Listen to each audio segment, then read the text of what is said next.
Pairing. Assalamualaikum warahmatullahi wabarakatuh. Yang saya cintai dan yang saya hormati netizen dimanapun berada, alhamdulillah jumpa lagi kita pada sesi kali ini, hari Sabat September ya teman-teman. Kita berada pada tanggal 27 bulan September 2025. Insya Allah semakin hari semakin menuju kepada penghujung tahun.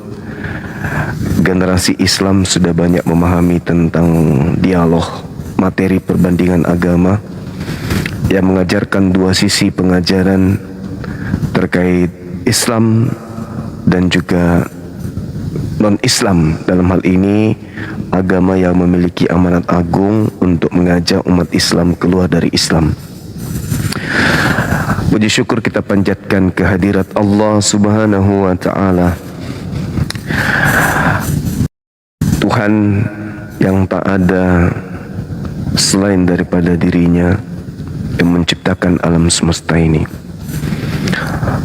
Serta salam kepada junjungan kita baginda Rasulullah Muhammad sallallahu alaihi wasallam, Nabi yang menghantarkan kita memahami tentang mana yang hak, mana yang batil. Sahabat yang dimuliakan oleh Allah, pesan Al-Quran kepada kita, Bismillahirrahmanirrahim. Ya Bani Adam, qad anzalna alaikum libasa, kata Allah, iwari sawatikum. Jadi pesan Al-Quran ini bagaimana kita sebagai anak manusia, anak keturunan Adam, oleh Allah sediakan kita perhiasan, yaitu pakaian untuk menutupi kelemahan, untuk menutupi kehinaan yang ada pada diri manusia. Karena kita manusia ini adalah makhluk yang punya potensi free will, bisa menjadi hewan, bahkan lebih ganas daripada itu, bila mana kita tidak menjalankan hukum Tuhan, yaitu menjadi orang yang bertakwa. Karena Allah mengatakan walibasut taqwa zalika khair. Libasut taqwa, pakaian ketakwaan itu adalah pakaian yang terbaik. Maka kita sebagai manusia diperingatkan kemudian oleh Allah untuk membalut setiap kegiatan kehidupan kita sehari-hari untuk senantiasa bertakwa kepada Allah. Menggunakan pakaian takwa ini itu bukan hanya di lisan, tetapi harus terimplementasi dari rutinitas ritual keagamaan. Untuk mencapai posisi ini, posisi takwa, kita harus mengindahkan perintah Allah ketika kita diseru, ya Bani Adam, la yaftinannakumus syaitan kama akhraj. Wahai anak keturunan Adam, janganlah engkau kemudian diperdaya, jangan sampai kamu tertipu, jangan sampai kau kena tipu muslihat, jangan sampai kamu kemudian memiliki nasib yang naas. Kama akhraja abawaikum minal jannah, sebagaimana yang dialami oleh kedua orang tuamu Adam dan Hawa ketika mereka diusir dari jannah. Jadi sahabat yang dimuliakan oleh Allah, Sekali lagi, pakaian yang paling indah menurut pandangan Allah dalam Al-Quran itu adalah pakaian takwa. Dan supaya kita itu bertakwa kepada Allah, ya kita tentu harus menghindarkan diri kita dari tipu daya setan. Sebagaimana iblis atau setan atau ular tua menipu Adam alaihissalam dan juga ibunda Hawa. Olehnya itu, di sekeliling kita tahu bahwa ada sekelompok manusia yang senantiasa mengajak kita sebagai sasaran mereka untuk dimurtadkan menjadi penyembah makhluk yang keluar dari kubur. Hal ini tentu mengajak kita untuk berpikir, menyembah makhluk yang keluar dari tanah atau menyembah makhluk yang keluar dari kubur atau menyembah makhluk yang keluar dari goa, bagi kita umat Islam itu adalah sebuah kehinaan. Serendah-rendahnya makhluk bagi Islam. Kalau bagi agama lain, ya itu hak mereka.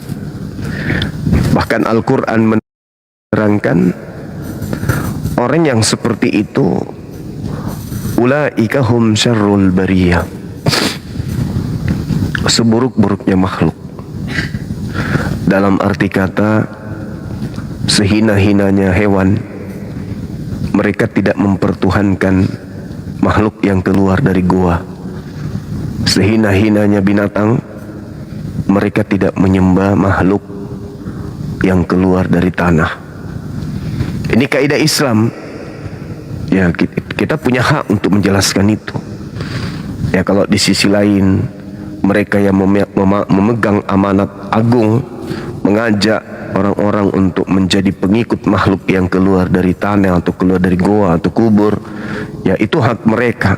Tetapi kita juga punya hak untuk melawan ajaran tersebut, dan kita punya kewajiban untuk menjaga akidah anak-anak kita agar tidak terpengaruh kemudian untuk ikut ajaran yang kata Al-Quran, wa iyad'una illa syaitanam marida, yang mereka sembah adalah iblis yang durhaka. Sahabat yang dimuliakan oleh Allah Subhanahu wa taala, pagi ini kembali kita ingin mengajak teman-teman kita sesama agama Syiar untuk berbincang tentang dua hal yang hubungannya dengan salib, di mana Islam Al-Quran mengusung tentang materi penyaliban, dan mereka yang memiliki amanat agung juga demikian halnya. Bahkan mereka justru diajarkan dan mengajarkan agar manusia menyembah kepada yang mereka katakan Tuhan, yang pernah dikubur, yang pernah mati, dibunuh, lalu kemudian keluar dari kuburan tersebut. Maka adalah hak kita membela akidah ketika mereka punya kewajiban untuk menyampaikan penyampaian kabar gembira menurut kaidah mereka. Beritakanlah Bible kepada seluruh makhluk. Oke, jadikanlah seluruh bangsa menjadi muridku. Tunggu dulu, sebelum kalian menjadikan kami muridnya, terangkan dulu siapa yang keluar dari tanah tersebut.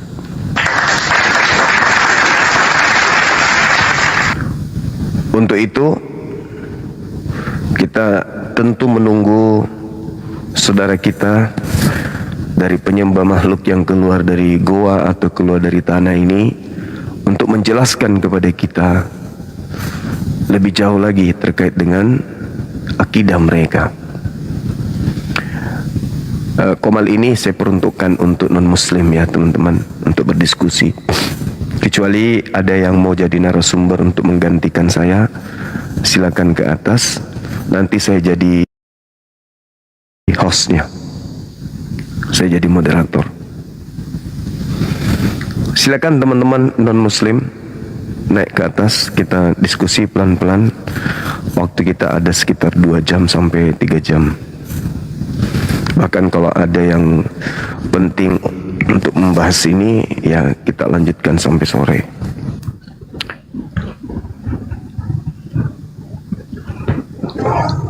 Halo, selamat siang. Selamat siang.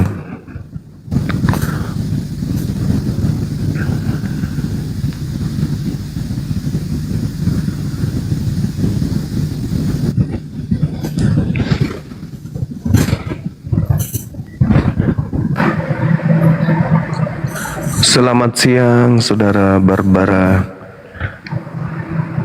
Halo. Selamat siang.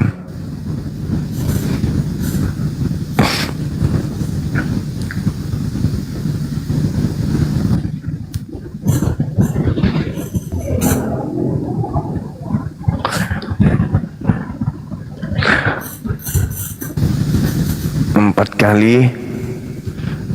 kali naik, 4 kali turun.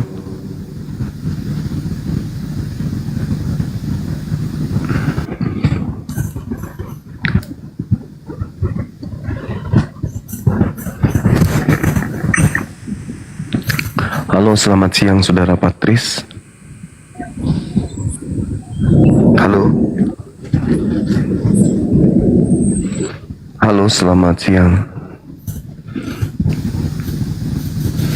5 kali.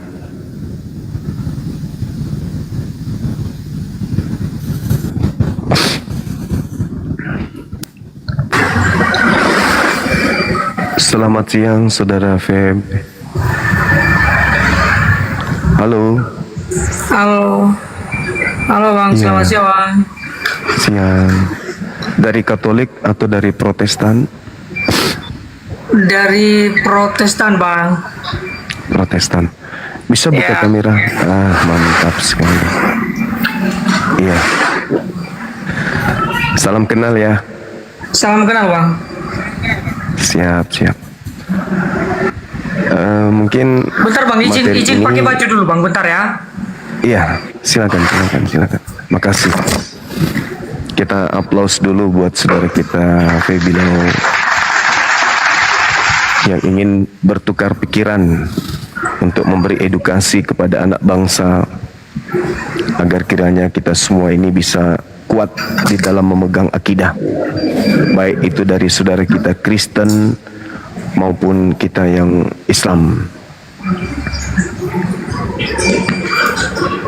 Oke, selamat pagi Bang. Iya, pagi. Wah, masih muda kali. Wis, ya masih muda, masih. Iya, masih muda. Separuh dari usia saya berarti. Oke, saudara Feb, Iya, ini Bang. materi yang sedang kita perbincangkan. Kalau pembahasan tentang salib itu kan Islam, Kristen, dan juga Yahudi. Ada 3 agama yang Iya. terlibat dalam pendiskusian terkait salib. Nah, Siap. kalau di Islam, salib itu dikategorikan sebagai kehinaan, hisyum fid dunya. Jadi kehinaan di dunia. Orang yang disalib itu adalah orang yang kena hukuman. Iya. Nah, kita sudah sampai pada poin itu. Oke. Yang ingin saya terima informasinya dari saudara saya ini terkait dengan pernyataan Yesusnya untuk salib. Orang yang bangkit pada hari ketiga itu adalah tanda yang pernah Yesus sampaikan di dalam Matius 12. Angkatan jahat ini, angkatan tidak setia ini minta satu tanda, dan tidak diberikan satu tanda apapun kecuali tanda Yunus. Sebab Yunus 3 hari 3 malam dalam perut ikan, demikian juga anak manusia 3 hari dalam perut bumi. Oke. Nah, silakan, mungkin Anda bisa menjelaskan ke saya. Kalau ini pemahaman saya sebagai Muslim ya, bahwa kebangkitan hari ketiga itu adalah tanda untuk orang jahat. Nah, bagaimana menurut saudara saya ini? Silakan. Jadi seperti yang tadi Abang sampaikan bahwasanya yang disalibkan itu orang berdosa. Jadi menurut saya itu memang benar, tetapi dosanya bukan karena perbuatannya. Itu bisa kita luruskan dulu. Iya. Jadi saya memang sebenarnya bukan nggak percaya dengan agama saya Protestan, bukan juga ahli di bidang agama saya. Tetapi kalau untuk dikit-dikit soal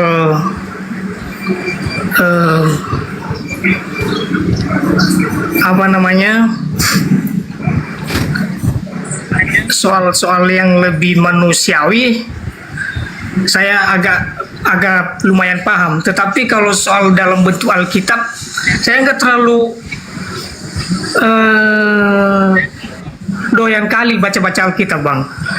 Tetapi mungkin karena malas aja karena banyak banget kesibukan. Tetapi kalau untuk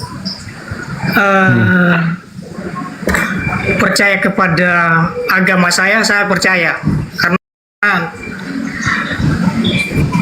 saya tahu dengan kesibukan dan perjalanan setiap hari bahwasanya itu semua karena kekuatan dan kemurahannya. Jadi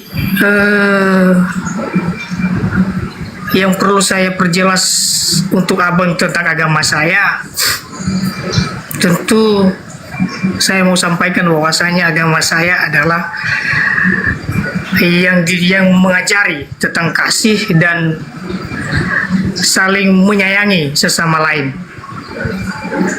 Itu inti dari yang saya temukan dalam ajaran agama saya.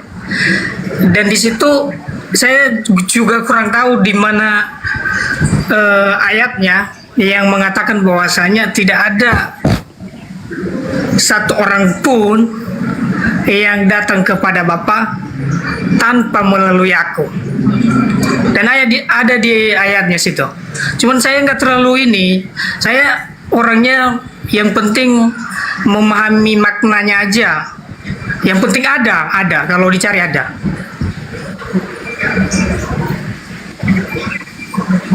Ada lagi yang ini, Bang, karena kalau menurut saya untuk pertanyaan soal agama abang, saya nggak terlalu pusing kali, karena bagi saya agama ini sama Bang, karena sama-sama mengajarkan kebaikan. Cuman saja buat apa kita menyudutkan agama lain kalau kita sudah paham bahwasanya agama kita sama-sama mengajarkan kasih, sama-sama menyayangi sesama. Jadi nggak perlu, intinya menurut saya nggak perlu membenarkan lah, karena tujuan kita cuman melakukan yang terbaik kepada sesama. Yang penting kita usahakan sekarang bagaimana caranya supaya hal-hal yang tidak mengenakan sesama itu nggak terus-menerus terjadi. Kalau soal untuk memahami agama abang, mungkin itu hak abang lah, itu menjadi kewajiban abang. Begitu juga dengan saya. Dan saya jujur, saya nggak terlalu mendalami dengan agama saya, tetapi saya percaya dengan perjalanan saya setiap hari bahwasanya saya didampingi oleh Tuhan saya. Itu aja, Bang. Oke, baik.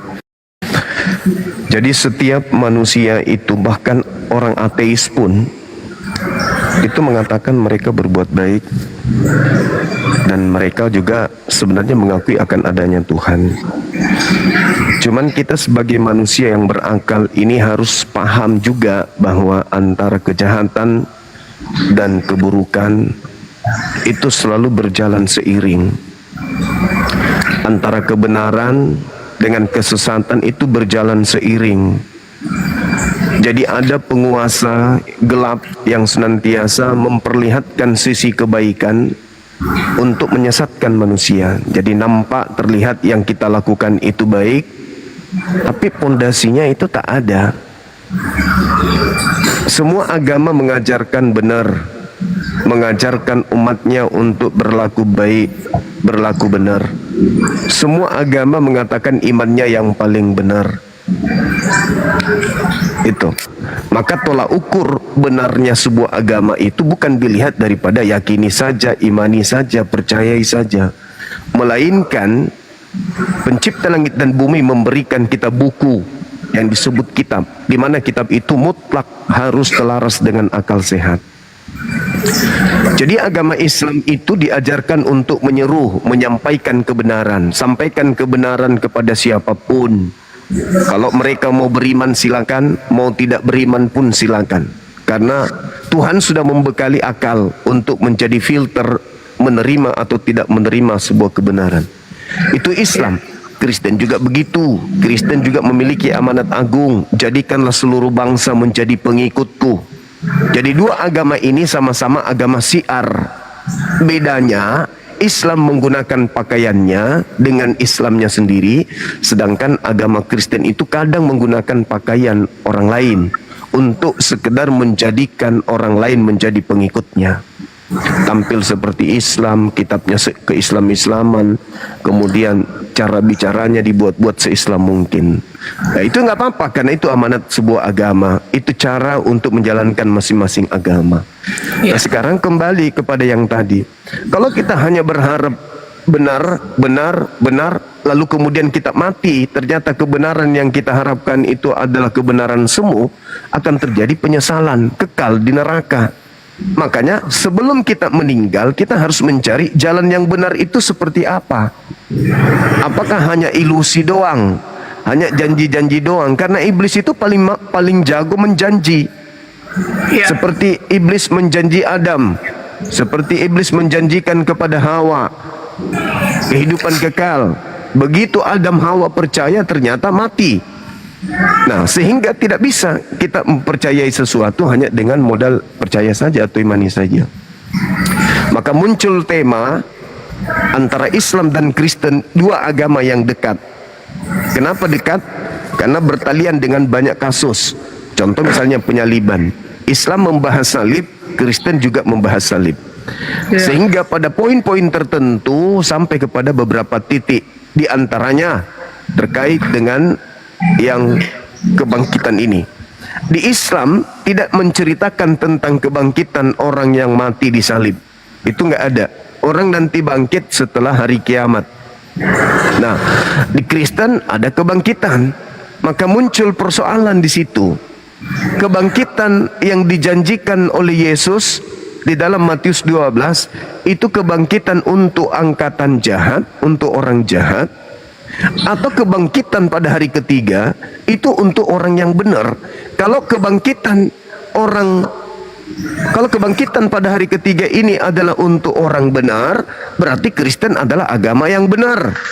Tapi kalau kebangkitan hari ketiga ini untuk orang jahat, berarti Kristen adalah,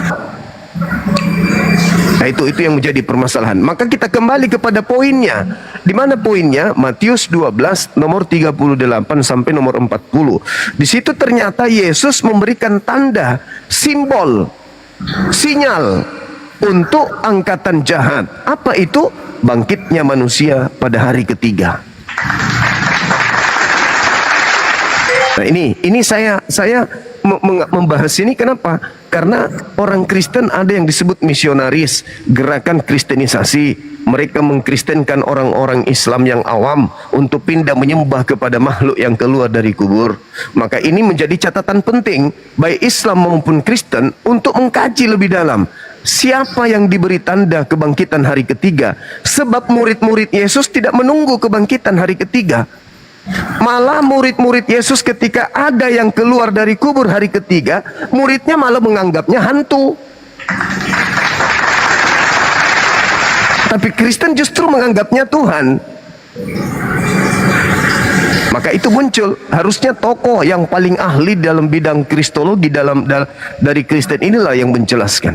Tapi kalau adik ini jujur, tinggal baca aja Matius 12 nomor 38 sampai 40. Untuk siapa tanda kebangkitan hari ketiga ini? Tercatat di situ. Oh, untuk angkatan jahat ternyata. Nah, maukah Kristen disebut sebagai kelompok angkatan jahat? Silakan dipikirkan. Kalau menurut saya sangat tidak masuk akal lah kalau dibilang Kristen ini komplotan angkatan jahat.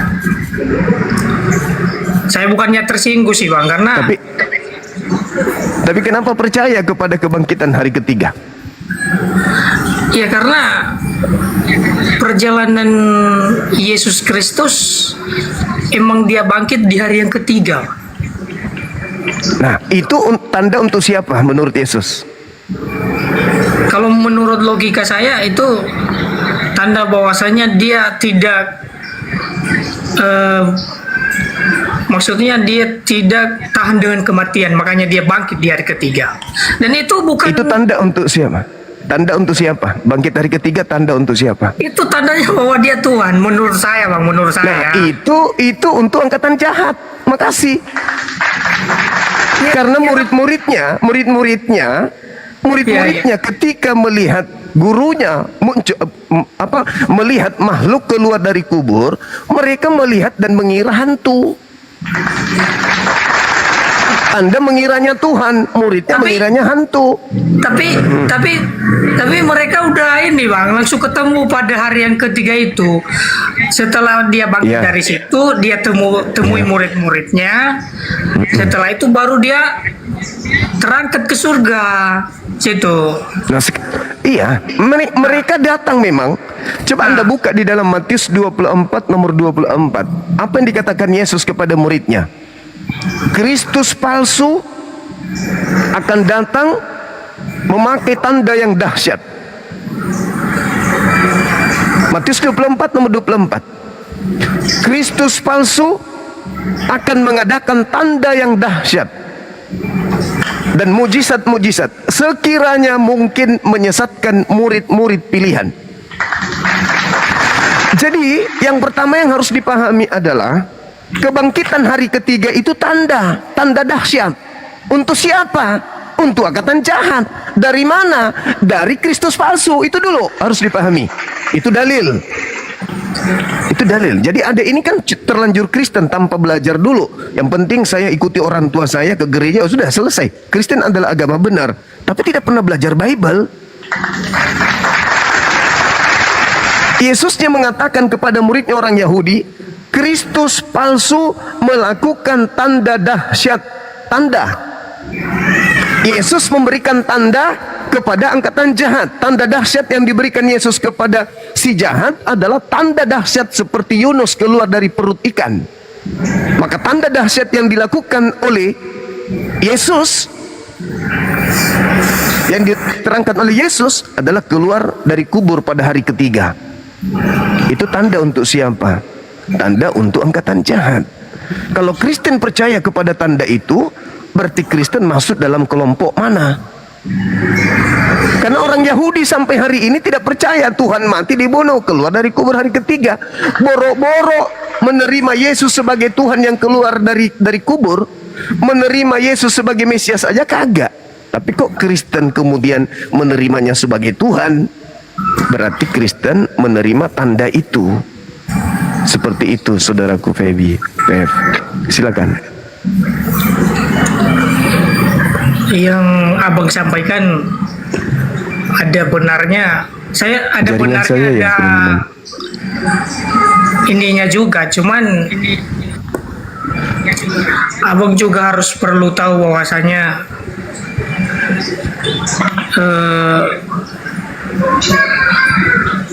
agama itu manusia yang membentuk. Kalau sejarah itu orang juga yang menjalankan, orang juga yang kita pedomankan. Tetapi bagi saya tidak membawa organisasi agama. Saya tidak membawa nama agama ataupun nama orang lain, atau juga nama gembala saya enggak. Saya nggak tahu nanti kalau abang masuk akal dengan pemikiran saya. Bagi saya sekarang agama itu harus berfokus dengan kebenaran. Maksudnya kebenaran ini yang terjadi di kehidupan kita setiap hari, di kehidupan orang-orang sekitar kita. Itu menurut saya agama. Itu yang perlu kita contoh. Kalau kita belajar soal sejarah, itu belum tentu kalau sejarah itu benar.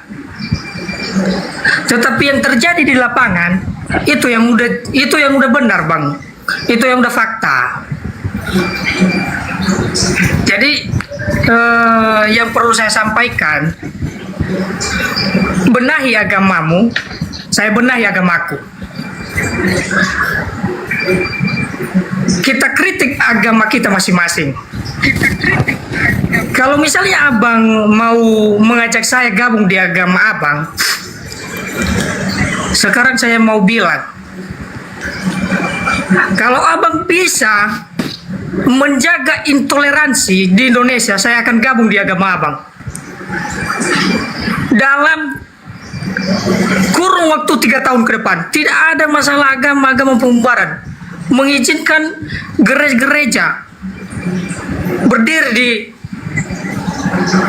tempat manapun dan membebaskan orang lain beragama tanpa kita memaksa. Kan abang bilang tadi di agama abang mengasihi, melindungi, mengajak, dan tidak ada paksaan kan. Jadi menurut saya kalau ada yang namanya kebebasan, kenapa tidak? Kenapa kita nggak lakukan? Kenapa kita nggak berikan kepada orang? Jadi kita mulai dari diri sendiri. Kenapa saya bilang tadi saya berpatokannya dengan kejadian saat ini. Jadi saya tidak terlalu berfokus sekali dengan ini, Bang, dengan sejarah. Itu pun kalau Alkitab ada benarnya, ada salahnya juga. Karena kenapa saya bilang kayak gitu? Karena itu pun orang yang nulis. Yang paling benarnya adalah ketika seseorang di sekitar kita nyaman. Benar tidak, Bang? Itu yang dimaksud dengan agama menurut saya, Bang.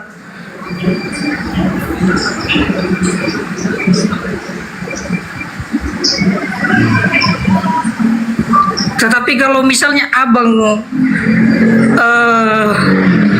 itu dalil ya. Jadi kalau misalnya abang ada niat mau merubah generasi muda, coba dulu kritik pemerintah kita. Buat agama abang menjadi agama yang mencintai manusia, mencintai sesama.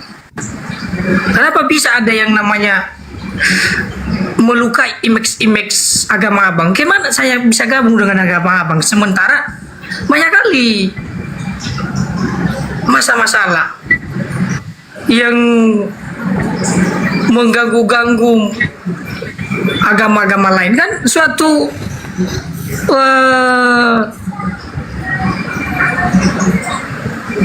kesalahan,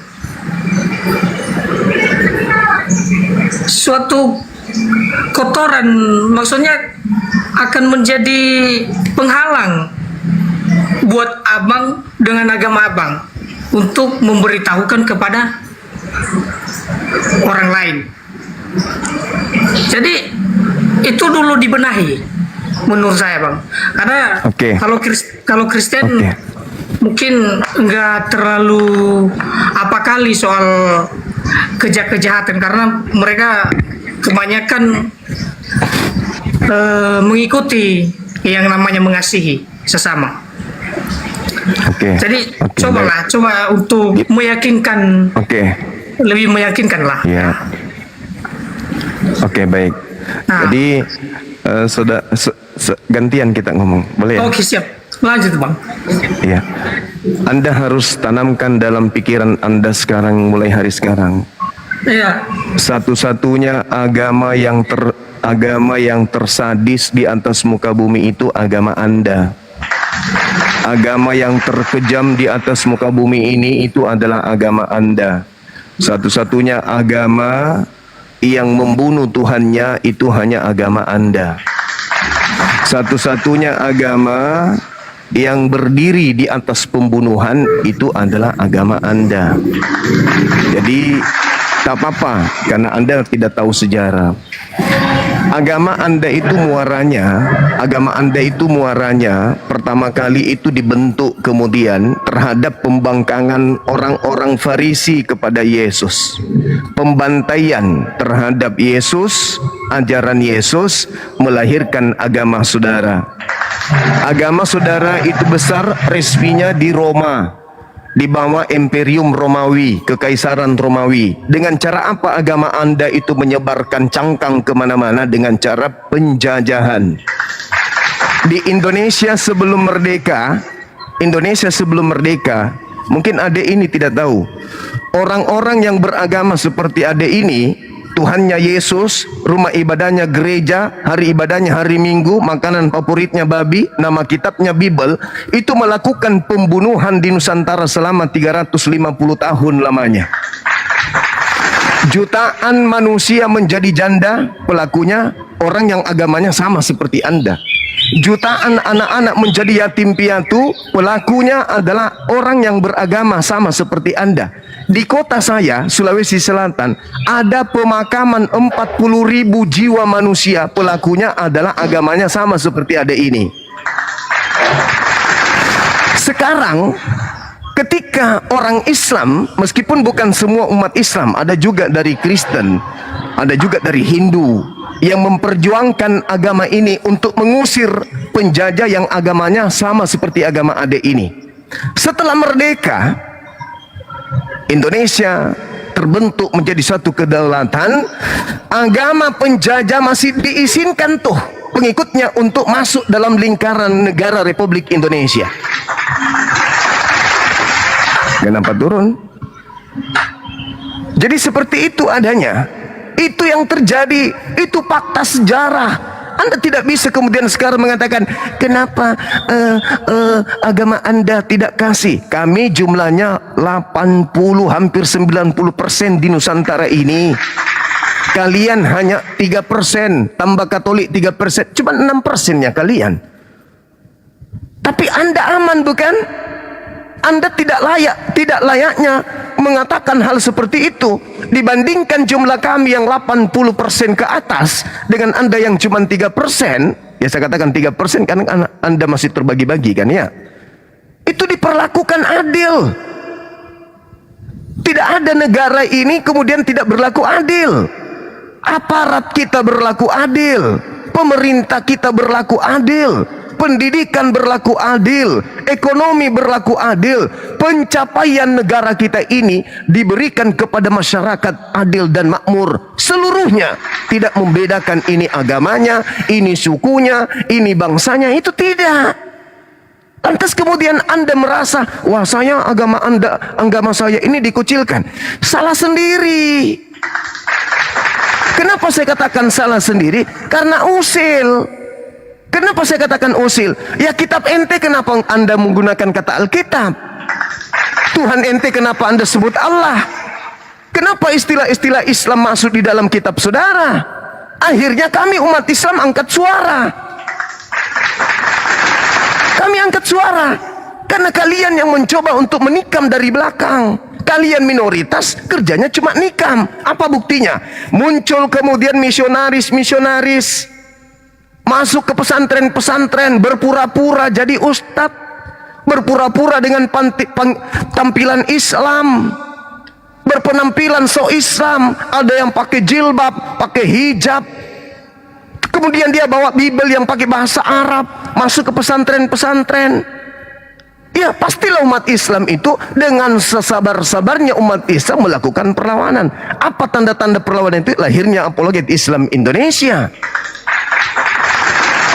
Kalian menggunakan istilah-istilah dalam Bible kalian itu yang buku dari Yunani itu lebih banyak menggunakan istilah Al-Quran daripada istilah Yunani.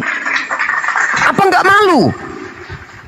Kalian kebaktian di tengah-tengah masyarakat, di tengah-tengah mayoritas Islam. Kalian menyebut Allah. Allah mengosongkan diri, tidak mempertahankan ketuhanannya, melainkan Allah mengosongkan diri menjadi manusia. Apa enggak nyakitin kami umat Islam? Coba Anda sebutkan aja istilah-istilah Yunani itu.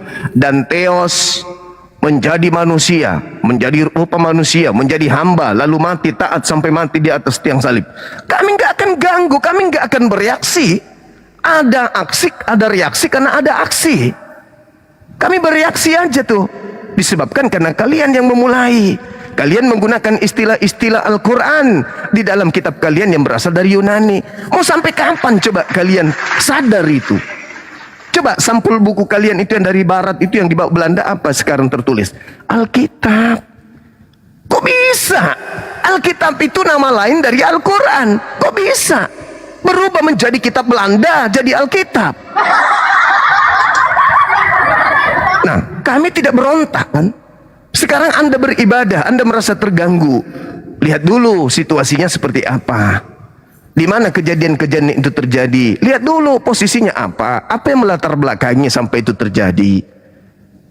Apa yang melatar belakangi? Karena kalau kita ingin menghitung hal-hal seperti itu, bagaimana Ambon, bagaimana Poso, dan bagaimana hari ini di sebelah timur. Siapa pelaku-pelakunya yang melakukan pembumbun terhadap aparat kita? Pelakunya agamanya apa?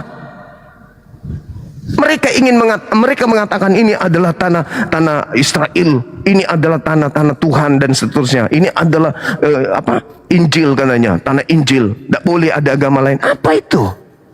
Kenapa begitu kali?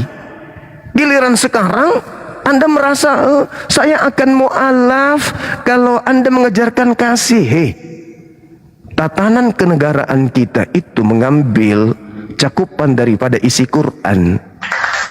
5 dasar itu dari 5 sila itu dari Quran diambil. Ketuhanan yang Maha Esa itu dari Quran diambil, bukan dari Bible. Kalau di Bible ada 3, kalau di Quran cuma 1. Ketuhanan yang Maha Esa itu ngambilnya di Al-Quran surah Al-Ikhlas, bukan di agama kalian itu. Lantas kemudian Anda mengatakan kami tidak toleransi. Mananya tidak toleransi? Zakatnya umat Islam, pajaknya umat Islam di Nusantara ini besar. Uang haji semua diberikan kepada negara untuk dikelola dan diberikan untuk kita gunakan sama-sama. Oh, ini wilayah non Muslim, tolong jangan dikasih uang dari kami dong.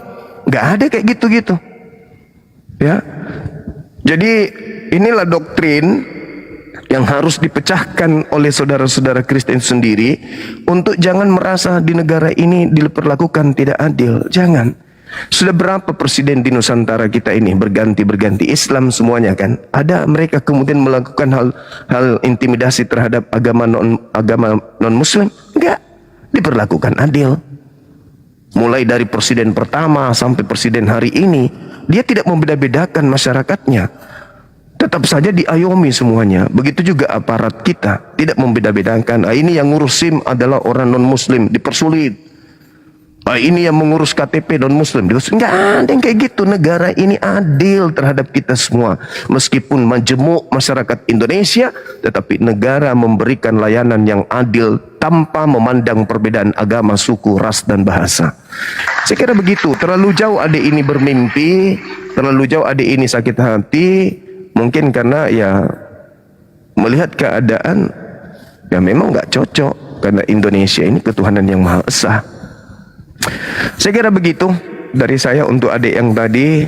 Selamat datang saudara Christian. Ini ada tema yang harus diluruskan supaya orang-orang awam itu ngerti, karena Yesus memberikan tanda. Yesus mengatakan Kristus palsu akan melakukan tanda dahsyat. Salah satu tanda dahsyat ya aku rasa keluar dari kematian, yaitu keluar dari kubur. Itu tanda dahsyat itu. Dan Yesus memberikan indikasi kuat kepada muridnya, waspadalah kepada penyesat. Jadi camkanlah, aku telah mengatakannya terlebih dahulu kepadamu. Jadi kalau ada orang berkata ada Mesias di padang gurun, ada Mesias di dalam bilik, jangan kamu percaya. Sebab Kristus palsu dan nabi palsu akan datang melakukan tanda yang dahsyat, dan mukjizat sekiranya mungkin menyesatkan murid pilihan juga. Nah, kita lihat di dalam Matius 12 nomor 38 sampai nomor 40. Angkatan jahat minta satu tanda, dan tidak diberikan satu tanda apapun kepada angkatan jahat selain cuma satu. Apa itu? Keluar dari kubur pada hari ketiga, sebagaimana Yunus keluar dari perut ikan pada hari ketiga. Jadi tanda dahsyat yang diberikan untuk angkatan jahat adalah keluar dari perut bumi pada hari ketiga. Bagaimana saudara Christian menanggapi ini? Silakan. Buka kameranya, Bang. Karemanya dibuka.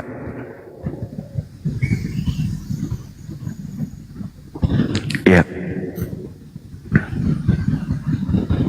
Suaranya nggak ada, Bang Christian. Dibuka suaranya, Bang. Mic-nya. Ya. Silakan. Suara nggak ada, suara termute.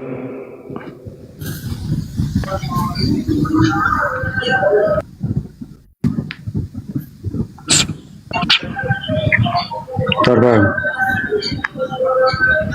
Oke. Sudah terdengar, Bang? Sudah terdengar? Iya, silakan. Sudah. Sudah. Jaringan saya agak lelet. Ya, sama, Bang. Terima kasih, Bang. Silakan. Cuma biarlah hari ini dialog yang santun ya, Bang. Tidak perlu ngegas ya. Saya harap begitu. Dan saya tidak menanggapi dulu tentang tema yang Bang Juma buat ya. Karena saya selalu mengikuti live-nya Bang Juma dan saya memberikan suatu evaluasi, Bang ya.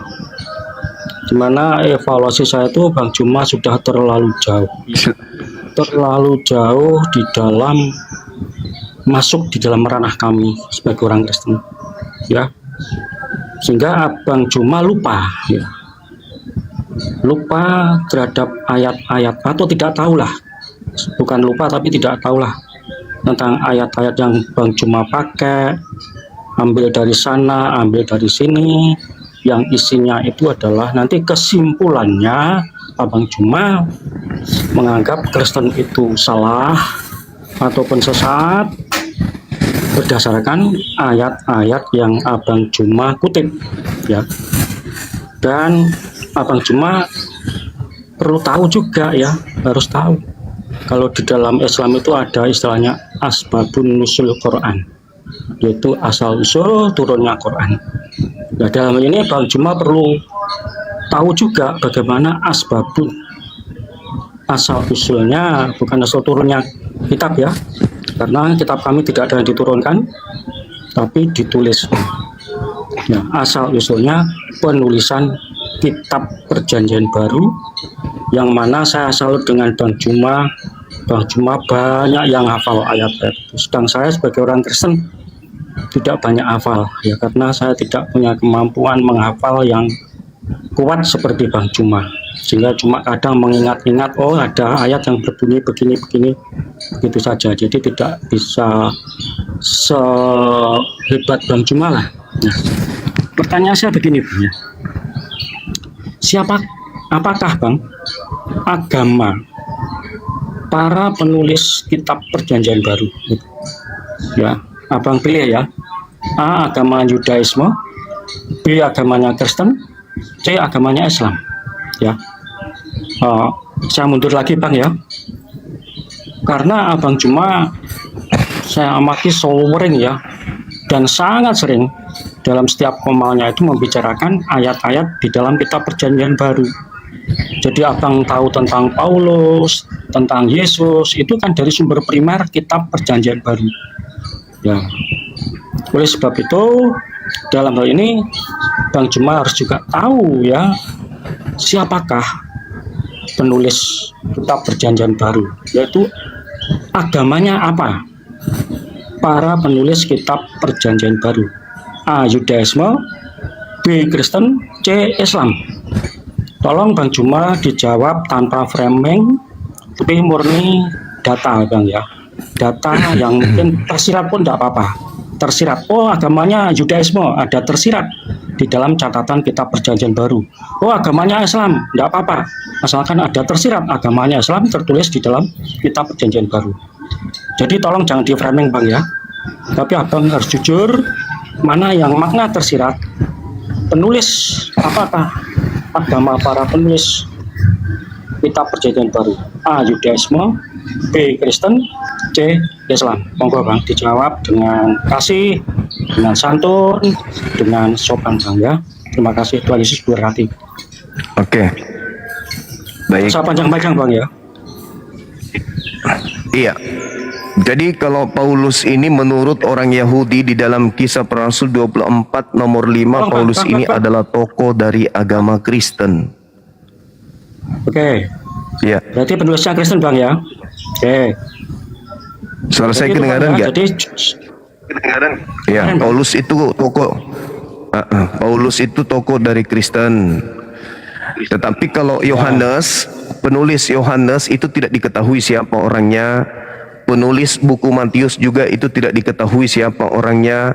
Penulis buku Ibrani juga tidak diketahui siapa orangnya. Kemudian terkait dengan Lukas Markus juga itu bukan orang Yahudi, tetapi dia adalah pengikut Paulus. Jadi tidak ada kemudian penulis Bible itu praktisi Torah. Ya, tidak ada penulis Perjanjian Baru itu praktisi Torah. Semuanya orang Kristen. Kenapa saya katakan? Karena Yohanes juga bukan murid Yesus, Matius pun bukan murid Yesus. Mereka orang yang tidak dikenali. Belakangan baru disebut Matius dan belakangan baru disebut Yohanes. Yesus tidak mengenal penulis-penulis Bible Anda itu. Oke? Dan Yesus tidak memberikan validasi, Yesus tidak memberikan legitimasi kepada pengarang Perjanjian Baru. Demikian. Lalu kesimpulannya agamanya apa Bang? Ya, kesimpulannya kalau kita lihat dari Kisah Para Rasul, mereka orang Kristen. Karena Paulus tokohnya. Ya. Tokoh utama sentralisasi pendiri agama Anda itu Paulus.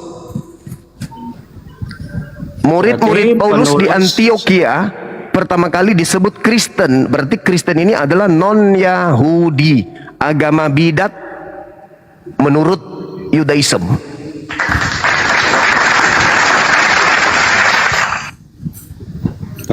Ada lagi?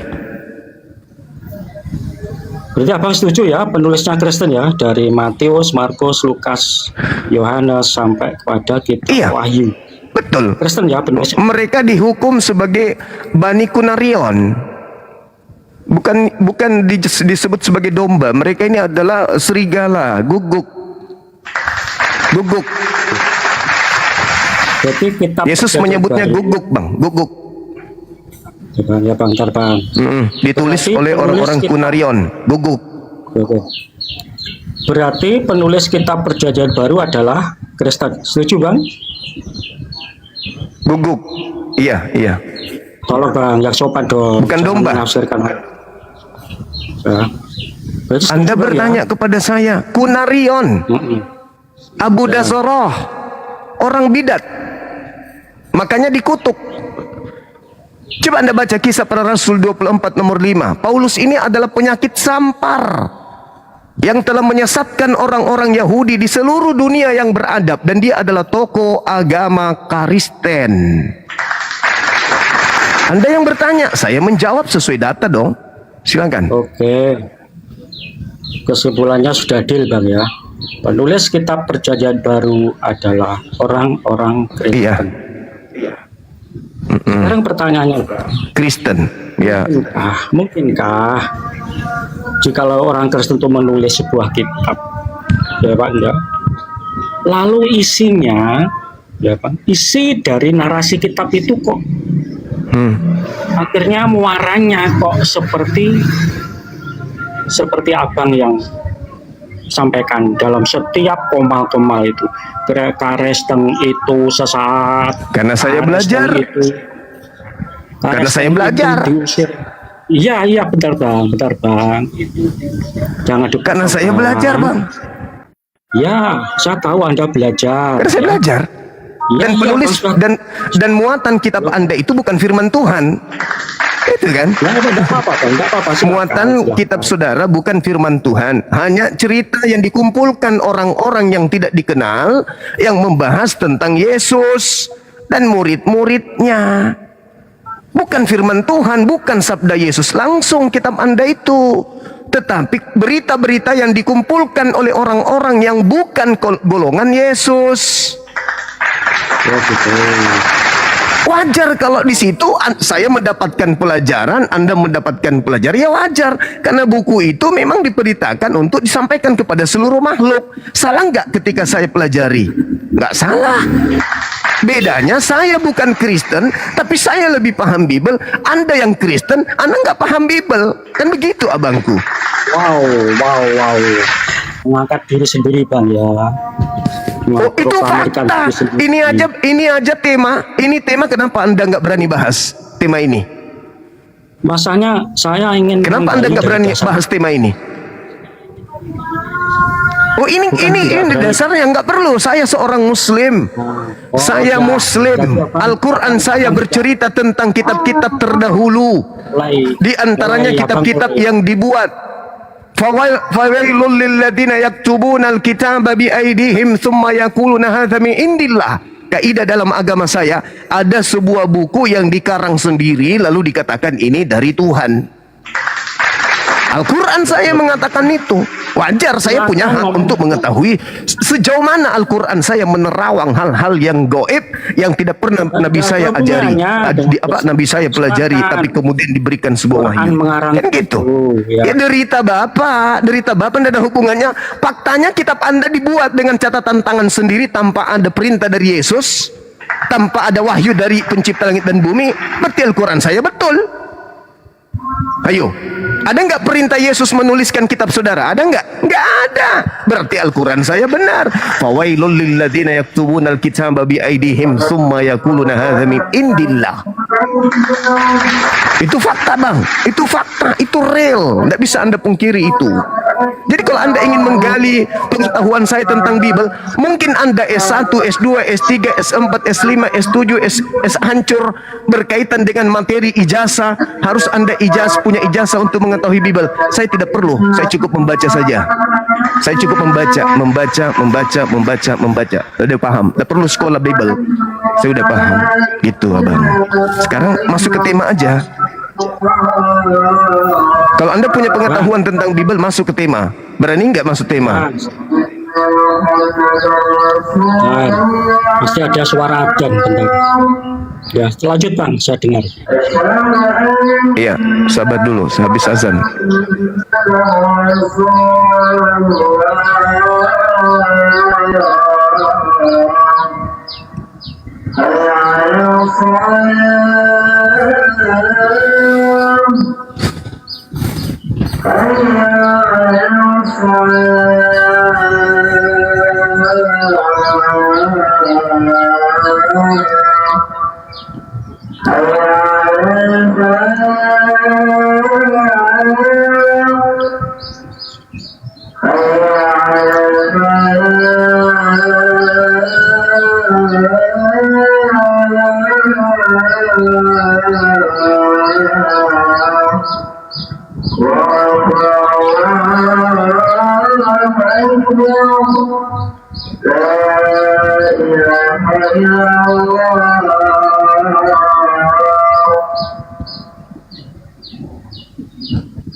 Oke Bang, sudah?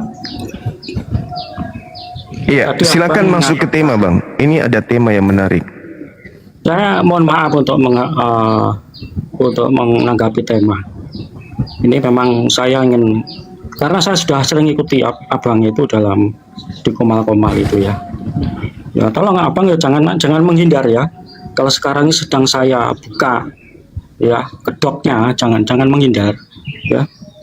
Jadi begini Bang ya, Abang tadi bilang, oh kalau kitab itu siapa penulisnya tidak jelas. Oke, saya terima tidak apa-apa. Oh kitab itu tidak tervalidasi oleh Yesus. Artinya Yesus tidak pernah memerintahkan untuk menulis kitab. Oke, saya terima. Nah, berdasarkan hal ini Bang, sebenarnya Bang Juma jujur ya. Mulai sekarang jangan bercerita tentang Yesus yang bersumber dari kitab yang tidak tervalidasi oleh Yesus, yang tidak diberitakan oleh Yesus. Harus jujur dong. Kalau kitabnya Anda sudah menjustis ya, menghakimi seperti itu. Loh kenapa Abang kok menghafalkan kitab itu? Mengapa Abang kok comot-comot ayat itu? Loh asal usulnya saja Abang sudah tidak mau menerima keadaan itu, kan nggak jujur. Artinya Abang nanti buang ludah dijilat lagi Bang, gitu loh Bang. Mohon maaf ya, saya agak sedikit sarkasme gitu ya, karena saya akui Abang tuh hebat hafal ayat, saya kalah Bang, saya akui. Kalau Abang sudah kitab ini tidak tervalidasi oleh Yesus, Yesus tidak pernah perintahkan menulis kitab, oke saya terima Bang. Makanya Abang tolong Bang, dengan hati nurani yang bersih dan jujur, jangan gunakan kitab itu Bang. Cari yang lainnya saja sumber tentang Yesus di luar kitab ini Bang, silahkan. Karena kitab ini sudah tidak layak loh bagi Abang, karena tidak tervalidasi oleh Yesus loh ya. Yesus tidak pernah perintah, memang benar Yesus tidak pernah perintahkan tulis kitab Bang, tidak pernah, memang benar itu. Itu fakta sejarah kami tidak membuat-buat Bang. Ya, memang adanya seperti itu. Ya, gitu Bang ya. Nah, makanya kembali lagi ya Bang ya. Iya, saya jawab. Tunggu, saya jawab dulu yang itu Bang. Yang poin itu saya jawab dulu. Kalau Abang mau saya berhenti, semua gereja-gereja yang bernama Isa Al-Masih itu ganti nama Bang. Gereja Paulus. Jangan cuma nanti doang. Jangan cuma nanti. Terus lembaga Anda itu LAI itu rubah LBI. Lembaga Bible, jangan LAI. Jangan pakai kata Alkitab. Kalau mau saya berhenti, terus hapus semua istilah-istilah Al-Quran di dalam Bible yang datang dari barat itu. Kalau mau saya berhenti, selama kitab kalian tidak berubah, lembaga kalian masih mengatasnamakan Alkitab, kemudian misionaris kalian masih masuk ke lorong-lorong mengajarkan agama dari barat itu, sampai mati Anda akan terus terbayang-bayangi oleh gerakan-gerakan Bang Suma dan timnya. Paham ya? Maaf ya Pak ya, maaf. Selamat masih ada kristenisasi di Indonesia ini, saya sabar dulu. Saya tidak akan pernah berhenti sampai saya mati. Saya tidak akan pernah berhenti menjadi bayang-bayang yang menakutkan bagi Kristen. Maafkan saya. Itu perintah dalam Al-Quran saya. Innalladzina amanu yuqatiluna fi sabilillah walladzina kafaru yuqatiluna fi sabilit tagut faqatilu awliya asyaitan. Itu perintah dari agama saya. Anda tidak boleh membatasi agama saya dong. Negara ini menjaminkan, maka saya punya hak menegakkan hak hukum yang ada dalam kitab suci saya. Anda punya hukum amanat agung, jadikan seluruh bangsa menjadi muridku, nenekmu kiper. Itu amanat. Beritakan Bible ke seluruh makhluk, nenekmu kiper. Kau ingin mendiamkan saya, terus kamu ingin melancarkan aksi kristenisasi. Nenekmu kiper 7 turunan. Maaf Pak, maaf sekali lagi. Selama saya hidup, nyawa saya sudah infakkan untuk agama saya. Saya akan menghalau gerakan kristenisasi. Paham? Jadi jangan Anda merasa asing. Jangan seakan-akan Anda itu, wah Bang Zuma. Tidak, Anda akan selalu berhadapan dengan saya. Saya Bang Zuma. Nama asli saya Nur Alim. Saya akan selalu menjaga akidah umat Islam untuk tidak ternodai dari gerakan kristenisasi. Kalian boleh menggunakan cara-cara yang licik. Kalian boleh menggunakan cara-cara tipu daya sebagaimana amanat di dalam kitab saudara. Filipi 1 nomor 18 tentang Yesus diberitakan dengan maksud mengelabui, dengan cara berpura-pura, dengan cara maksud palsu. Aku tetap bersuka cita. Maaf, itu sudah nggak berlaku lagi. Kepada orang Yahudi ngaku Yahudi, kepada orang Yunani ngaku Yunani, kepada orang Taurat ngaku Taurat. Tidak berlaku lagi bagi kami umat Islam. Oke, Bang ya? Hanya ada yang satu yang bisa menghalangi langkah saya untuk menjaga akidah Islam di Indonesia ini. Anda tembak saya, bunuh saya, baru saya bisa berhenti. Bunuh saya Bang, baru saya bisa berhenti. Tapi ingat, Anda bunuh saya, jutaan suma-suma yang lain akan lahir. Iya Bang ya. Jadi mending kita bahas dalil, bahas tema ini daripada Anda mimpi. Kenapa kau membahas kitabku? Kalau kitab Anda nggak mau dibahas, bungkus, kembalikan ke Belanda. Kitab Anda kembalikan ke Belanda, suruh kembali ambil. Habis itu Anda terjemahkan dengan jujur ke dalam bahasa Indonesia. Jangan ada kata Alkitab, jangan ada kata Nabi, jangan ada kata Rasul, jangan ada kata Roh Kudus, jangan ada kata salib, jangan ada kata malaikat, jangan kata iblis, jangan kata Allah. Jangan. Hapuskan semua istilah Al-Quran. Baru Anda bebas kemudian melancarkan aksi untuk memurtadkan orang. Dengan cara Anda tampil dengan kekristenan yang asli. Jangan berpura-pura tampil seperti Islam. Jangan. Itu baru dibilang beragama sehat. Jangan seperti serigala Bang, serigala nyamar domba. Jangan. Cukuplah kalian nyamar-nyamar seperti Yahudi. Jangan nyamar-nyamar seperti Islam juga dong. Memalukan itu namanya. Silakan. Jadi begini Bang, ya, yang pertama, Ya. nah, kitab Perjanjian Baru itu ditulis oleh orang-orang Kristen. Sehingga tidak mungkinlah isi dari kitab Perjanjian Baru itu muaranya akhirnya dikatakan seperti abang yang sering dengung-dengungkan itu, yaitu Kristen sesat, Kristen dari iblis, itu yang percaya yang Ya itu tertulis di Bible. Iblis. Lah itulah kan. Itu yang ada di Bible, itu yang tertulis. Bentar bang.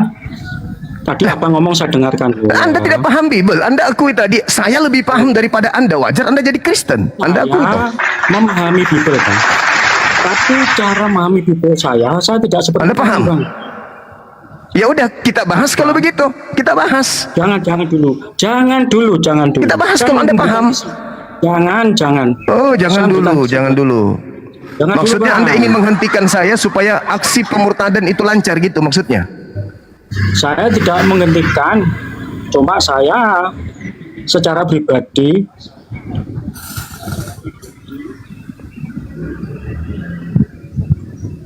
Halo?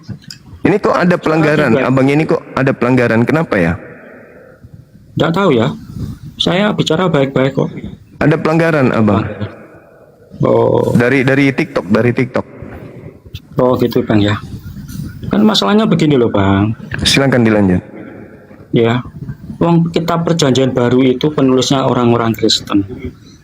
Kok akhirnya abang sendiri ya melakukan suatu penafsiran menurut versi abang, pola pikir abang yang Islam.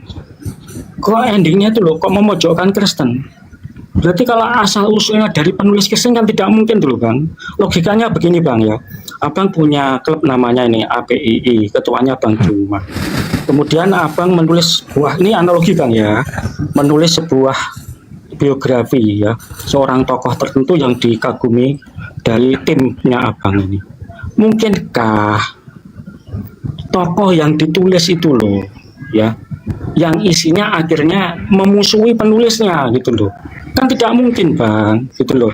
Demikian juga di dalam kekristenan kami, penulis kitab Perjanjian Baru adalah orang-orang Kristen. Kan tidak mungkin nanti isinya itu lu melawan Kristen, memojokkan Kristen. Ini logika waras Bang ya. Tapi Abang terserah, kalau Abang memaksakan penafsiran seperti itu monggo. Tapi intinya Bang, orang Kristen dalam memahami kitab kami tidak perlu diatur, diukur oleh Bang Juma. Tidak bisa Bang. Bang Juma kan orang luar Bang, di luar sistem kami Bang, di luar keluarga kami Bang, gitu loh. Silakan Abang ya untuk menafsirkan menurut kehendaknya Abang sendiri. Silakan tuh hak Abang berbicara, saya tidak melarang kok. Tapi kesimpulannya seperti itu Bang. Ya, sehingga begini Bang, mohon maaf sebelumnya. Kesimpulannya Abang ini yang pertama Bang ya, bahwa ketika Abang membicarakan kitab kami, ayat kami, ajaran kami, itu kesimpulannya adalah Abang memutarbalikkan kebenaran kami. Ya, yang pertama. Yang kedua, UUD Bang, UUD pasal 1, yaitu ujung-ujungnya dusta. Yang ketiga, UUD pasal 2, yaitu ujung-ujungnya duit. Melalui Komal ini, Abang banyak pengikut, Abang banyak penonton, UUD ujung-ujungnya duit. Begitu aja Bang ya. Saya ingin mendasari saja tentang asal-usul kitab yang Abang sering comot-comot ayat itu. Saya tidak mau membahas isi ayat dulu Bang. Nanti kita lanjut di tempat yang lain, di waktu yang lain Bang ya. Terima kasih Bang. Saya tanggapi ya. Saya akhiri sampai di sini ya. Oke, saya turun Bang. Takut ya, kabur ya. Ujung-ujungnya dusta. Bagus. Ujung-ujungnya duit. Bagus. Saya sebagai seorang muslim yang menjadi salah satu sasaran tembak untuk dimurtadkan. Nggak boleh bahas Bible katanya. Jelas-jelas tahun kemarin saya didatangi misionaris, dibagikan baju kaos ajakan menjadi Kristen. Oke? Ajakan menjadi Kristen. Lalu saya berbicara terkait dengan data-data. Beritakanlah Injil, beritakanlah Bible. Anda beritakan kepada saya, entah itu melalui baju kaos. Lalu saya nggak boleh ngomong gitu. Saya cuma mau terima aja gitu loh. Oh, tunggu dulu. Itu sama halnya Anda ingin memaksa orang Yahudi menjadi Kristen. Ujung-ujungnya dusta. Saya salah mentafsirkan. Saya dusta katanya. Kitabnya Yahudi diambil oleh agama Anda dalam bentuk terjemahan yang lebih tahu tentang kitab Tanakh Anda atau Yahudi. Yahudi. Imam kepala mahkamah agama orang Farisi, kemudian ahli kitab berkumpul untuk melakukan kemudian satu keadaan di mana Yesus harus dibunuh. Sampai mereka harus membuat nubuat. Maka Kayafas tahun itu juga sebagai imam kepala membuat nubuat Yesus harus mati untuk bangsa Israel. Mereka tidak mengatakan nubuat Yesus ada di dalam kitab Mazmur, nubuat Yesus ada di dalam Yesaya 53, ada di dalam kitab Daniel. Mari kita bunuh Yesus karena ada nubuatannya. Dan Yesus mengatakan, yes, ayo bunuh aku karena sudah ada nubuat. Itu gak ada. Tapi seketika kalian yang bukan punya kitab, kalian menterjemahkan, mentafsirkan, menganalogikan, mencocokologikan Yesus harus mati karena sudah dinubuatkan di kitabnya Yahudi. Kok Anda yang bisa mengantarkan ilmu itu terkait kitabnya orang Yahudi? Saya tidak boleh terhadap kitab Anda. Matamu suwe. Hah? Kamu boleh mentafsirkan kitabnya Yahudi. Kitabnya Yahudi, Tuhan bukan manusia, bukan anak manusia. Di kitab kalian berubah menjadi Tuhan menjadi manusia.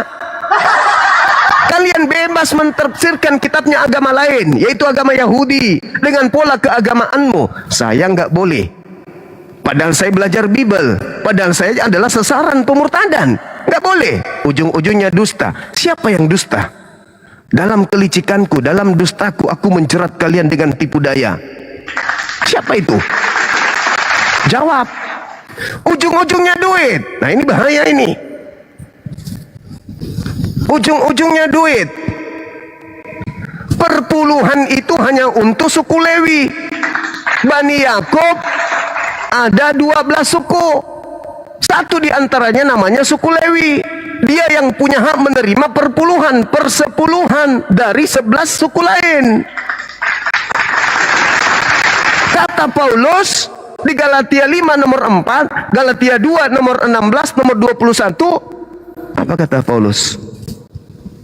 Kristus akan lepas jika kamu masih mengharapkan ada kebenaran di dalam Taurat.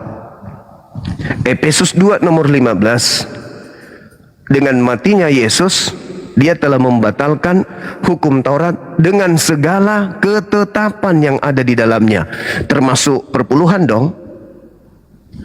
Tapi kenapa sekarang di gereja kalian masih ada perpuluhan? Ujung-ujungnya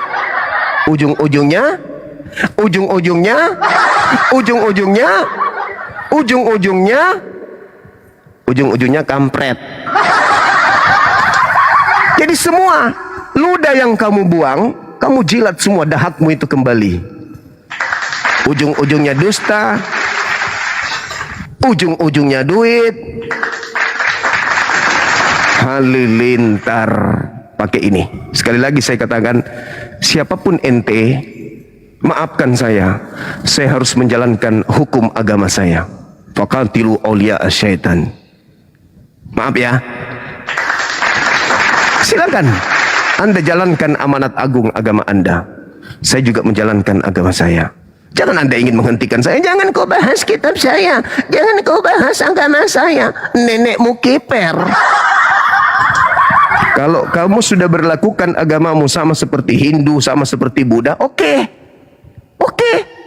Tapi kan tidak. Aku lihatkan foto satu video ya, teman-teman. Kita lihatkan satu video supaya orang tadi itu bisa tahu diri, bisa malu. Saya perlihatkan satu video sebelum kita naikkan teman-teman kita yang ingin bergabung di sini. Ini videonya sederhana, tetapi cukup kemudian menampol orang tadi yang ingin kita berhenti untuk membahas agamanya, karena entah itu malu, entah itu kenapa. Aduh, tengah malam jadi panas nih kalau begini nih. Saya nggak suka batu-batu, apalagi debatnya masih cuma, walaupun dia kalah tetap ngotot. Itu dia tidak mau berdebat dengan Zuma karena dia takut. Kenapa? Takut terbongkar misinya. Sabar ya teman-teman. Nih, saya cabut dulu. Baik keluar untuk melayani firman Tuhan, baik itu di pondok pesantren, baik di daerah-daerah lainnya, baik itu di pondok pesantren, baik di daerah-daerah lainnya. Ya, ini saya sekarang berada di Depok. Nah, dari Depok nanti saya pulang lagi sebentar. Tanggal 10 khotbah di Fokus ya. Tanggal 15 saya sudah ada lagi di Kalimantan atau di Padang. Karena saya punya plan gerakan bawah tanah. Yang istilahnya pelayanan ini tidak ketahui oleh siapapun juga. Saya masuk ke pondok pesantren membagikan Alkitab.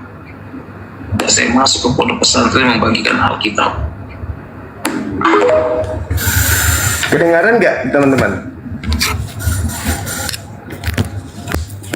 Kedengaran nggak? Sahabat-sahabat di bawah dengar nggak? Dengar nggak apa yang diucapkan tadi pendeta ustadz itu, ustadz pendeta tadi itu? Dengar nggak? Dengar kan? Dengar. Apa yang dikatakan oleh penipu ini? Dan sekarang tugas saya udah mulai keluar untuk melayani firman Tuhan, baik pondok pesantren, baik di daerah-daerah lainnya, baik itu di pondok pesantren, baik di daerah-daerah lainnya. Ya, ini saya sekarang berada di Depok. Ya, dari Depok nanti saya pulang lagi sebentar. Tanggal 10 khutbah di Fokus, ya. Tanggal 15 saya sudah ada lagi di Kalimantan atau di Padang. Karena saya punya pelayanan gerakan bawah tanah. Gerakan bawah tanah. Pelayanan gerakan bawah tanah. Gerakan bawah tanah. Yang istilahnya pelayanan ini tidak ketahui dari siapapun juga. Saya masuk ke pondok pesantren membagikan Alkitab. Masuk ke pondok pesantren membagikan Bible. Pesantren membagikan Alkitab. Ini, kau mau suruh Bang Suma berhenti gitu? Enak aja. Enak aja. Jangankanlah berputus asa, ya, sampai kamu ingin menghentikan umat Islam mengajarkan agamanya. Jangan, itu melanggar undang-undang. Umat Islam itu diperintahkan untuk mencegah mungkar. Ya, wa'tasimu bihablillahi jami'a wa la tafarraqu. Wazkuru ni'matallahi ilaikum iz kuntum a'da'an fa'allafa baina qulubikum fasbahtum bi ni'mati ikhwana wa kuntum ala syafa hufratin minan nar fa'ankatakum minha, dan seterusnya. Perintah untuk bersatu, untuk mencegah kemudian kemungkaran itu jelas. Kami diperintahkan berpegang teguh kepada akidah umat Islam. Kami harus berpegang teguh. Salah satu berpegang teguhnya itu adalah menghalau gerakan-gerakan, apalagi gerakan bawah tanah membagikan Bible ke pesantren-pesantren. Kan kurang ajar. Ada nggak gerakan Islam seperti itu? Masuk kemudian di sekolah-sekolah STT membagikan Al-Quran? Ada? Pernah nggak Anda temukan orang Islam membagi-bagikan Al-Quran kepada orang yang non-Muslim? Pernah nggak? Nggak ada. Karena kebenaran itu akan terungkap dengan sendirinya. Kalian sangat memaksakan. Kok masuk ke pesantren bagi Bible? Itu ngapain? Kok kalian aja malas membacanya, kok diajarkan di pesantren? Kan cari gara-gara. Terus kalau kami sikapi itu secara global, kami sikapi dengan cara-cara yang tidak bagus, apa yang terjadi? Bersyukurlah ada Bang Suma dan timnya untuk meredam gerakan-gerakan kalian itu dengan cara-cara yang baik. Ini ngajak apa ini? Ngajak apa ini? Ngajak apa ini kira-kira? Ngajak apa orang ini? Misionaris ini? Ngajak apa dia ini? Tampilannya seperti itu, masuk ke pesantren bagi-bagikan buku-buku dari agama mereka, itu ngajak apa coba kira-kira? Hah? Ngajak bersaudara gitu? Kan itu sudah melanggar undang-undang. Membagikan sebuah kitab yang tidak diimani oleh orang yang menjadi objek pembagian kitab, itu melanggar. Terus kami harus diam? Hah? Enak aja, matamu suwe. Diam. Ajarkan agamamu dengan cara-cara yang baik, dengan cara yang sehat. Jangan kau berpura-pura jadi Islam. Kitabmu sudah begitu modelnya, berpura-pura. Alkitab lah segala macam tulisannya di sampulnya. Tulisan nama Allah muncul di dalam.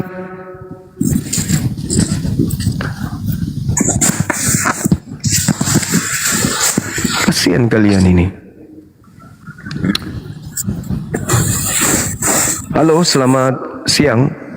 Ini kok saya nggak kelihatan ya tamu kita ini. Teman-teman terlihat nggak? Halo. Halo, selamat siang. Saya nggak kelihatan abang. Ya, dari Katolik atau Protestan? Suaranya kelihatan kan? Dengar kan? Iya. Oke. Suara dengar. Coba buka kameranya biar kita tahu. Kristen. Iya, buka kameranya. Buka kamera, saudara. Sepertinya belum bisa ini Bang Juma. Kenapa Dinda? Udah, yuk bahas itu apa tema salib untuk angkatan jahat itu gimana itu maksudnya? Ya, Yesus memberikan tanda. Yesusnya mengatakan bahwa Yesus palsu atau Kristus palsu akan melakukan tanda dahsyat sekiranya menyesatkan murid pilihan. Matius 24 nomor 24. Yesus memberikan tanda kepada angkatan jahat, yaitu bangkit atau keluar dari kubur pada hari ketiga. Pertanyaannya, apakah Kristen ini juga termasuk angkatan jahat? Tidak. Nah, kalau tidak, kenapa Anda menerima tanda bangkitan hari ketiga? Ya karena Yesus bangkit, bukan mati. Nah, itu kan tanda untuk angkatan jahat. Kok bisa tanda di mana adanya dia tanda itu kalau dia bangkit itu tanda Matius angkatan jahat? 12 nomor 38 sampai nomor 40. Kita baca ya. Angkatan jahat minta satu tanda dan tidak akan diberikan. Iya, silakan. Iya, Matius. ada moderator di bawah, ada nggak? Nanti saya mau sholat nanti dikit lagi. Matius berapa Bang Juma?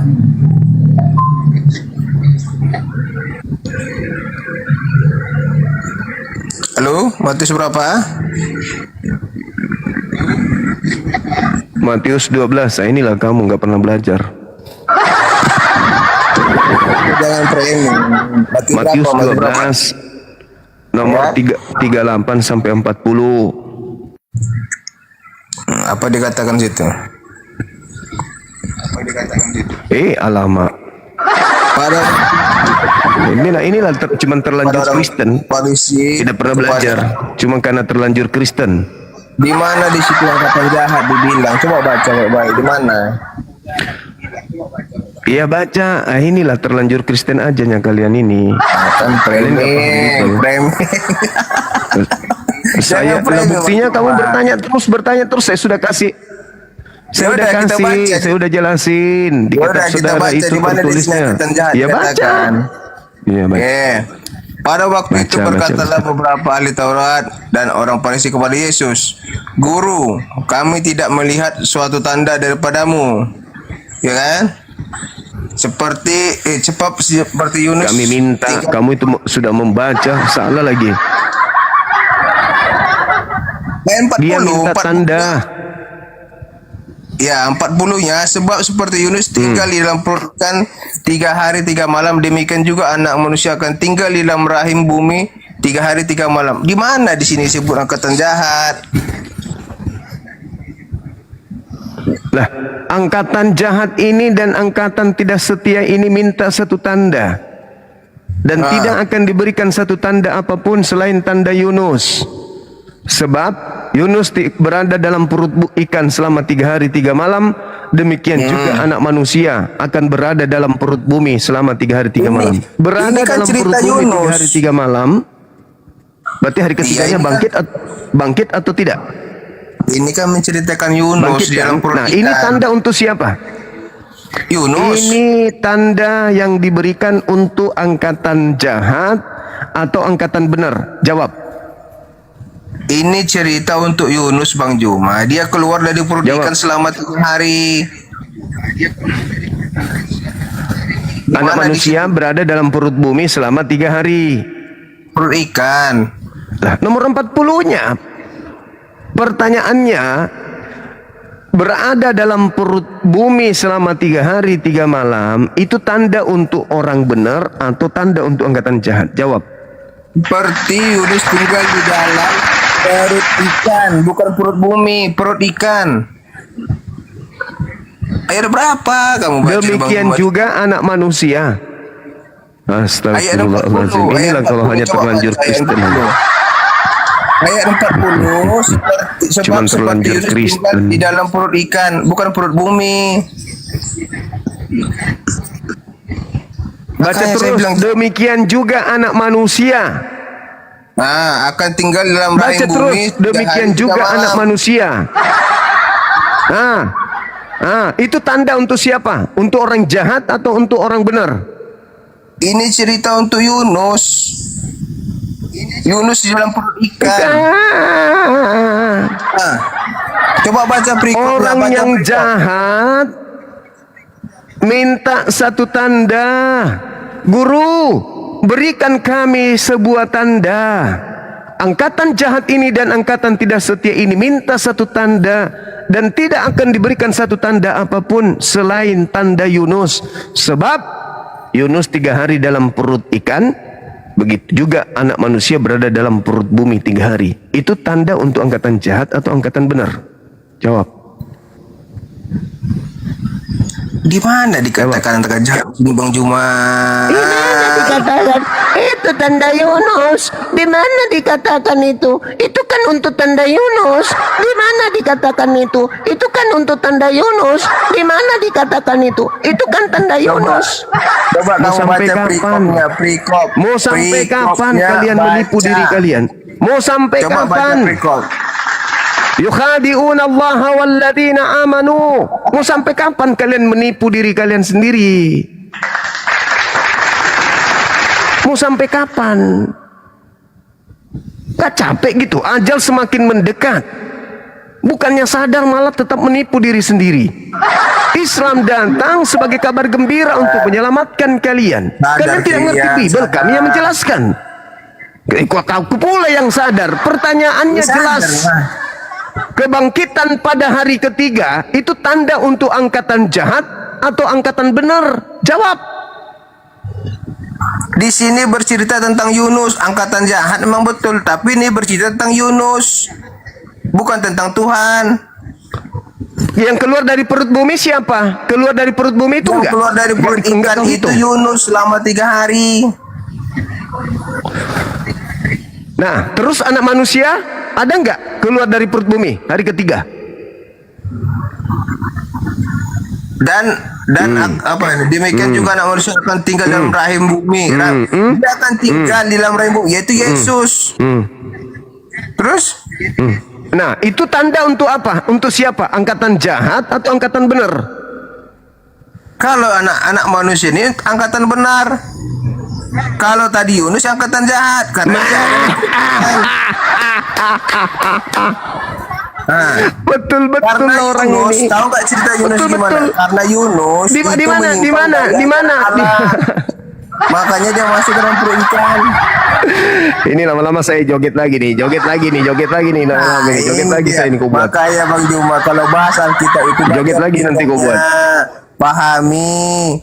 Baca Jangan hanya perikopnya. comot-comot. Bisa-bisanya kau mengatakan itu untuk angkatan benar. Jelas-jelas di situ Jadi gini, tertulis bentar. Yesus angkatan lahir itu jahat apa? ini dan angkatan tidak setia. Minta satu tanda. Minta satu tanda dan tidak akan diberikan satu tanda apapun selain tanda Yunus. Sebab Yunus 3 hari 3 malam, demikian juga anak manusia 3 hari 3 malam. Itu tandanya. Maka 3 hari 3 malam keluar dari perut bumi, itu tanda untuk siapa? Ya Allah ya Karim. Susah ngajar Bang Juma nih. Ya Allah. Udah depan lama-lama juga nggak ngerti-ngerti juga. Sadar Bang Juma, sadar. Malah saya yang dikatakan gitu. Adik saya di bawah yang moderator atau apa gitu, naik dulu dong, aku mau ibadah dulu dong. Sebentar aja. Ini aku nggak bisa naikkan orang, kenapa ya? Assalamualaikum warahmatullahi wabarakatuh. Sudah ada Dinda? Aku Saya nggak lihat loh dek. Waalaikumsalam warahmatullahi wabarakatuh. Coba ya. Kacau. Yang yang yang yang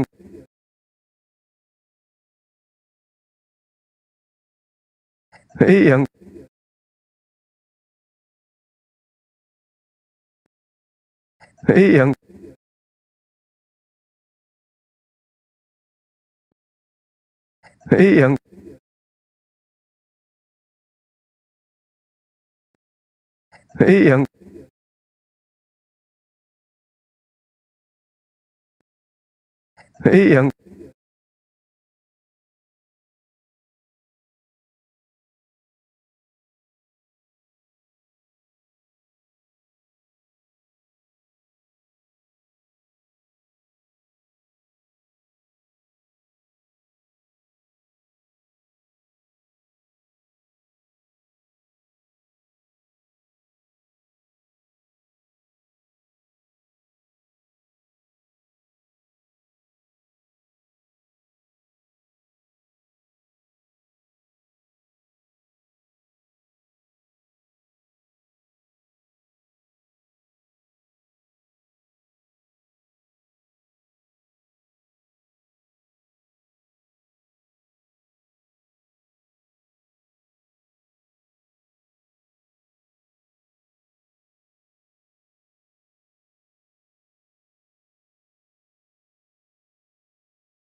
Cek, cek.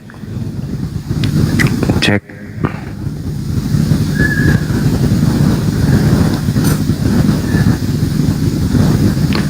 Cek, cek, cek, cek.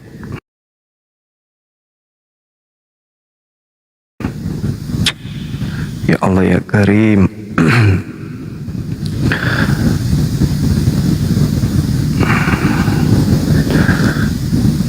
Cek, cek.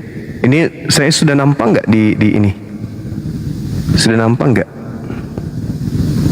Teman-teman, saya sudah kelihatan nggak di ini? Ada? Ya nggak tahu kenapa jaringan saya kok kayak tiba-tiba kayak apa gitu ya. Tadi Ustaz Alip mana ya?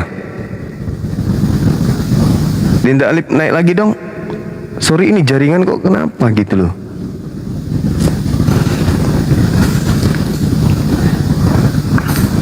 Iya betul.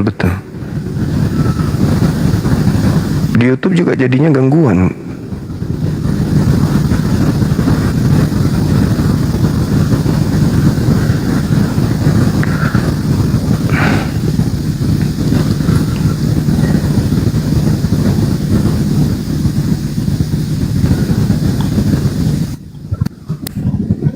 Oke, assalamualaikum warahmatullahi wabarakatuh, Dek.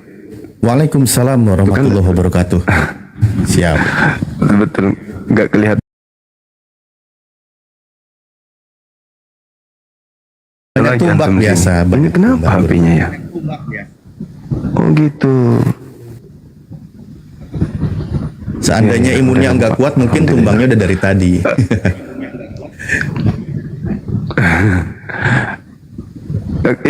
Kamu ini kan moderator kan sini, Dek? Bukan nampaknya Gurunda. Iya. Tunggu. Saya mau ibadah dulu. Antum udah sholat? Siap. Belum di sini. Gurunda di situ duluan. Di sini aku nyusul waktunya. Beberapa menit. Oh siap.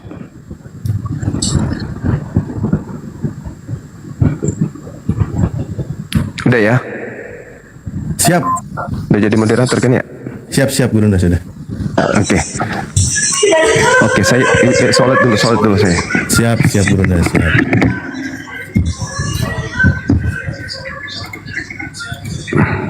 Oke. Ini Rosdiana ini Rosdiana minta naik tapi berisik lu. Assalamualaikum. Aduh, berisik bang. Waalaikumsalam. Bang, Rosdiana kalau mau naik, kira-kira kalau di rumah ada hajatan bang, ke rumah tetangga aja dulu yang sepi gitu loh. Kedengaran semua itu bang, ada musik, ada apa gitu loh, ada orang lagi betulin genteng, ada yang orang lagi bikin sambal, kedengaran semua abangku. Jadi kalau mau naik di sini cari tempat. Kalau kira-kira di rumah ada hajatan apa gitu, yang sepi itu kalau bisa itu di kuburan. Nah sepi itu di situ. Jangan naik bang kalau berisik. XL. Ya. Menurut kamu tadi kan pertanyaannya Banyuma gini bro. Ya. Tanda Yunus itu ya 3 hari 3 malam di perut ikan. Begitu juga anak manusia 3 hari 3 malam di perut bumi. Itu tanda untuk angkatan baik atau untuk angkatan jahat? Kalau Yunus itu angkatan jahat karena dia tidak mengikuti ajaran Yesus. Itu. Iya. Yang keluar, yang keluar dari kubur itu angkatan apa? Yang mana datanya keluar dari kubur? Yang keluar dari 3 hari, yang keluar dari perut bumi. Siapa itu? Keluar dari perut bumi. Yang ayat tadi. Saya ulang ya, ini bahasa Indonesia nih. Lu kalau gak ngerti bahasa Indonesia juga, gua suruh lu kursus ke Burundi, dengerin. Ya, Yunus 3 hari 3 malam di perut ikan. Betul. Begitu ya. juga anak manusia 3 hari 3 malam di perut bumi. Di rahim bukan Ya. di rahim. Di rahim bumi, oke. Ya betul. Oke. Siapa nama anak manusia yang ada di rahim bumi itu? Yesus. Yesus. Rahim Bunda Maria. Ngapain dia di rahim bumi? Ngapain lahir di rahim bumi? Dia kan seperti manusia, mau lahir seperti manusia 9 bulan dalam kandungan ibunya. Saya tanya lagi, saya ulang ya. Itu anak manusia di perut di rahim bumi ini, dia bernapas atau tidak bernapas? Seperti manusia biasa. Saya nggak nanya seperti manusia. Dengerin bahasa Indonesianya nih. Seperti apa? Gua kirim lo ke Burundi ya. Dengerin. dengerin. Dengerin baik-baik ya. Ya. Anak manusia di rahim bumi ini itu mati atau bernapas?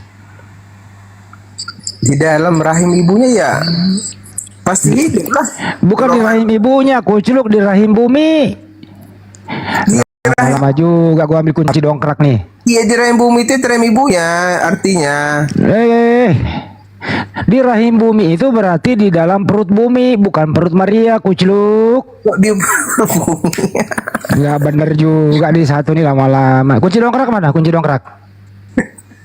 Ya udah, pertanyaan lain coba, yang lain. Ya. Yang itu aja dibahas. Bosan. Ya, ntar dulu belum selesai. Di dalam perut bumi dia mati atau bernapas? Di dalam perut bumi dia bernapas lah. Bernapas, baik. Berarti dia dikubur hidup-hidup. Betul? Dikubur hidup. Orang dia hidup tadi dibilang, kok hidup kok dikubur? Ya kan dalam perut bumi berapa hari? 3 hari di sini dibilang di dalam Iya. di dalam bukan perut bumi, di dalam rahim bumi, Ya rahim bumi itu perut bumi, kucluk. Ya udah terserah, ya dia hidup. Hidup berarti dia dikubur hidup-hidup. Kok dikubur, orang dia hidup kok dikubur? Ya di perut bumi itu dikubur apa? Lagi rekreasi? Saya tanya dulu, yang dikubur itu hidup apa mati? Yesus waktu turun dari salib itu mati atau hidup? Yesus? Wih, Yesus. Nah, Yesus waktu habis disalib itu mati atau hidup? mati. Mati. Yesus itu dikubur hidup-hidup atau dikubur mati? Dikubur hidup-hidup. Dia pas mati lah dia dikubur. Mati, gitu. Ya. Nah, berapa hari dia dalam kuburan? 3 hari itu. Terus setelah itu dia bangkit. Ntar dulu, jangan bangkit Iblis dulu. sombong. Jangan buru-buru bangkitin, ntar dulu. Ya, terus Nah, berarti di dalam kubur dia mati, betul? di dalam kubur dia ya memang dia udah mati dari saat Iya, disalibkan oke. dia mati. Oke, yang mati itu Tuhan atau manusia? Yang mati itu Tuhan apa manusia? Yang mati itu tubuhnya, manusianya. Manusianya. Surga. Rohnya kemana? Ke surga. Ke surga, baik. Apakah tubuh Yesus adalah Tuhan? Apakah tubuh Yesus adalah Tuhan? Bisa jadi. Bisa jadi. Berarti tubuh Tuhan mati. Tubuh Tuhan mati. Ya manusianya, betul. Saya Ya. ulang kembali bahasa Indonesia, kunci dongkrak menanti. Dengerin. Bang.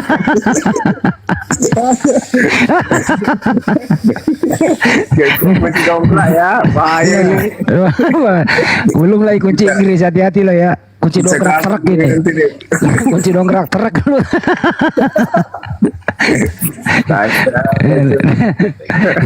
Lu lucu juga lu bro, gak bener lu. Lu jangan bikin gua ketawa ah.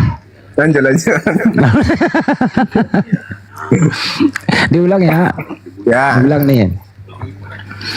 Apakah tubuhnya Yesus adalah Tuhan? Apakah tubuhnya Yesus adalah Tuhan? Bisa jadi. Bisa jadi. Bisa jadi itu artinya bisa iya bisa enggak. Bingung. Saya ganti pertanyaan lah bang. Ganti ya, ganti. Ya ganti yang lain aja, topik yang lain aja. Oke. Menurut kamu siapa sih yang membunuh Yesus itu di tiang salib? Menurut saya siapa yang bunuh Tuhan Yesus di tiang salib? Romawi. Ya, Romawi itu orang baik atau orang jahat? Jelas orang jahat. Orang jahat. Hmm. Orang yang mempengaruhi orang jahat itu pengaruh Tuhan atau pengaruh iblis? Kalau jahat ya pengaruh iblis lah. Iblis. Berarti Yesus mati itu kehendak siapa? Yesus mati itu kehendak Bapa dan kehendak iblis. Kehendak Bapa. Kok dua-duanya? Oke, baru aku jelaskan. Iya, jelaskan. Bentar bang, baru jelaskan. Enggak. Sebelum lu jelaskan, lu ketawa dulu. Bukan lucu, harus lucu dulu baru Oh, ketawa. lucu dulu ya. Ya udah lucuin dulu. Oke, gini lah, baru aku jelaskan pelan-pelan. Iya. Kehendak Bapa. Mengapa aku bilang kehendak Bapa? Karena sebelum dia datang ke dunia, dia dinobatkan akan mati di kayu salib dan bangkit. Si iblis, dia suka juga Yesus itu kan mati supaya dia bersama-sama ke kala maut. Rupanya Yesus bangkit. Tidak sesuai kehendaknya, makanya dia malu, makanya memframing seolah-olah Yesus itu bukan mati tapi diserupakan atau digantikan karena dia sudah malu bahwasannya yang mati itu Yesus tapi bangkit. Oke. Sangka iblis ini dia akan mati kalau mau Ya bersama-sama gantian udah. gitu. Sebelum saya lanjut, yang kau tadi omongkan itu kau ngerti sendiri apa nggak ngerti? Ngerti lah, jelas. Ngerti, baik. Menurut kamu siapa yang merencanakan Yesus mati di tiang salib? A. Bapak, B. Iblis. Siapa yang merencanakan Yesus mati di kayu salib? Iya. Dua-duanya? Dua-duanya. Jadi rencana Bapak dan rencana Iblis Ya benar. sama. Sama, tapi tujuannya berbeda. Tujuan Jadi Allah. saya belum ngomongin tujuan. Kunci dongkrak. Saya belum ngomongin tujuan. Diam. Kunci dongkrak. Hati-hati. Coba kunci dongkrak udah parah ini. Jadi Bapak dan Iblis kerjasama mau membunuh Yesus. Bukan kerja sama. Terus apa? Sama mereka menginginkan Yesus itu akan mati di kayu salib. Cuman Ya, bukan artinya sama-sama. Bapak ingin membunuh Yesus, Iblis juga mau membunuh Yesus. Jadi sama Ya. tujuannya ya. ya tujuannya sama, tapi Tujuannya sama. Baik. Iblis itu jahat atau baik? jelas jahat lah. Oke. Bapak itu baik atau jahat? Baik. Oke. Kalau berencana membunuh orang itu di tiang salib, baik atau jahat? Jahat. Jahat. Bapak itu berencana membunuh Yesus atau tidak? Bukan berencana karena dia itu Allah itu sendiri menjadi Saya ulang kembali. Bahasa Indonesia kunci dongkrak melanti. Dengerin ya. Bahasa Indonesia kunci dongkrak menanti. Dengarkan baik-baik. Ganti aja lah kunci Inggris. Kunci Inggris aja ya udah. Apa? Berat itu kunci dongkrak itu berat masalahnya. Iya. Oke, lanjut Pak. Apakah Bapak yang berencana membunuh Yesus di tiang salib? Apakah Bapak berencana membunuh Yesus di tiang salib? Iya, atau Ya, tidak? benar. Iya. Ya. Oke, rencana membunuh orang di tiang salib itu baik atau jahat? Jahat. Jahat. Apakah Bapak jahat atau tidak? Apakah Bapak jahat atau tidak? Bapak itu Allah, jelas dia baik. Tujuannya baik. Saya ulang lagi, kunci Inggris menanti. Udah ganti ya. Saya ulang lagi, kunci Inggris menanti. Udah ganti ya kunci Inggris sekarang. Ya, lo kan minta kunci Inggris tadi. Saya ulang ya. Coba. Apakah Bapak yang merencanakan pembunuhan Yesus? Ya, benar. Apakah yang merencanakan pembunuhan itu jahat? Ya, benar, jahat. Apakah Bapak jahat? Baik. Kunci Inggris, kunci dongkrak berfungsi. Nggak bener juga lu. Allah itu jahat Oke. kan? Apakah iblis yang berencana membunuh Yesus? Apakah iblis berencana? Ya, benar. Apakah iblis jahat? Jelas dia jahat. Kenapa iblis jahat? Karena ingin membunuh Yesus. Oke. Apakah Bapak jahat? Tidak. Apakah Bapak yang merencanakan membunuh Yesus? Iya, benar. Apakah yang merencanakan membunuh Yesus jahat? Iya, benar. Apakah Bapak mau membunuh Yesus? Apakah Bapak? Iya, benar. Apakah Bapak jahat? Tidak, kalau itu tidak. Kunci Inggris sama kunci dongkrak bereaksi. Aja. Enggak bener lu. Ganti tema yang lain, Bang. Ganti lagi, ganti lagi. Bosan, itu aja dari 2 minggu itu aja temanya. Bosan. Menurut kamu, nih, Edis berkata, itu kehendak iblis, bukan kehendak Bapak. Pendapat kamu? Menurut saya, pendapat dia itu bisa benar, bisa salah. Oke. Benarnya di mana, salahnya di mana? Karena dia mengatakan kehendak iblis betul. Salahnya dia tidak menyebutkan kehendak Bapa, hanya menyebutkan kehendak iblis. Sedangkan itu kehendak dua-duanya, kehendak Bapa dan kehendak iblis. Oke. Berarti Edi salah. Jelas salah, karena dia tidak menyebutkan kehendak Bapa. Kalau menurut Bom itu kehendak Bapak. Pendapat kamu?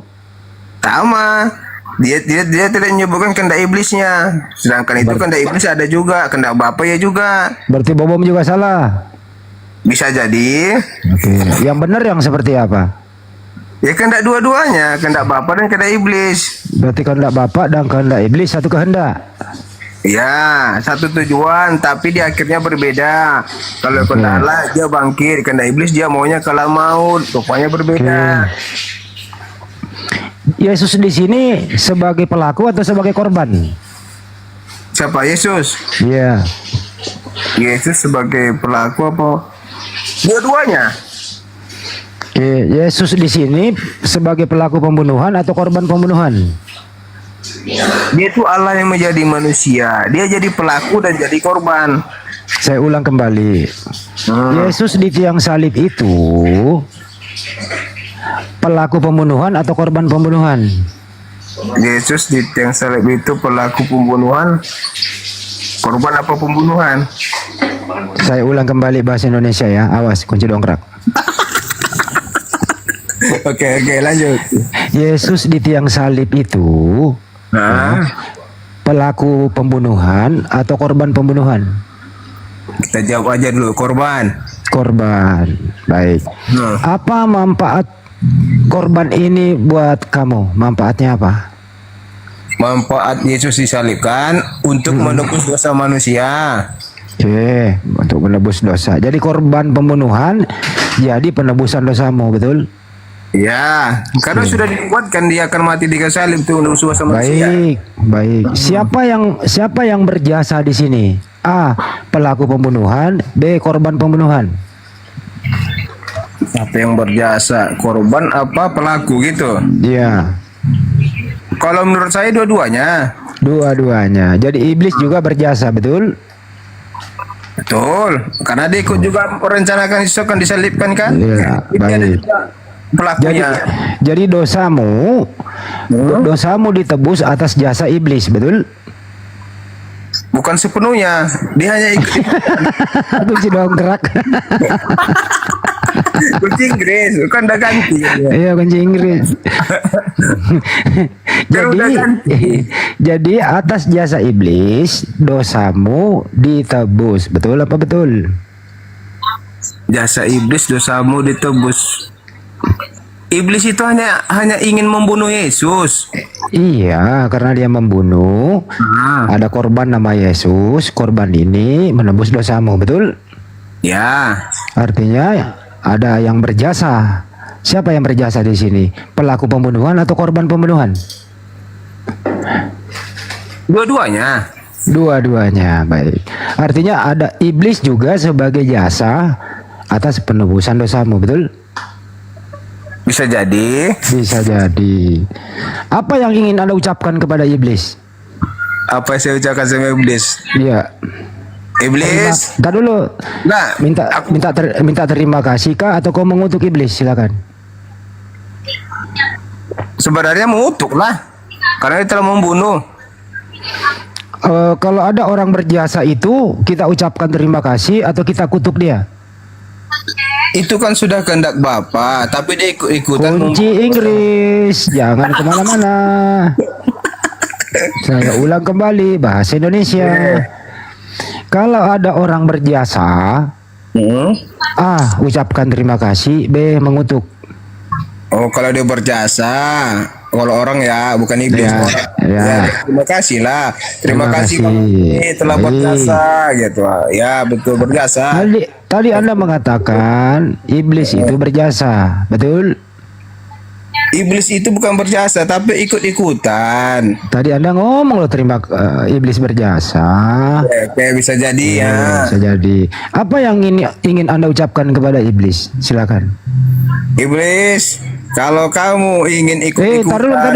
Tar dulu. Stop dulu. Kalau kau panggil iblis, gini, iblis, kau juga nyahut, iya. Nah, coba rubah suaramu. Iblis, kau juga jawab, iya. Gitu, coba. Gimana? Iblis? Kau panggil ini, iblis. Terus kau jawab lagi, iya, paman. Ya, coba diulang. Itu kan abang lah menjawabnya, aku yang bilang. Kamu yang memanggil iblis, kau pun Saya jawab. Ini kan saya gurumu. Saya Nggak gurumu. cocok. Nah, seharusnya ada lawan bicaranya. Aku yang jawab, abang Ya, yang udah. Silakan minta Oke. terima kasih kepada iblis. Oke. Kok berterima kasih? Silakan dia berjasa. Mengucapkan kata-kata. Oh kepada ya, iblis. silakan. Oke. Iblis. Jawablah Bang Andi. Suruh orang tuamu yang jawab. Kacau. Aduh. Ada Ya, topik yang lain apa? Topik Ya, yang lain. terusin dulu apa yang kamu ucapkan sama iblis, silakan. Yang jawab ngapain ku lanjutkan. Jawab Enggak, lah. apa yang kau mau ucapkan? Apa yang kau mau ucapkan sama iblis? Tidak jawab ya. Ya. Oke, iblis. Bapak kamu mana? Kacau. Mestinya Edis ada di sini, mestinya Edis yang jawab. Dia kan pendukung iblis, si Edis itu. Itu seharusnya kalau ada dia yang jawab sebenarnya. Iya, Karena dia benar. katanya iblis yang berjasa katanya kan. Makanya aku bilang kalau ada dia di sini ya dia yang jawab. Dia yang jawab. Anggaplah kira-kira diwakili oleh Edis. Siapa yang bisa mewakili Edis? Ada nggak di situ ponakanmu siapa gitu? Ini siapa? Nasudi. Coba Nasudin ini mewakili Edis. Nasudin, kamu Kristen apa Muslim? Nasudin. Muslim bang. Madura bang. Muslim bang. Bang, berisik bang. Cari kuburan dulu yang sepi baru naik. Ya udah lanjut aja. Jangan anggap saja kalau kau bilang iblis, anggap saja kira-kira ada suaranya Edis menjawab. Baru kau tanggapi, silakan.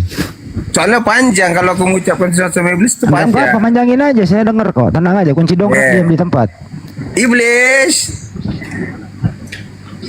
Nggak ada suara yang menjawab. Anggap saja Edis menjawab terdengar di telingamu, ono lo. Oke. Iya. Iblis. Ya, ada itu kan. Nah, tuh Edis itu ya. Gitu. Edis itu ya. Contoh nih. Iya, contohin. Coba ulang. Kamu jangan ikut-ikutan ya. Ulang dulu. Panggil iblis terus kau pakai suaranya Edis. Iya, gitu. Coba. Nggak masuk dia kalau suara kayak gitu. Masuk lah, coba bilang. Iblis, gini loh caranya. Yang lain, yang Kristen lah. Coba naikkan satu orang. Nggak usah, kamu aja praktekin seakan-akan ada Edis menjawab. Nah, kau yang jawab Abang sendiri, jawab coba. ya. Jawab ya, iblis. Kau ya wakili Edis. Iya, gitu loh. Coba. Oke, ya, dah. Belum, Kamu jangan ulangi dulu. ikut-ikutan ya. Ulangi. Ulangi Nah, dulu, ayo. Jul. Nah, itu. Gak usah cepetan nanti nih, cepetan. Bentar, Jul ini. Jul, Kristen Islam Jul. Islam dia. Jawab aja Jul. Nggak mau Bang Andi, malu dia. Jul, jawab ya. Jangan libatkan yang lain dulu. Ini percepat bro, ini durasi. Kan tadi ngomong sepakat, iblis, Edis kan ini mewakili iblis nih, kan gitu ya. Nah, seakan-akan kau panggil. Seolah-olah dengar aja lah ya, nggak usah dijawab lah. Nah, terserah lu lah. Ayo. Iblis. Iya anakku. Itu ya. Oke, aku semangat nih. Oke, kita ulang ya. Kita ulang ya. Iblis. Iya anakku. Aku bukan anak. Kenapa kau membangunkan aku? Aku bukan anakmu, Iblis. Kamu jangan ikut Aku yang menginginkan dalam kematian perencanaan terhadap Yesus. Iblis, karena kamu tidak berhak atas nyawanya, Iblis. Itu adalah hak saya. Karena saya Allah yang menciptakan Tapi yang mati itu bukan Yesus, anakku. Karena kamu memframing umat seberang, kamu bilang itu bukan Yesus, Iblis. Kamu banyak dusta, Iblis. Memang kamu manusia. Berarti aku berhasil membunuh Tuhanmu. Kamu berhasil hanya ikut-ikutan, Iblis. Berarti kau menerima dia dariku. Betul, saya menerima, tapi kematian Terimalah kemudian dari berasal dari kamu. Tetapi memang betul dia dari Allah itu yang menubuatkan Yesus akan mati di kayu salib, Iblis. Kamu tidak Pengikutku adalah angkatan jahat yang menerima hadiah dari kematian di atas salib. Angkatan jahat itu hanya ada pada Yunus, Iblis, karena dia tidak mendengarkan perintah Allah, Iblis. Bukan anak manusia itu, Iblis. Kepalamu gimpe, anakku. Iblis, kenapa kamu tidak menolak ajaran kebenaran itu, Iblis? Kenapa kamu tolak itu, Iblis? Kepalamu sudah gepeng kubuat.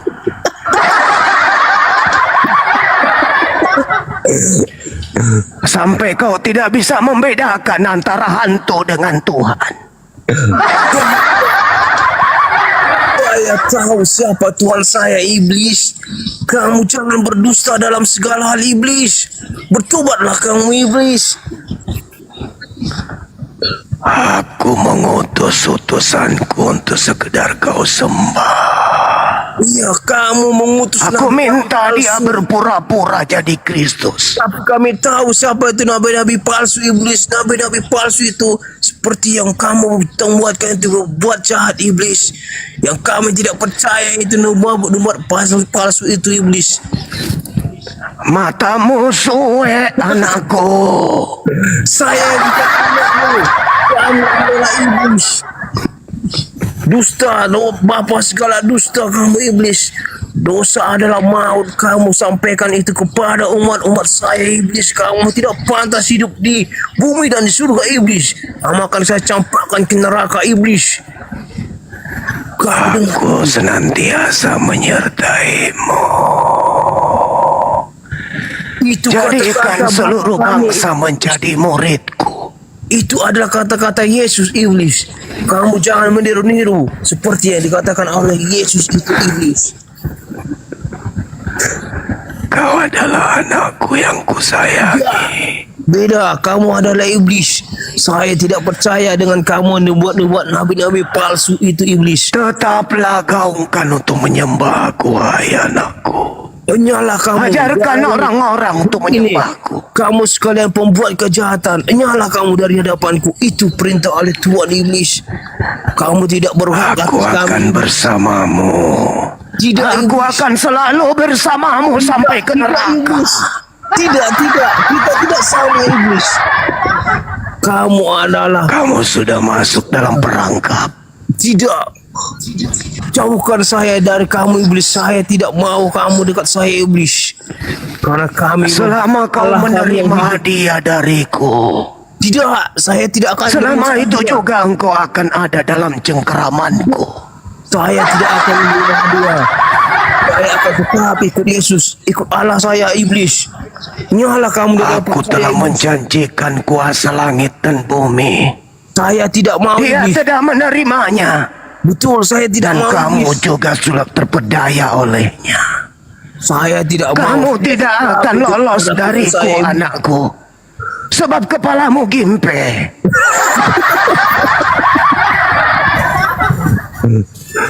Kamu adalah bapa segala pendusta iblis. Saya tidak itu percaya iblis.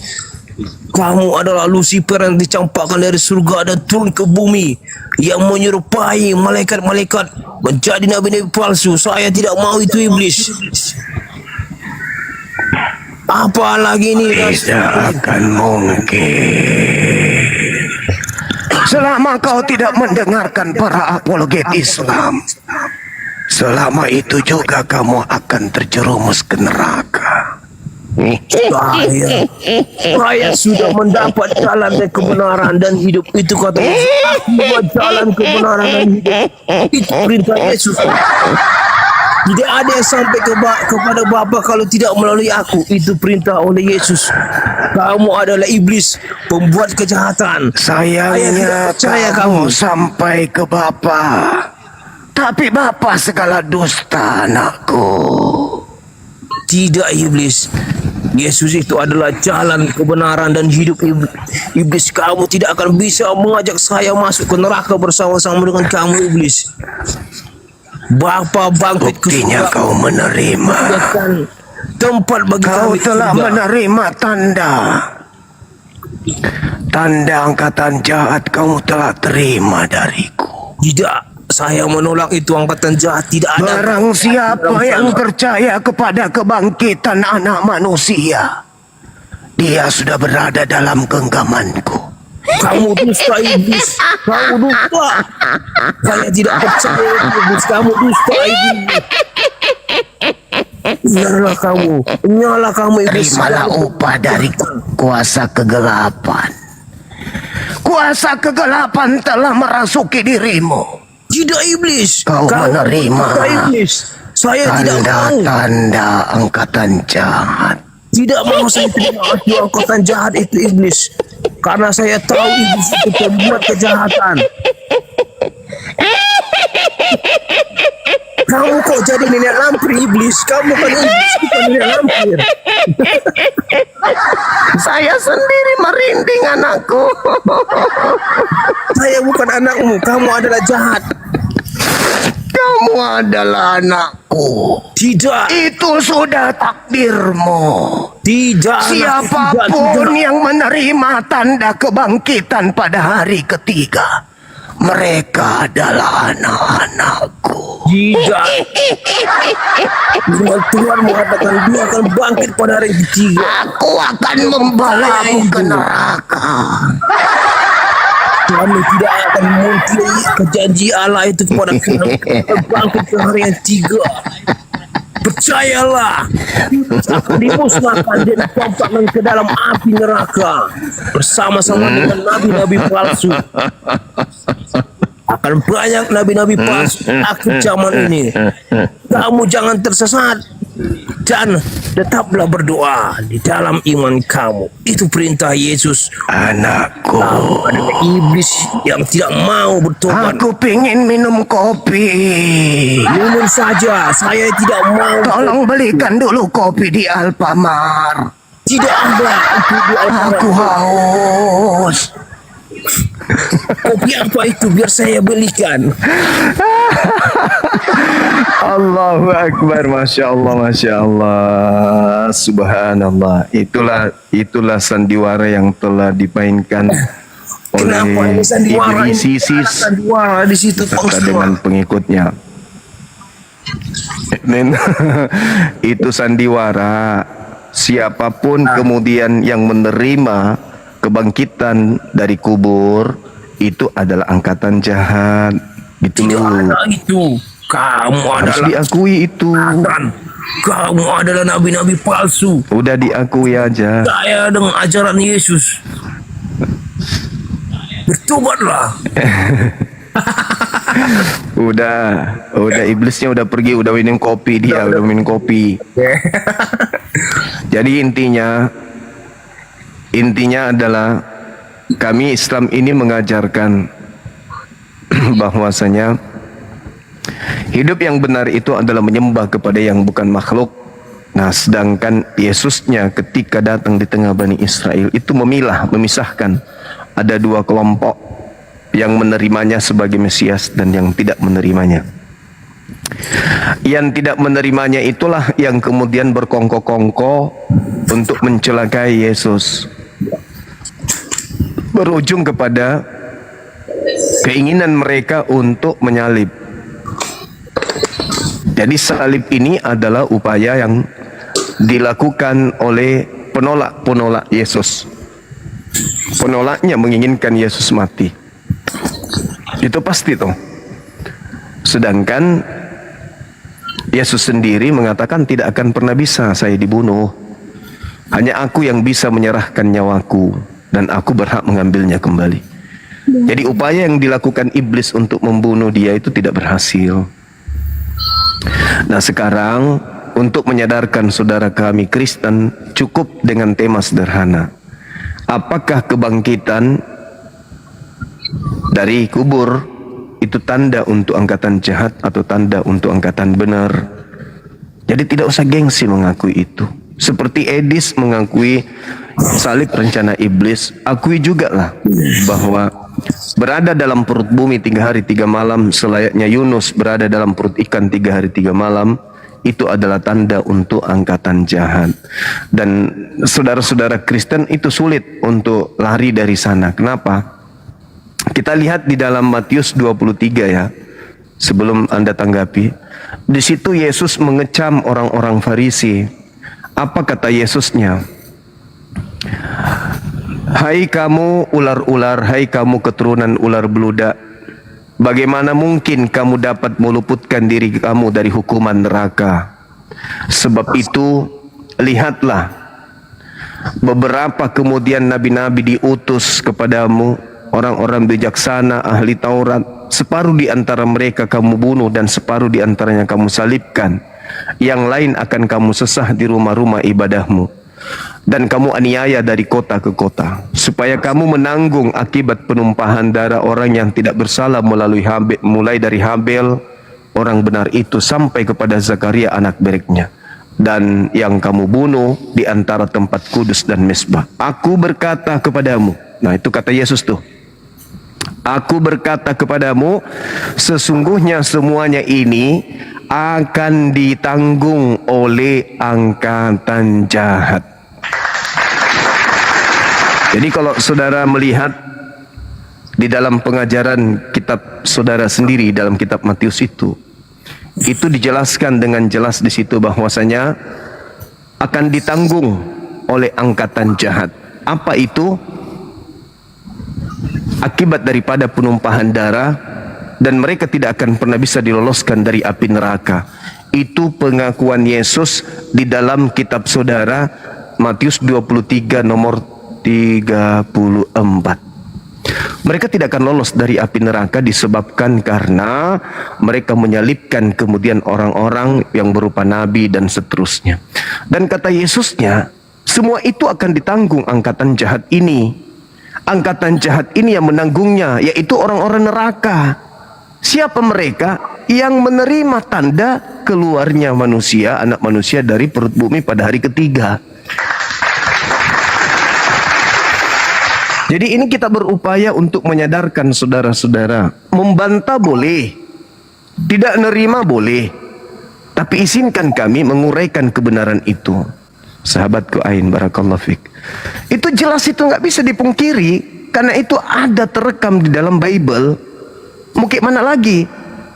Coba Anda lihat di data nomor 15-nya. Celakalah engkau wahai orang Farisi, orang munafik, ahli Taurat. Engkau menyeberangi lautan, menjelajahi daratan, mentobatkan orang menjadi pengikutmu, dan setelah kau jadikan mereka pengikutmu, kau jadikan dia menjadi orang apa? Orang neraka. Dan apa? Dan 2 kali lebih jahat daripada kamu. Dan semua itu akan ditanggung oleh angkatan jahat ini. Jadi ada 3 sesi di mana angkatan jahat itu disinggung di dalam kitab saudara.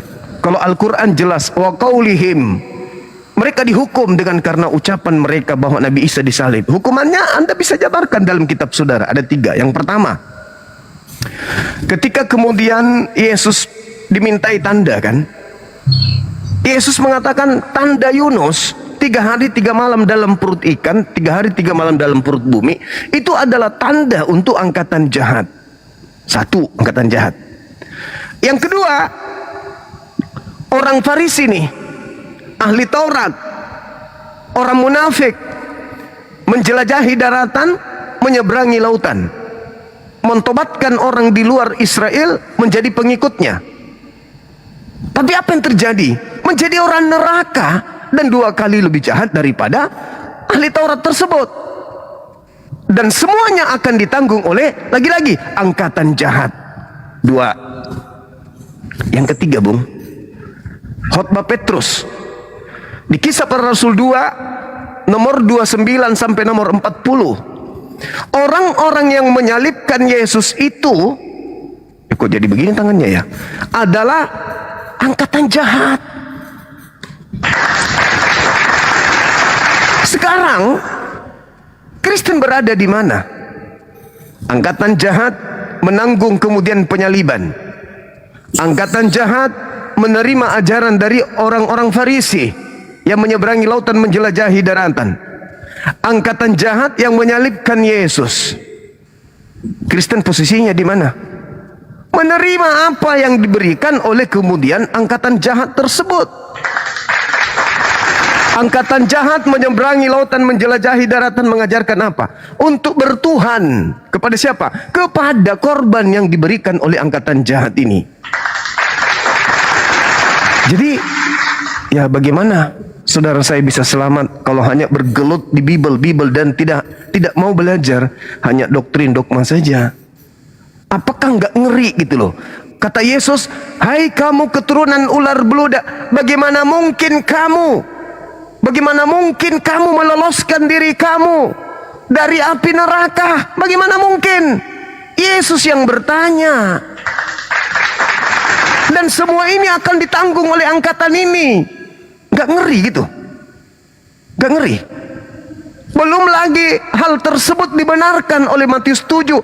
Pada hari terakhir nanti banyak orang berseru kepadaku, Tuhan, Tuhan, bukankah kami bernubuat pakai namamu, mengusir setan pakai namamu, bermujizat pakai namamu? Pada saat itulah aku akan berterus terang kepada mereka, enyahlah daripadaku, aku tidak mengenal kalian. Kalian semua adalah pelaku kejahatan. Angkatan jahat. Orang yang memanggil Yesus Tuhan, orang bernubuat pakai nama Yesus, orang yang mengusir setan pakai nama Yesus, disebut angkatan jahat. Dan memang faktanya angkatan jahat minta tanda, angkatan jahat diberi tanda kebangkitan hari ketiga. Kristen ini adalah kelompok manusia yang percaya kepada sosok yang keluar dari kubur pada hari ketiga.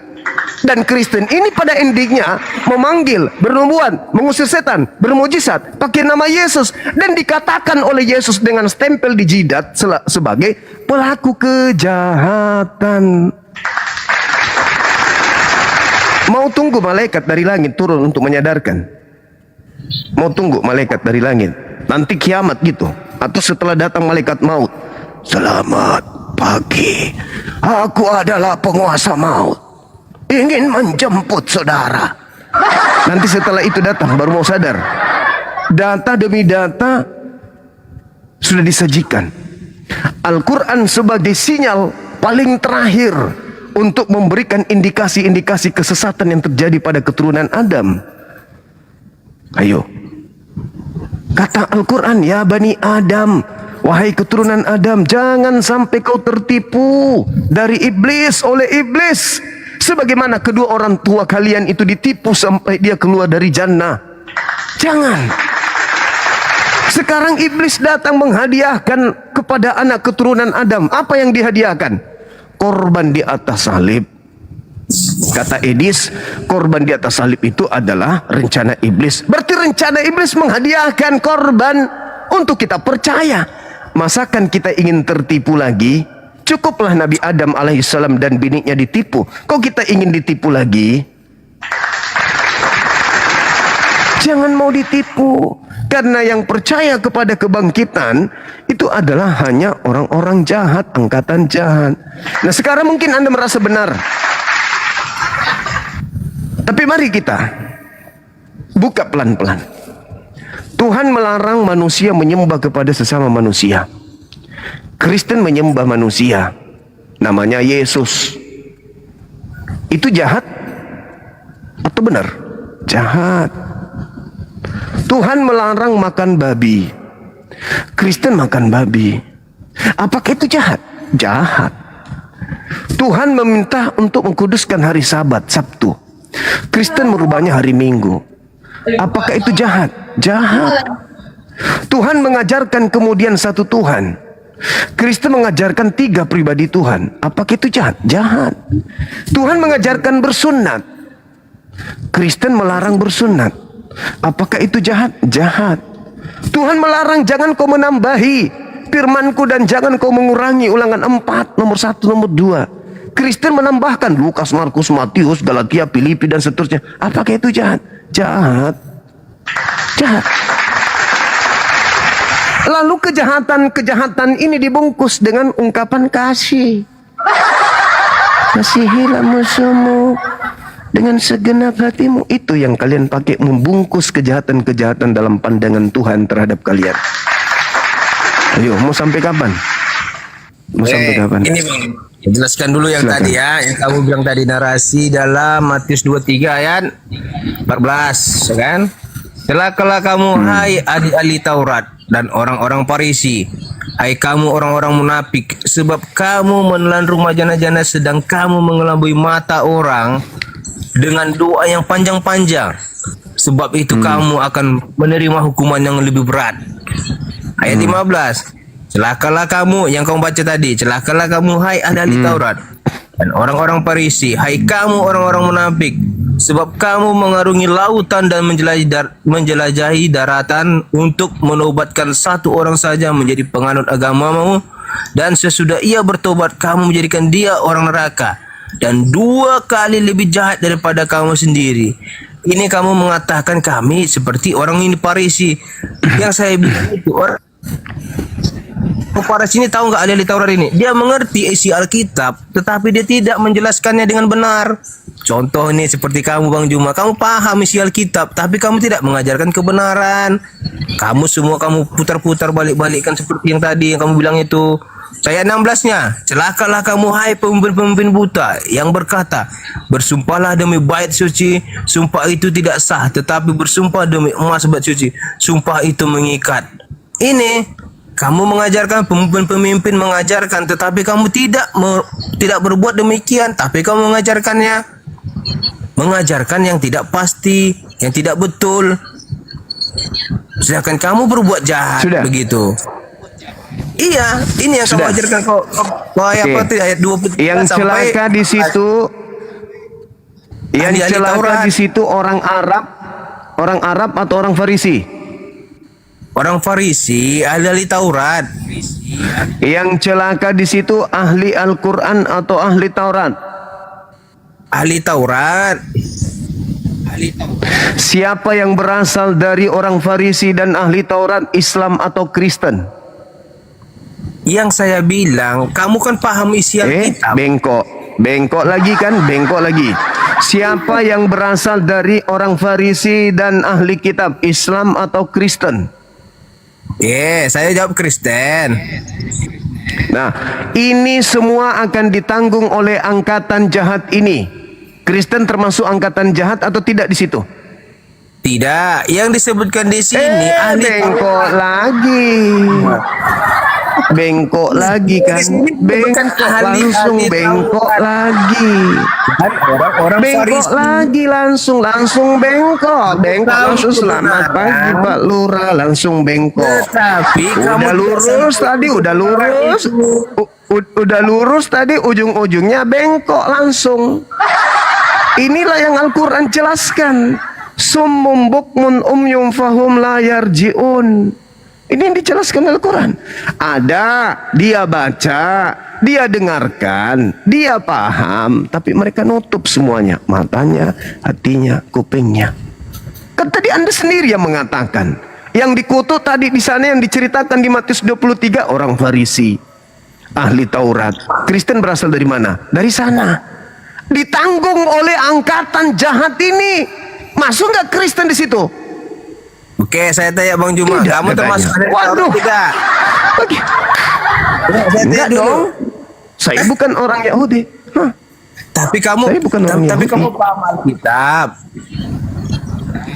Saya paham kitab bukan berarti saya yang disebut ahli kitab itu adalah ahli, pemilik, ahli waris dari pemilik daripada harta tersebut. Harta yang Bukan. dimaksud di situ Torah. Kamu kan menyatakan kamu ini ahli-ahli Taurat, paham Alkitab, isi Alkitab. Berarti kamu termasuk ahli-ahli Taurat. Tetapi kamu tidak menyampaikan kebenarannya. Saya bukan ahli. Masa kan kau sebut saya ahli Taurat? Bukan. Ya. Saya bukan orang Tapi Yahudi. kamu paham. Dan Paham agama kan, saya Ayang? bukan berasal dari sana. Iya, kamu kan paham Bedakan dari orang yang paham. Tetapi yang kamu sampaikan itu bukan ya kebenaran. ahli dalam bidang pengetahuan, iya. Tapi bukan ahli dalam arti kata pewaris. Di sini tidak Sedangkan yang dimaksud dalam Matius 23 itu yang dimaksud di situ adalah penerus. Coba Anda baca Matius 12, nomor 15-nya. Orang Farisi, ahli Di kitab, mana disebut situ orang munafik, penerusnya? menyeberang Penerusnya lautan. di mana? Angkatan jahat itu penerusnya. Itu nomor Enggak, 15-nya. Engkau mentobatkan orang masuk ke dalam agamamu, wahai orang Farisi. Orang luar di luar Farisi yang menjadi pengikut orang Farisi itu Islam atau Kristen? Jawab. Itu kan orang Farisi. Jawab. Arti Kristen Orang itu- Farisi mentobatkan orang. Orang Farisi mentobatkan orang menjadi pengikutnya. Sekarang yang menjadi pengikut orang Farisi Islam atau Kristen? Islam atau Kristen? Orang Farisi itu orang Kristen. Bengkok atau lu? Itu pintar. Berarti penerus daripada orang Farisi Islam atau Kristen? Tetapi dia Penerus mengatakan dari orang ahli-ahli Farisi Taurat. Islam atau Kristen? Dia mengerti isi Alkitab tapi tidak Iya, menyampaikan kebenarannya. penerus daripada orang Farisi. Penerus daripada orang Farisi Islam atau Kristen? Islam atau Orang Kristen? berdosa. Tidak ada dikata orang berdosa. Karena ajarannya berbeda dengan Kristen. Orang yang meneruskan misi ajaran,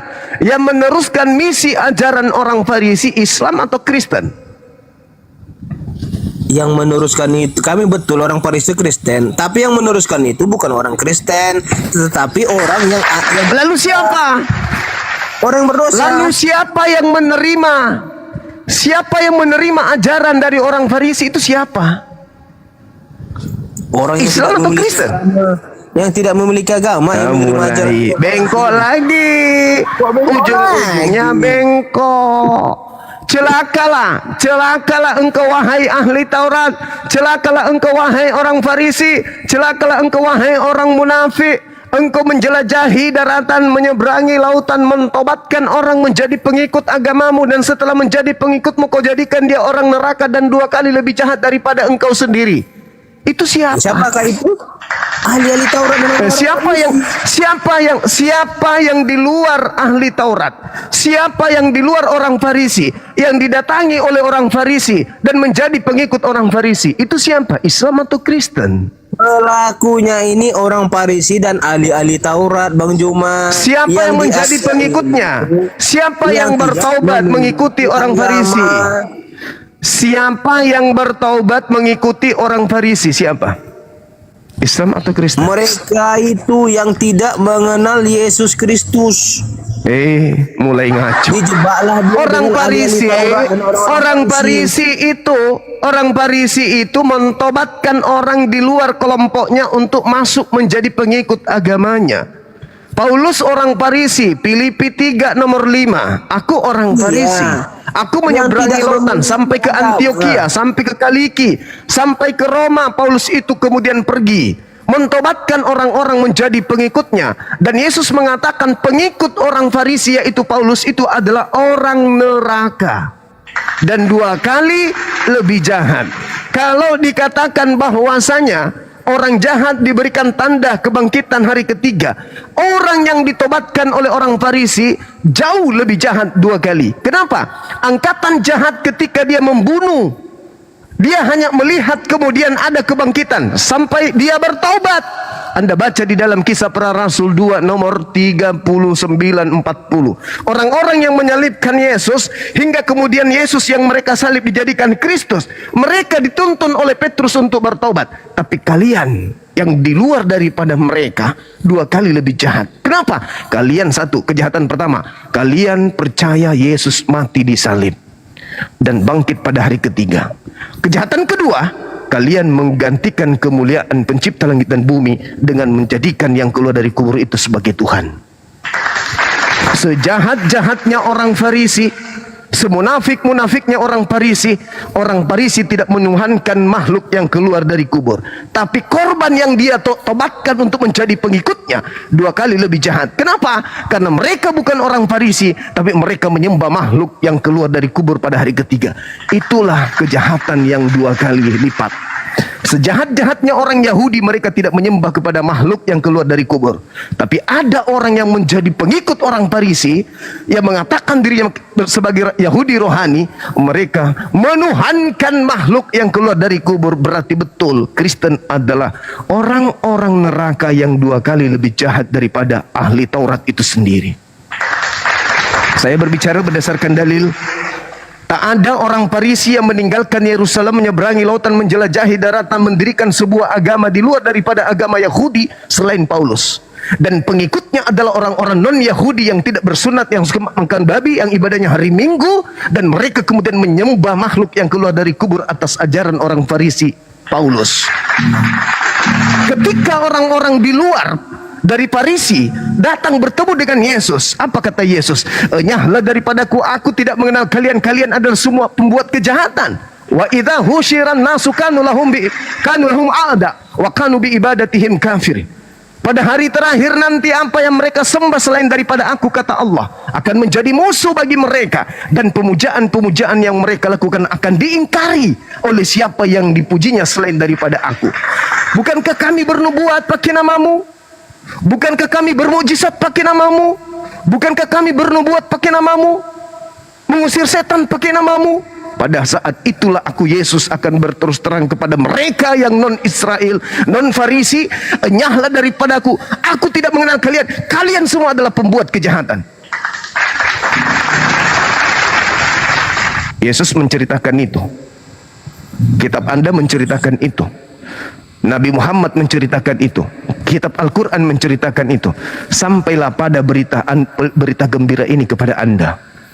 Celakalah mereka yang mati dalam keadaan non-muslim sebelumnya tanpa bertemu dengan kami apologet Islam ini. Beruntunglah kalian yang non-muslim yang masih hidup dan bisa kemudian bertemu dengan kami. Tapi celakalah jika kemudian kalian tidak menggunakan akal, namun senantiasa membengkokkan semua apa yang telah kaidahnya sudah diluruskan. Tidak ada membengkokkan, Bang Jum. Kenapa tidak? Coba sekarang orang Farisi ini Anda percaya? 21 sampai 23, coba baca dulu. Matius Silakan Anda baca. 7 ayat 21.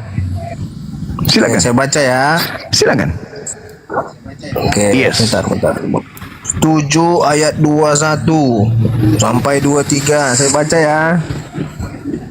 Bukan setiap orang yang berseru kepadaku, Tuhan, Tuhan, akan masuk ke dalam kerajaan surga, melainkan dianya melakukan kehendak Bapakku yang di surga.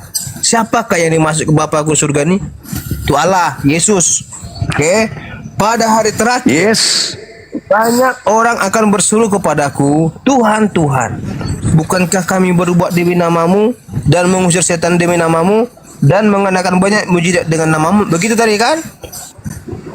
Pada waktu itulah aku akan berterus terang kepada mereka dan berkata, aku tidak mengenal kamu. Enyahlah daripadaku, kamu sekalian pembuat kejahatan. Siapa yang dikatakan pembuat kejahatan ini? Yang tidak melakukan kehendak Bapa di surga. Bukan orang Kristen, tetapi yang tidak melakukan kehendak Bapa di surga. Baca 21. Baca 21-nya. Bukankah setiap setiap orang yang berseru kepadaku, Tuhan, Tuhan, akan masuk ke dalam kerajaan surga, melainkan dia yang melakukan kehendak Bapakku yang di surga. Jadi kalau dia tidak melakukan kehendak Bapa yang di surga, dia tidak akan masuk ke dalam kerajaan surga. Paham? Oke. Orang-orang Kristen beribadah hari Minggu itu kehendak siapa? Beribadah ke hari Minggu itu kehendak Bapa. Di mana tertulis kehendak Bapa? Bengkok lagi kan? Bengkok lagi. Satu. Yang dikatakan enggak ada kehendak Bapa ibadah Minggu.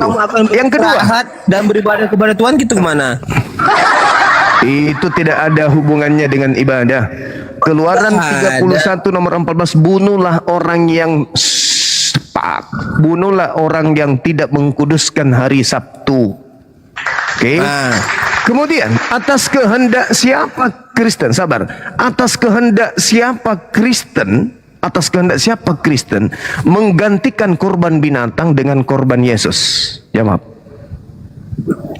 Atas kehendak siapa menggantikan korban binatang dengan Yesus? Di mana dalilnya itu, Bang Juma? Di mana? Pada zaman itu mereka setiap berbuat dosa.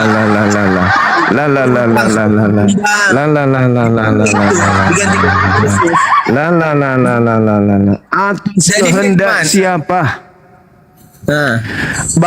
Bapak berkehendak memberikan kemudian penyegaran kepada orang-orang Israel. Imamat 1 nomor 2, katakanlah kepada orang-orang Yahudi apabila mereka hendak mempersembahkan kurban penebus dosa, hendaklah mereka mempersembahkan hewan ternak, kambing, domba, sapi, lembu. Betul, itu zaman dulu. Matius 8 nomor 4, Yesus berkata, perlihatkanlah dirimu kepada imam-imam, persembahkanlah persembahan yang diperintahkan oleh Nabi Musa kepadamu. Sekarang ketika diterangkan dalam Imamat 18 nomor 25, jangan kau persembahkan anak manusia kepada dewa Molok. Anak manusia, pertanyaan saya, atas kehendak siapa otoritas gereja mengajarkan ke seluruh bangsa kurban yang tadinya hewan menjadi manusia Yesus? Atas kehendak siapa? Jawab. Korban hewan itu pada lama mereka mengorbankan hewan itu apabila anak atas mereka kehendak siapa? melakukan Saya bertanya atas kehendak siapa?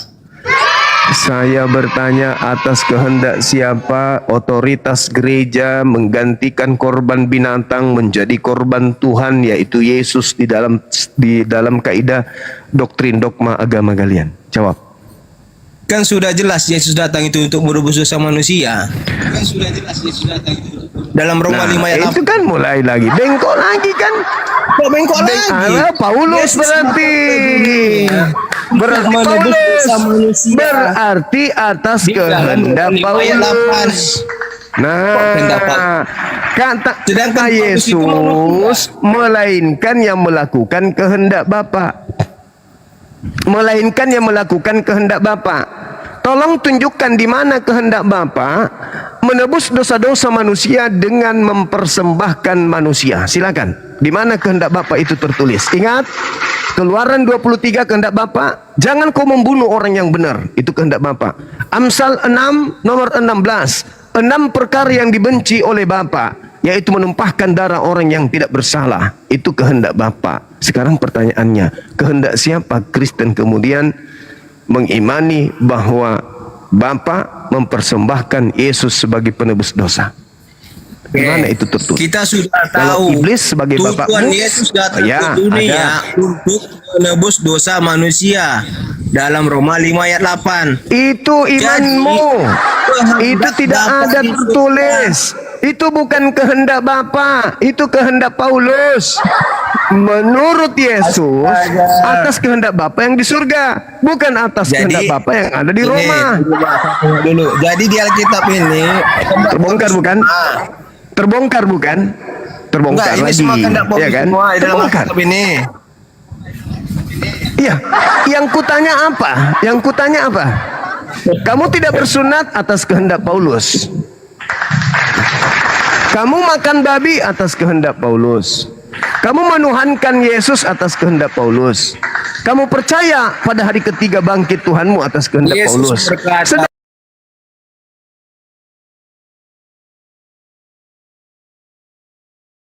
Bukan Yesus mengatakan, ia Bukan melakukan soal kehendak dan Bapa. makan. Sekarang sederhananya begini. Itu mau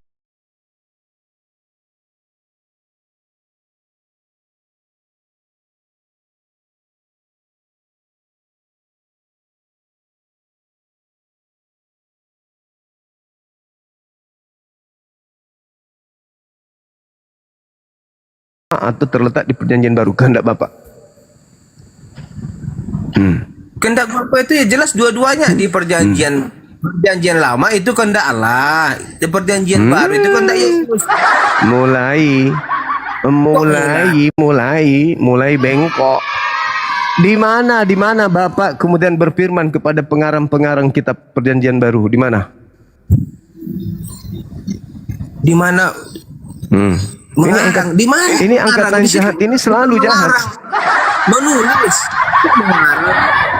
Di mana Bapak berfirman kepada pengarang kitabmu? Ayo. Di mana? Menulis. Emang Iya, menulis karangannya. Iya. Kalau bukan karangan berarti Tuhan pernah berfirman kepada mereka kan? Mereka hanya menulis apa yang diperintahkan oleh Tuhan, bukan mengarang. Nah, di mana Tuhan memerintahkan mereka menulis? Di mana mereka? Emang ada tuh, tulislah ini. Ada Mana? Di mana coba? Nabi Musa menerima firman. Nabi Musa menerima firman dari Bapa yang di surga. Di mana Lukas menerima firman dari Bapa? sama seperti Al-Quran. Di mana Al-Quran ditulis? Tidak bisa. Al-Quran itu berasal dari Allah melalui malaikat, melalui kemudian roh kebenaran, melalui kemudian roh kudus. Gitu. Ahli-ahli sebelumnya, bukan di sekarang kembali sekarang kembali kemudian ke dalam kitab saudara. Di mana kehendak Bapa agar Kristen mempersembahkan manusia untuk menebus dosa? Kan sudah saya jelaskan tadi Bang Ima, Yesus itu datang untuk menebus dosa manusia, bukan dalam Roma 5 ayat 8. Di mana? Saya tidak tanya itu. Saya tidak tanya itu, Bang. Yang saya tanya di mana? Di mana? Ayo, di mana? Cepat. Apanya Di mana kehendak Bapa? Kan tidak ada bukan setiap orang yang masuk ke dalam masuk ke dalam surga melainkan yang melakukan kehendak Bapa. Nah, mana kehendak Bapa? Agar kemudian kurban hewan diganti menjadi kurban manusia itu di mana? Di mana datanya digantikan seperti itu? Lah. Tadi kamu baca dalilmu Roma hanya satu kali menjadi korban untuk selama-lamanya. Yesus. Yang jadi korban penebus dosa kalian itu Yesus. Di mana? Lah itu sekarang Yesus itu sebagai korban. Yohanes 1 nomor 29. Inilah anak domba Tuhan untuk menghapuskan dosa dunia. Dalam kitabmu sendiri. Nah, di mana kehendak Bapa begitu? Di mana kehendak Bapa? Hendaklah kau menebus dosa dunia dengan darah Yesus, itu di mana kehendak Bapa tertulis? Dalam Roma 58. Ada. 558. Oh, jadi Paulus itu bapakmu. Kok Paulus? Udah benar, Paulus itu bapakmu. Roma itu kan catatan Paulus. Roma itu catatan siapa? Saya baca dulu. Roma itu catatan siapa? Roma itu keinginan siapa? Roma. Tetapi dia menulis Roma itu apa yang oleh Tuhan. Di mana Tuhan berfirman kepada Paulus? Di mana Tuhan berfirman kepada Paulus? Di mana? Saya baca Roma 5 ayat 8. Akan tetapi Allah menunjukkan kasih kepada kita oleh karena Kristus telah mati untuk kita ketika kita masih berdosa. Sesuai dengan pertanyaan tadi, kenapa Yesus itu digantikan? Kok Itu karangan Paulus. Yang saya tanya firman Bapa. Jangan kau bawa firman Paulus. Paulus sudah jadi Tuhan rupanya. Oke ya. Jadi angkatan jahat itu adalah mereka yang menerima ajaran dari orang Farisi. Matius 23. Dan orang yang menjadi penghuni neraka orang-orang yang menjadi penghuni neraka adalah orang yang percaya kepada kebangkitan pada hari ketiga. Orang yang percaya kepada orang Farisi, orang yang menjadi korban kemudian dari orang Farisi adalah orang neraka. Semua ditanggung oleh angkatan ini. Matius 23 endingnya di data nomor 36. Kami tidak percaya. Kristen adalah Kami tidak percaya. Kristen adalah agama yang berasal dari orang Farisi, betul atau tidak? Tidak. Kristen itu berasal dari Yesus. Jadi Yesus bohong. Di mana datanya? Orang Farisi. Iya, di mana datanya? Matius Kristen berasal dari 23 Farisi? nomor 15. Oke, saya baca ya. Matius 23 nomor 15. Ya. Saya baca ya, 23 Matius ayat 23 15. nomor 15. Kristen berasal dari Farisi, Paulus. Ya. Nah, coba saya baca ya. Kan ini saya baca tadi. Baca. Mana dari sini dibilang? Iya. Celakalah kamu hai ahli-ahli Taurat dan orang-orang Farisi. Hai kamu orang-orang munafik, sebab kamu mengarungi lautan dan menjelajah daratan. Untuk mentobatkan satu orang saja kamu menjadi penganut agamamu, dan sesudah ia bertobat kamu menjadi dia orang neraka dan 2 kali lebih jahat daripada. Di mana dikatakan di sini dia oleh Taurat orang Farisi menjadi agama Kristen, agama Kristen? Oke. Mana Bang Juma? Siapa orang Farisi yang menyeberangi lautan, menjelajahi daratan sampai meninggalkan Yerusalem, lalu membentuk komunitas baru di luar Yudaism? Siapa nama tokohnya? Tidak ada disebut di Alkitab ini, Pak Bang Juma. Jangan kamu mengarang-arang. Siapa orang Farisi yang menjelajahi daratan, menyeberangi lautan? Siapa orang Farisi menjelajahi daratan, kemudian menyeberangi lautan, mentobatkan orang di luar Yahudi menjadi pengikut agamanya? Itu siapa? Tidak ada orang Farisi yang kamu menyeberangi lautan, tidak ada. Siapa namanya? Tidak ada itu. Mana datanya? Mana dalilnya? Mana? Bukan Paulus sendiri mengatakan. Mana? Paulus bukan orang Farisi. Paulus bukan orang Farisi. Bukan. Kutai Mana? itu. Hah? Mana datanya? Paulus coba. ini bukan orang Farisi. Bukan. Filipi 3 nomor 5, coba kamu baca. Oke, saya baca ya. Baca. Filipi 3 Iya. ayat 5. Iya. Dah disunat pada hari ke-8 dan dari bangsa Israel, dari suku Benjamin, orang Ibrani asli. Berarti orang Ibrani asli. Tentang pendirian terhadap hukum Taurat. Aku orang Farisi. Udah?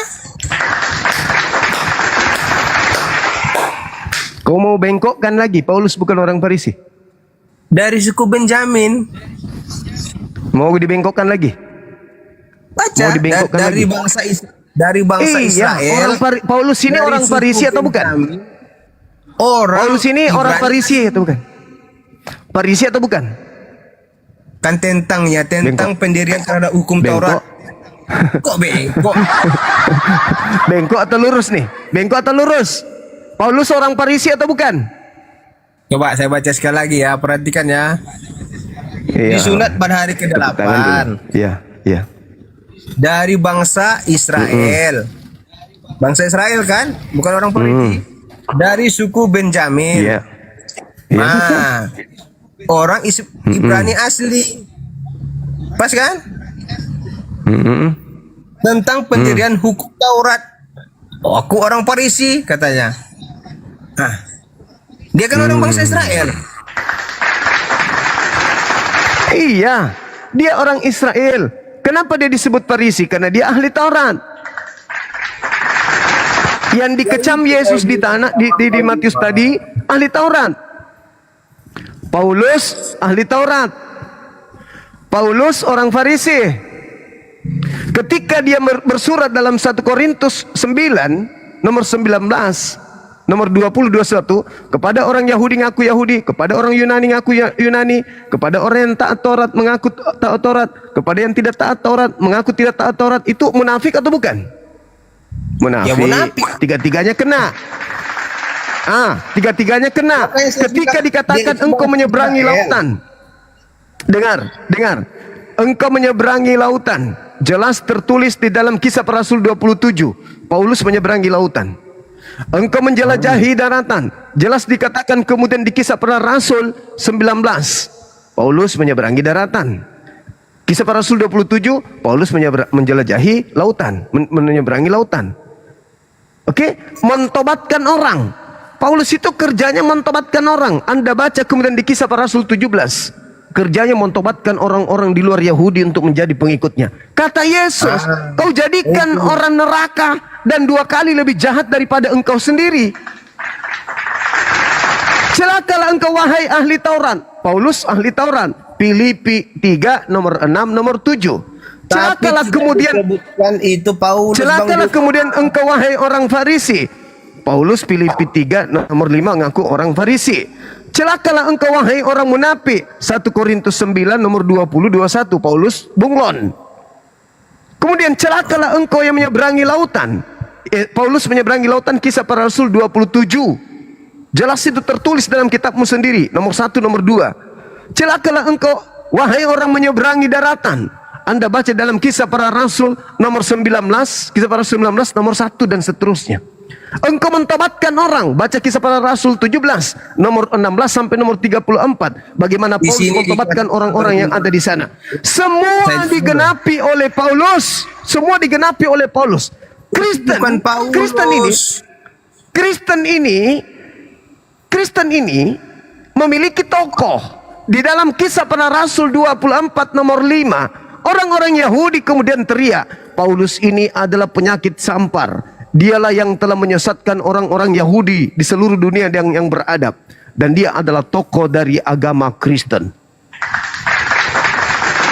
Paulus orang Farisi. Anda baca aku menjelaskan tadi. Yang tadi itu bukan Paulus. Sahabat. Lalu siapa? Ayo. Bacanya, siapa orang Farisi, ahli Taurat, menjelajahi daratan, mentobatkan orang kemudian? Bentar saya baca. Tunggu. Dengarkan saya dulu. Saya simpulkan. Celakalah engkau wahai ahli Taurat. Di dalam kitab saudara Filipi, ahli Taurat. Celakalah engkau wahai ahli Taurat. Iya, Paulus itu ahli Taurat atau bukan? Ahli-ahli itu Paulus masuk nggak atau tidak? Satu apa dua atau banyak? Arti apa? Satu atau banyak? Banyak. Ya udah. Banyak. Berarti bukan Paulus karena ini banyak. Dan kenapa bukan Paulus? Lalu siapa? Lalu siapa kalau bukan Paulus? Siapa kalau bukan Paulus? Siapa? Farisi. Itu dimaksudkan orang-orang yang berdosa. Siapa kalau bukan Paulus? Orang-orang yang kalau bukan Paulus? Siapa? Orang-orang yang berdosa yang mengerti ayat. Siapa kalau bukan Paulus? Yang menyeberangi lautan. Siapa orang Farisi yang keluar dari Israel mentobatkan orang di luar Israel menjadi pengikut agamanya? Siapa? Jangan Paulus. Tunjukkan satu nama, silakan. Saya tunggu. Jangan Paulus. Saya juga udah bosan sebut namanya. Udah bosan dengar. Siapa? Siapa orang Farisi? Siapa ahli Taurat?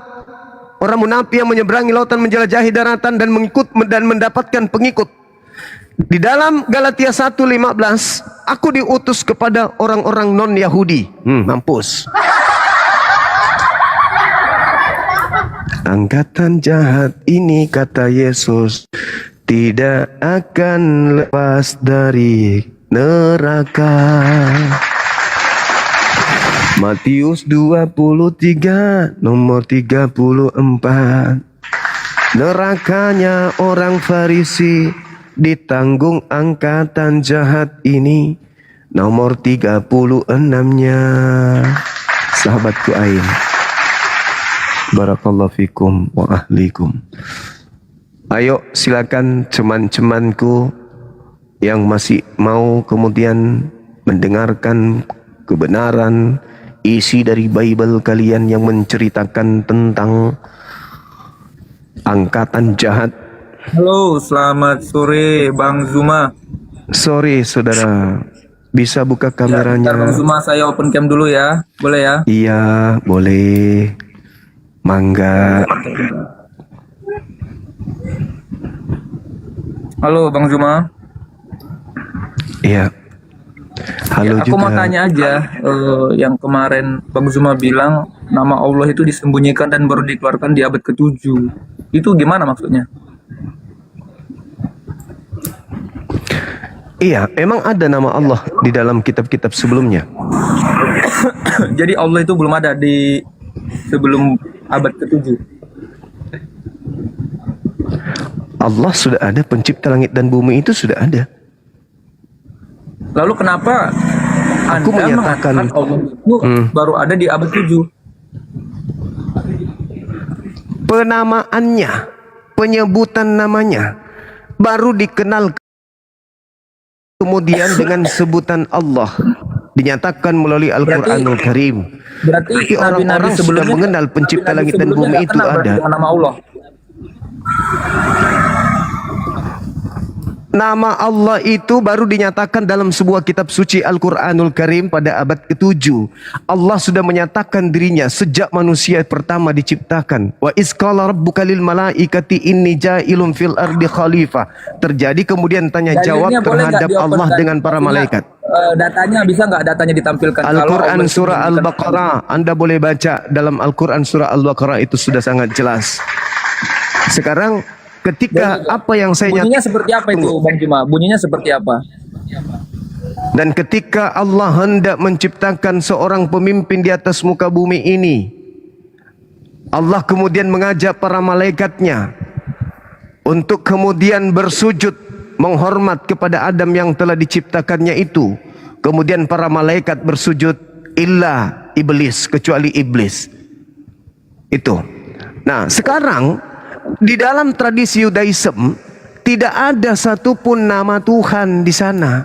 Mana nama Tuhan itu? Enggak ada. Duh. Di Keluaran 15 ayat 3 ada.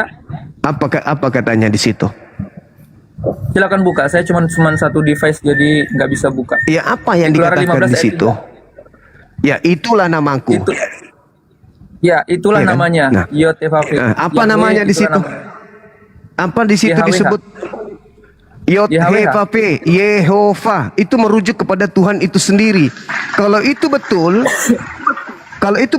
lalu bagaimana dengan dalil yang mengatakan aku telah menyatakan diriku kepada Abraham,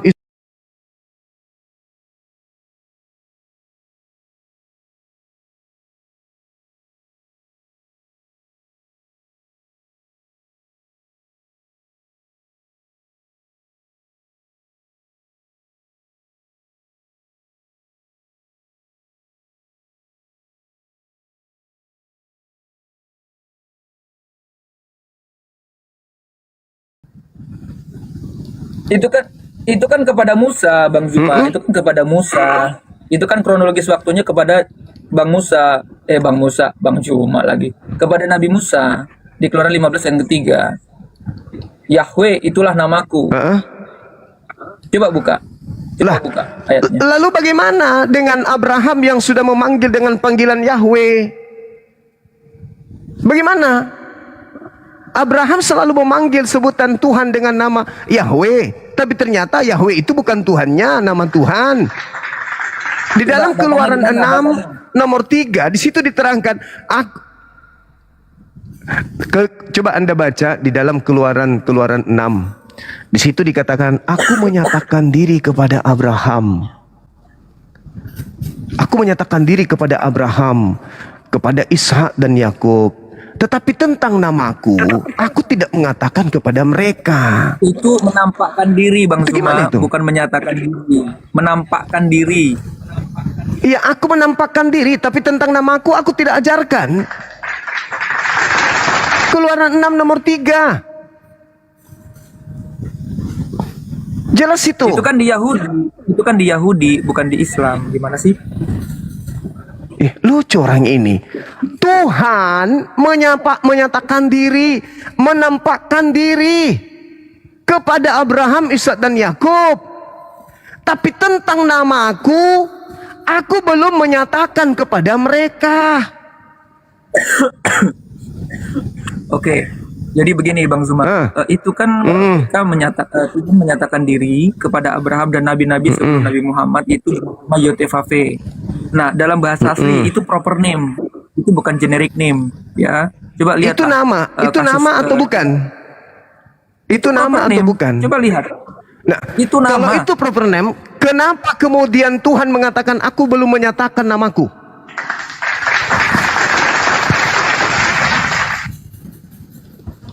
Ayo. Itu kan namanya dinyatakan di zaman Musa. Gimana sih? Lah, sekarang Abraham memanggil Tuhan dengan panggilan siapa? Sekarang Abraham, ketika zaman Abraham, Tuhan memanggil Abraham memanggil nama Tuhan dengan sebutan apa? Elohim. Nah, Elohim itu ternyata bukan nama Tuhan. Karena dikatakan di dalam Keluaran 6 nomor 3, aku menyatakan diriku. Anda membaca Keluaran 6 nomor 3 enggak?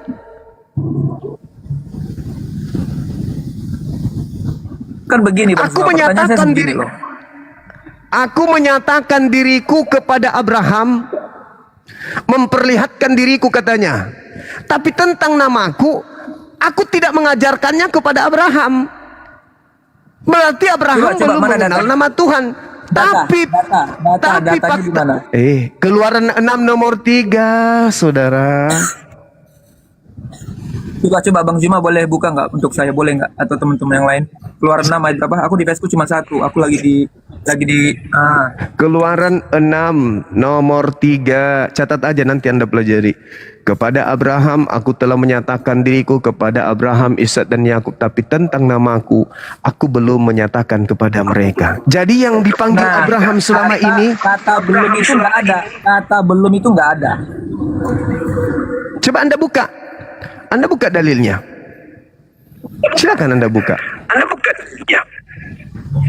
Silakan Anda buka. Silakan Anda buka. Jangan Anda membantah kalau Anda sendiri tidak tahu dalil. Bahaya itu. Silakan aja Bu. Abang silakan buka aja.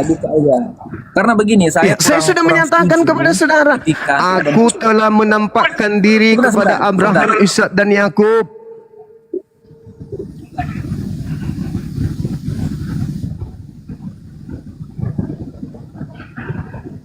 Tapi begini Bang Zuma, yang saya kejar sama Bang Zuma tuh begini. Ketika Bang Zuma bernarasi bahwa nama Allah itu baru ada di abad ke-7.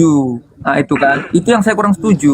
Lah, gitu loh. Karena para nabi karena Al-Qur'an baru menyatakan kemudian secara sah nama Tuhan itu. Di mana di kitab-kitab sebelumnya ada nama Tuhan? Enggak ada. Cuman gelar. Oke. Adonai. Berarti kalau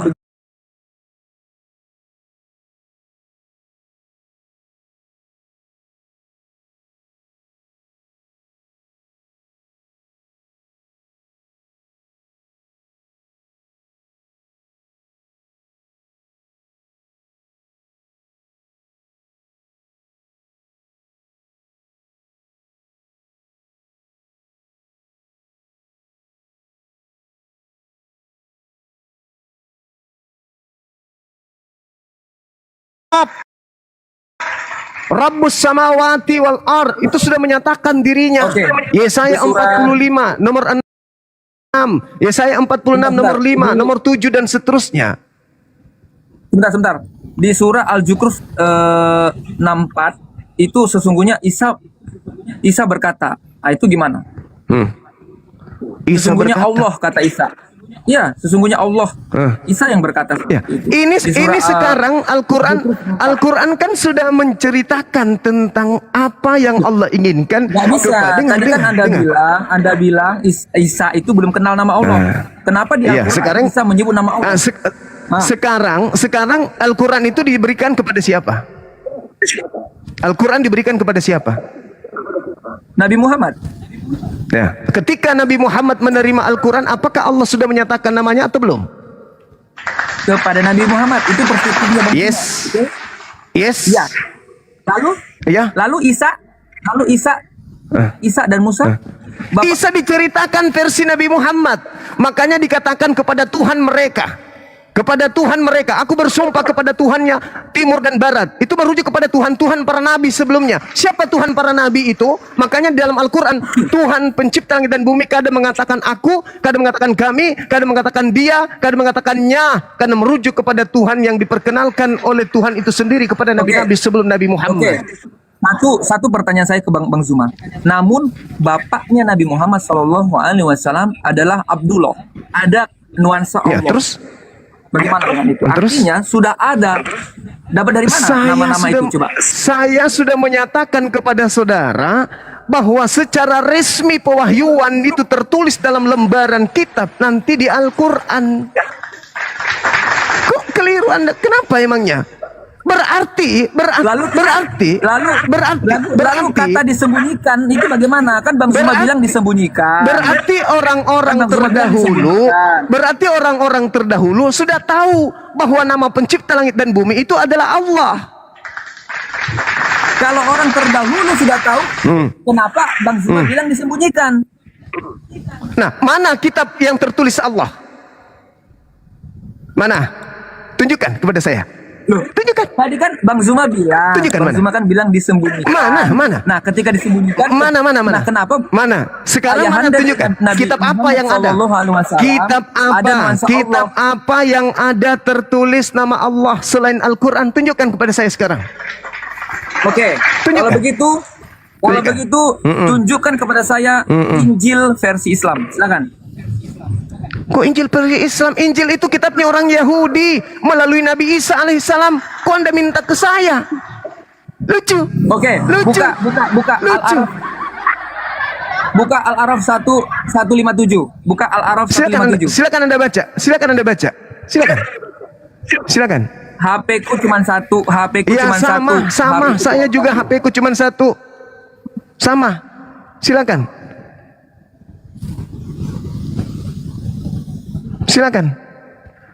Anda buka. Bacakan kalau perlu. Di dalam surah. Bacakan. Di dalam bacakan ke Al-Araf dalam surah Al-Araf 157 itu seingat saya bunyi Rasul yang umi. Gimana itu? Tertulis. Apa masalahnya? Tertulis dalam kitab Taurat. Alladzina yattabi'una. Itu tertulis dalam kitab Taurat dan Injil loh Bang Juma. Iya, sekarang mana Tauratnya? Tertulis. Mana Tauratnya? Mana Tauratnya? Justru mana Tauratnya? Saya yang nanya. Tertulis dalam Taurat, mana Tauratnya? Ya, Taurat itu kitabnya siapa? Taurat itu kitabnya siapa? Musa. Taurat itu kitabnya Nabi Musa. Musa itu diutus kepada kaum mana? Bani Israel. Ayo. Nah, kenapa Anda minta di saya Taurat? Emang saya Bani Israel? Nah, sekarang yang pemilik kitabnya siapa? Bani Israel atau saya? Israel. Nah, kenapa Anda cari di saya? Tapi menurut Al-Quran, dalam Al-Quran itu tertulis bahwa Tuhannya Nabi Musa itu Allah. Kenapa abang bilang kok masih disembunyikan? Ya itu memang Tuhannya Nabi Musa dan Tuhannya semua para nabi itu memang Allah. Berarti bukan Yesus. Berarti nama sebentar. Berarti nama Tuhan itu tidak disembunyikan, Zuma. Biar ku kasih tahu kau. Berarti nama Tuhan itu sudah dinyatakan sebelum Nabi Muhammad sudah ada namanya Allah. Gimana? Nah, coba kau tunjukkan Tauratnya. Ada nggak tertulis Allah di situ? Mana Tauratnya? Silakan tunjukkan kepada saya. Di dalam malu. Sebentar. Di dalam Malu. Al-Quran itu Malu, tertulis kamu malu. Musa Kamu malu. mengenal Tuhannya dengan nama Musa, Isa mengenal Tuhannya dengan nama Allah. Di mana Musa, kemudian bentar, tertulis di dalam Musa, kitabmu? dengar. Di dalam kitabmu. Musa, Mengenal Tuhannya nama Musa Nabi itu Muhammad. Allah. Di dalam Al-Quran, Tuhannya Musa itu Allah. Itu Nggak butuh kitab diterangkan Taurat. oleh Allah kepada Nabi Muhammad kan? Oke? Ketika Anda menceritakan kemudian hal tersebut, Allah Subhanahu wa taala menceritakan kemudian Taurat itu tentang Nabi Musa itu ke dalam bahasa Arab. Itu dijelaskan di dalam Al-Qur'anul Karim. Itu jelas itu. Itu terang di dalam Al-Qur'anul Karim. Nah, sekarang ketika Anda mengatakan di mana kemudian Al-Quran ini menceritakan bahwa Nabi Abraham, Nabi Isa, Nabi Musa mengenal Tuhan dengan sebutan Allah. Itu pernyataan Allah kepada Nabi Muhammad. Innani anallah la ilaha illa ana. Maka di dalam Al-Quran surah Al-Kahf diterangkan, wahai Nabiku Nabi Musa, sebelum Al-Quran aku wahyukan kepadamu, telah ada kitab yang datang kepada Nabi Musa sebagai petunjuk, dan aku mengabarkannya kepadamu dengan menggunakan bahasa Arab. Bahasa Arab ya. Al-Quran itu diceritakan kepada Nabi Muhammad, Taurat itu diceritakan kepada Nabi Muhammad dalam bahasa Arab. Allah itu adalah nama Tuhan dalam bahasa Arab. Gak ada yang bisa keliru di situ, gak ada yang keliru. Gak ada yang keliru. Nah, sekarang boleh nggak saya balik nanya? Boleh nggak saya balik nanya? Berarti Enggak, saya lagi. Boleh Allah nggak itu bahasa saya Arab. balik nanya? Boleh nggak saya balik Allah itu nanya? bahasa Arab. Nggak, saya Tertulis mau di ke situ. Cuma yang mengatakan boleh nggak Allah saya itu balik baru nanya? ada zaman abad ke-7. Boleh Itu nggak salah loh. saya bertanya? Salah loh. Allah itu sudah Boleh ada nggak sejak saya bertanya? ciptaan. Boleh tidak saya balik bertanya? Boleh nggak saya balik bertanya? Boleh ya? Boleh. Boleh ya? Oke, boleh. Sejak kapan kemudian orang-orang Yahudi menyebut nama Tuhannya dengan panggilan Theos? Silakan.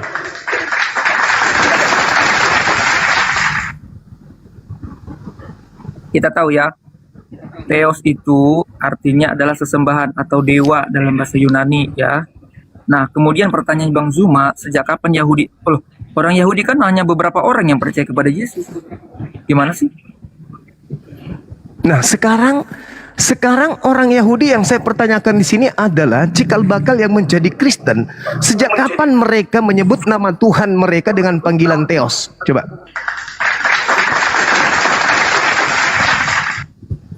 Theos itu gelar Bang Juma, itu gelar. Sejak Sama kapan? Sejak gelar. kapan orang Tuhan itu Yahudi? gelar. Sejak kapan? Bukan menjelaskan tentang Theos. Saya tanya sejak Itu kan kapan orang terjemahan. Yahudi memanggil Tuhannya? Terjemahan. Sejak Terjemahan. kapan? Jangan disama-samain dong. Sejak kapan orang Yahudi memanggil Tuhannya dengan panggilan Theos? Hah?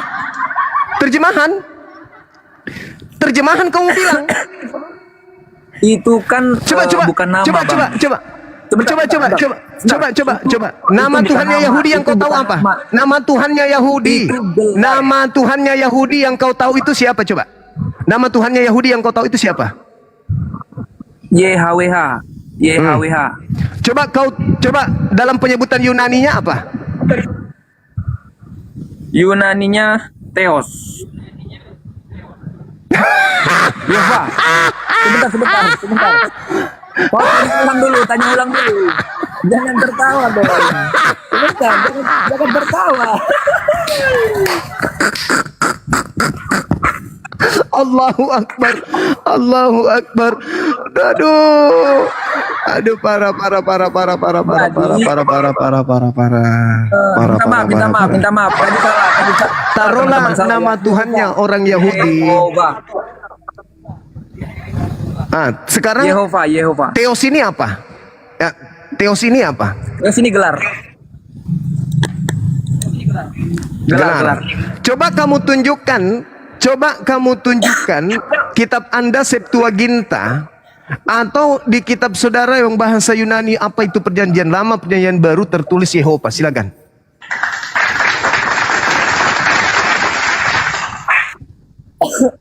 Kalau saya itu kan nggak saya ada, buka nih karena kalau misalnya itu ada. bahasa itu kan Nggak bahasa Yahudi, ada. Bang Zuma.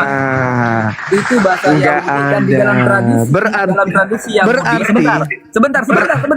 Dalam tradisi Yahudi, YHWH itu tidak boleh disebut dengan sembarangan karena mereka membacanya Adonai, ya, atau apa namanya, Elohim. Adonai. Berarti ketika kitabnya Kristen, original teksnya dalam bahasa Yunani, berarti itu tidak merujuk kepada Tuhannya Yahudi, tapi merujuk kepada dewanya orang Roma. Sepakat nggak? Itu gelar, Pak. Itu Katanya gelar. Anda sendiri mengatakan bahwa itu gelar dengar.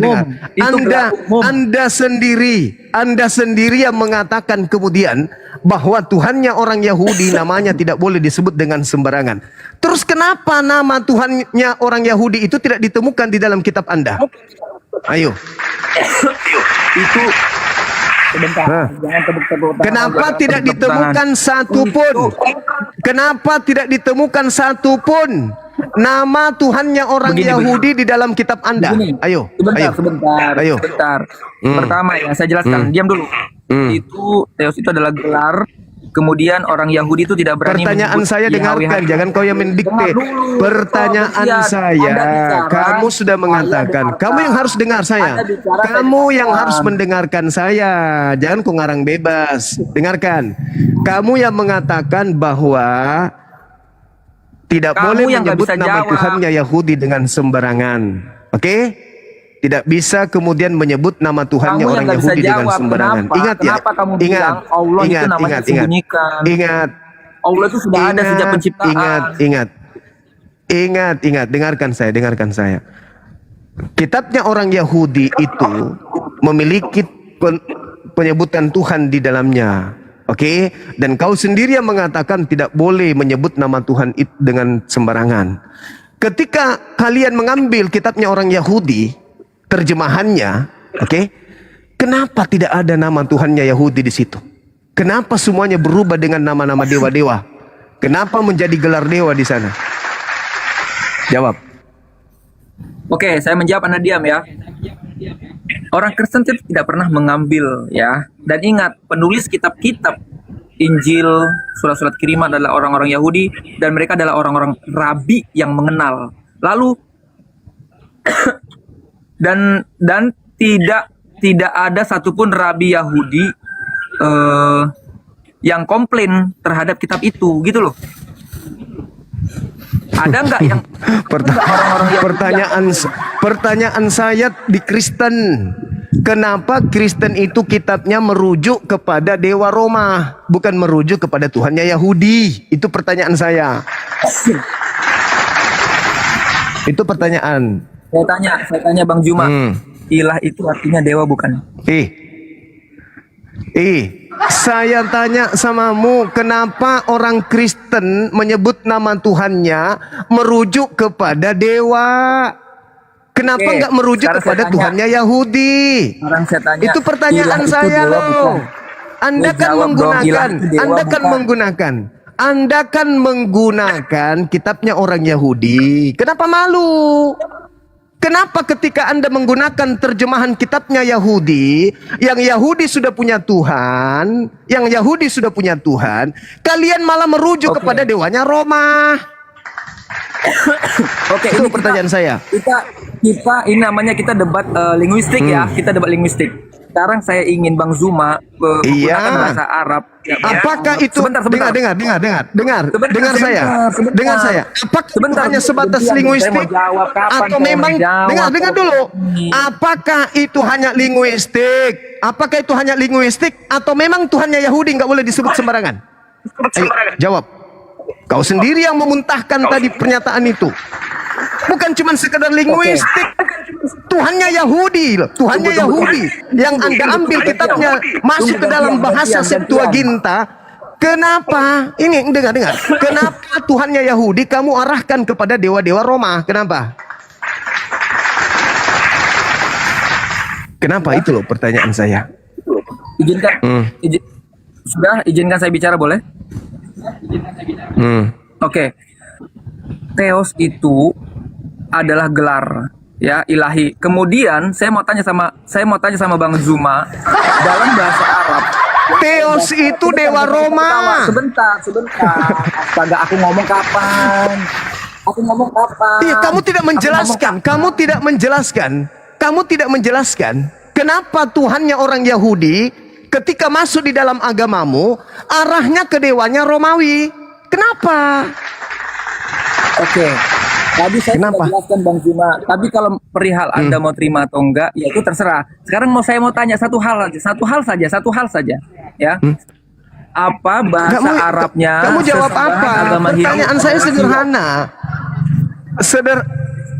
Sederhana pertanyaan saya, kenapa kamu mengarahkan Tuhannya Yahudi masuk ke dalam agama orang Roma? Kenapa? Bukankah Tuhannya orang Yahudi namanya tidak boleh disebut sembarangan? Dan kamu ambil kitabnya orang Yahudi, tapi kau menyebutnya dengan sebutan sembarangan. Kau menyebutnya dengan sebutan Theos. Bukankah Theos itu dewanya Roma? Bukankah Theos itu dewanya Yunani? Kenapa kau menggunakan kitabnya orang Yahudi yang katanya tidak boleh diterjemahkan nama Tuhannya dengan sembarangan? Kenapa kau rubahnya menjadi Theos? Kalau Islam jelas, kita tidak mengambil terjemahan kitabnya orang Yahudi. Lu punya Tuhan Yehova, ya silakan. Lu punya Tuhan Yotepape, silakan, itu kitabmu. Lu punya Tuhan El Shaddai, El Eroi, Sar Shalom, itu Tuhanmu. Tuhan kami Allah. Dan kami tidak mengambil kitabmu, terjemahannya untuk masuk ke dalam Al-Quran. Ketika Al-Quran menjelaskan, wa min qabli kitabu Musa imama wa rahmah, wa hadza kitabu musaddiqal lisanan Arabiyyah, itu hak kami. Mau menyebut nama Tuhan kami dengan sebutan Allah, karena itu kitab kami, bukan kitab Anda. Sekarang di Kristen, kenapa Anda menggunakan kitabnya Yahudi, tapi Tuhannya Anda ganti dengan dewa-dewa Roma?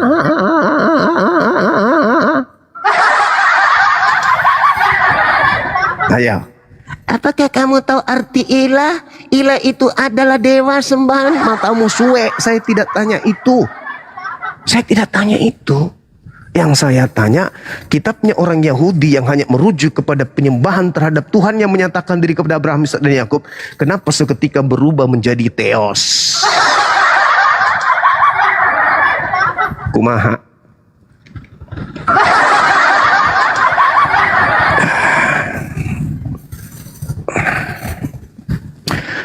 Gitu dek, belajar lagi dek, belajar lagi.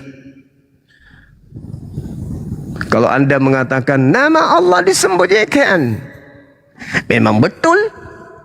Mana? Tunjukkan Taurat. Ada Taurat yang menyebut nama Allah di dalam? Ada? Gak ada. Nama Allah disembunyikan. Mana kitab Zabur, Mazmur? Ada nama Allah di sana? Tak ada. Mana kitab Injilnya Nabi Isa? Ada nama Allah di sana? Tak ada. Nanti muncul nama Allah di Indonesia dari kitab terjemahan milik Aliteng. Itu pun dari terjemahan itu pun dari translate bahasa. Alif lam lam ha masuk ke Latin A L L A H. Itu pun kau baca Allah.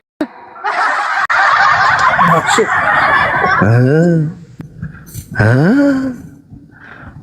Parah kalian ini, parah. Bang Zuma, kita kan harus ganti-gantian dong. Diskusi yang cerdas itu. Ini kan giliran saya bertanya kepada saudara. Saya kan yang bertanya. Dan Anda tidak memberikan solusi. Ya. Mana solusinya coba? Mana solusinya? Ini kan ketika Anda tidak sanggup memberikan bukti, mana? Coba buktikan. Buktikan kepada saya. Gak usah kemana-mana dulu. Kau buktikan dulu kenapa agamamu merubah Tuhannya Yahudi menjadi dewanya Romawi. Itu dulu kamu selesaikan. Gak ada. Begini ya, saya kasih tahu. Kok tidak ada pula? Mana nama Tuhannya Yahudi di dalam kitab? Mana? Jawab. Kalau diskusi cerdas itu gantian. Oke. Saya kasih kesempatan kau bicara. Kau tolong tunjukkan identitas Tuhannya Yahudi di dalam kitabmu itu mana? Silakan.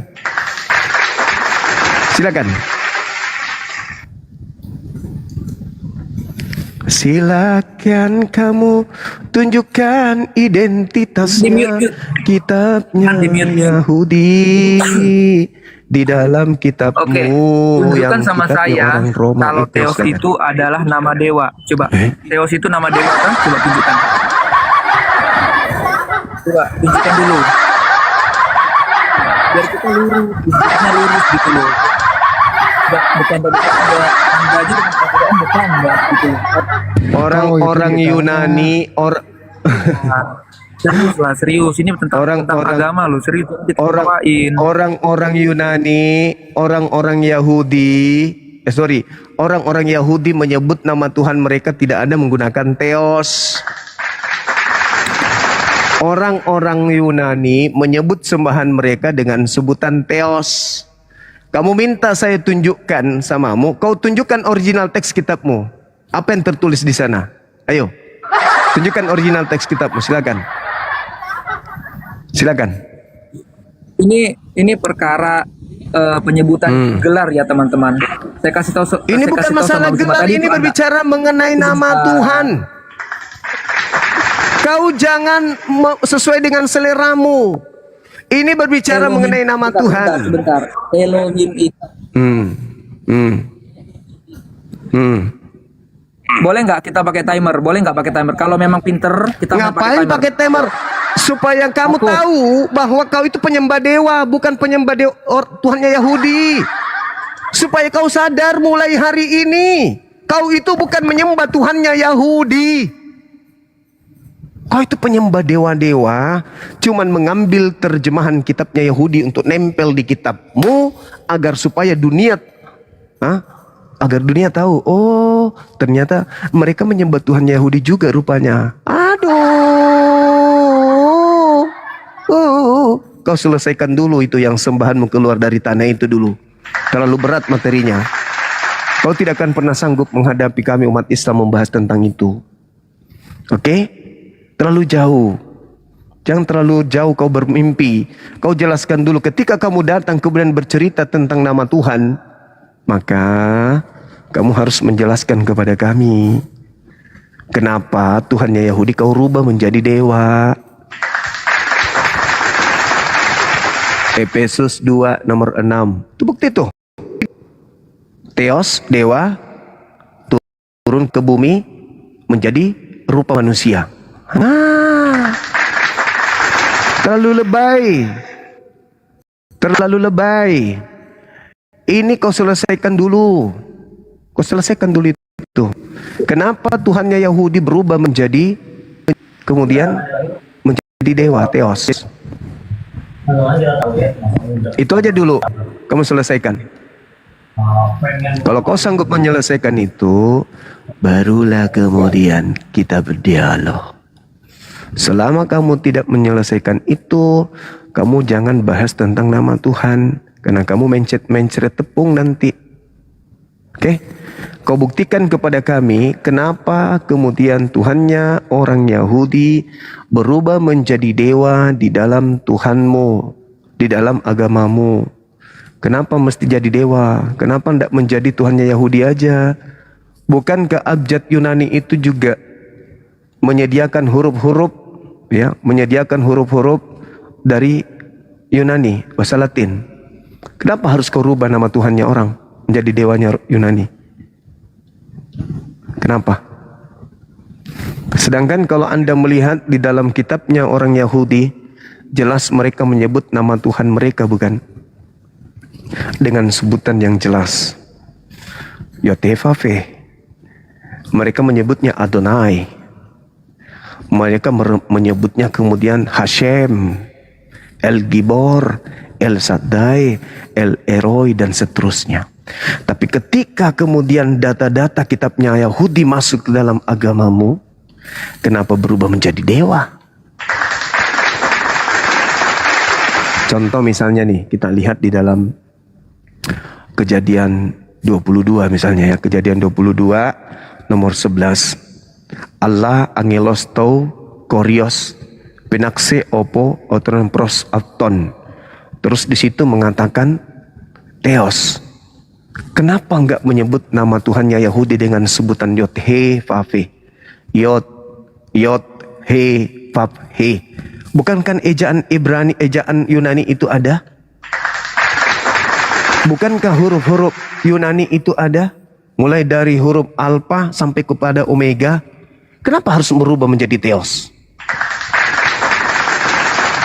Ketika Abraham memanggil Tuhannya, taruhlah menggunakan bahasa Yunani kan.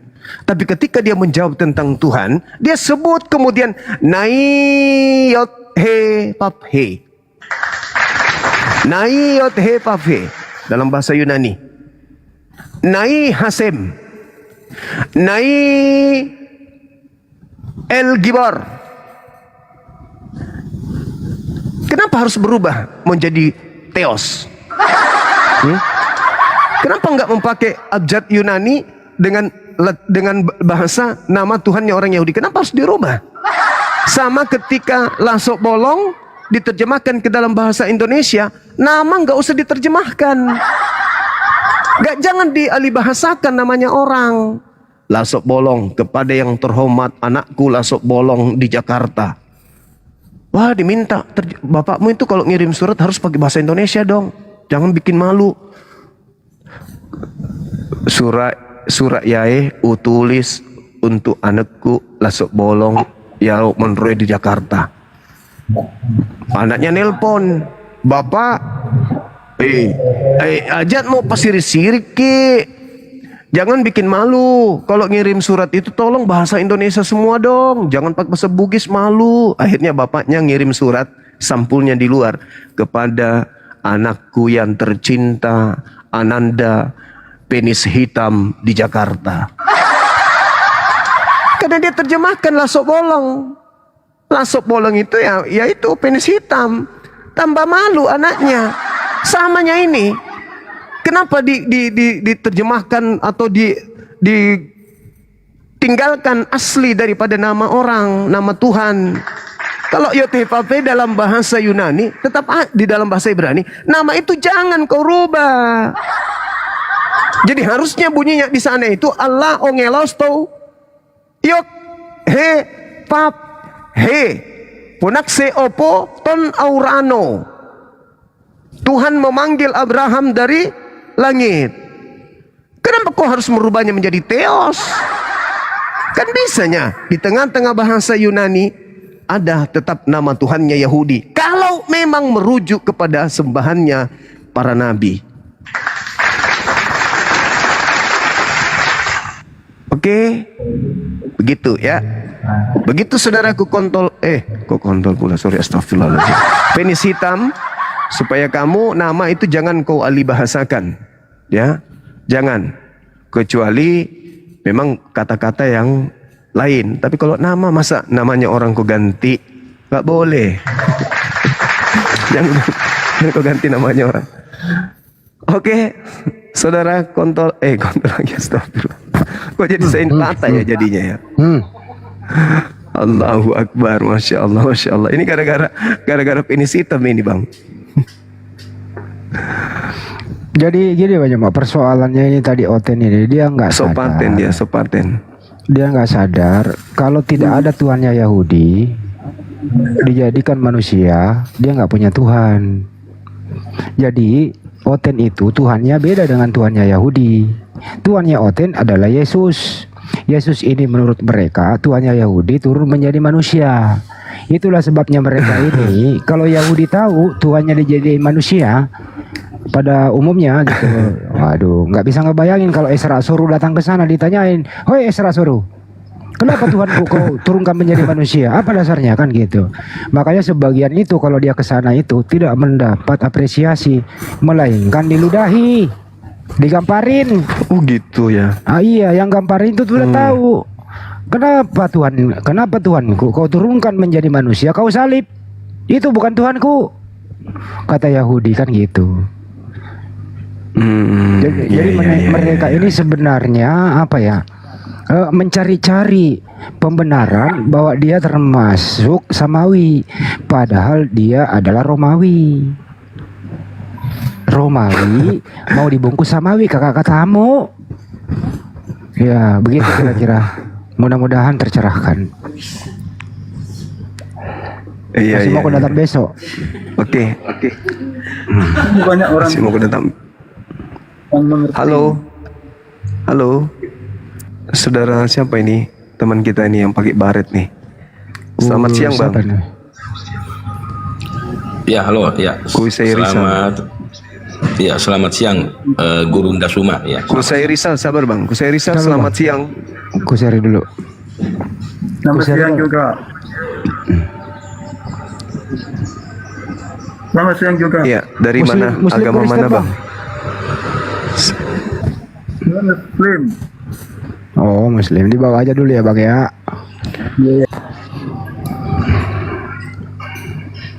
Oke, Iya, Bang Karim. Saudara Karim. Silakan. Ya, saya Kristen, Bang. Kristen. Ya, Bang. Ya. Siap. Jadi Begini Bang, tar dulu, ya, Bang, tar dulu, Bang. ada Saya, ya, Bang, saya ini tar dulu. Kalau Anda mau diskusi sama Bang Juma, wajib Om Ken. Silakan.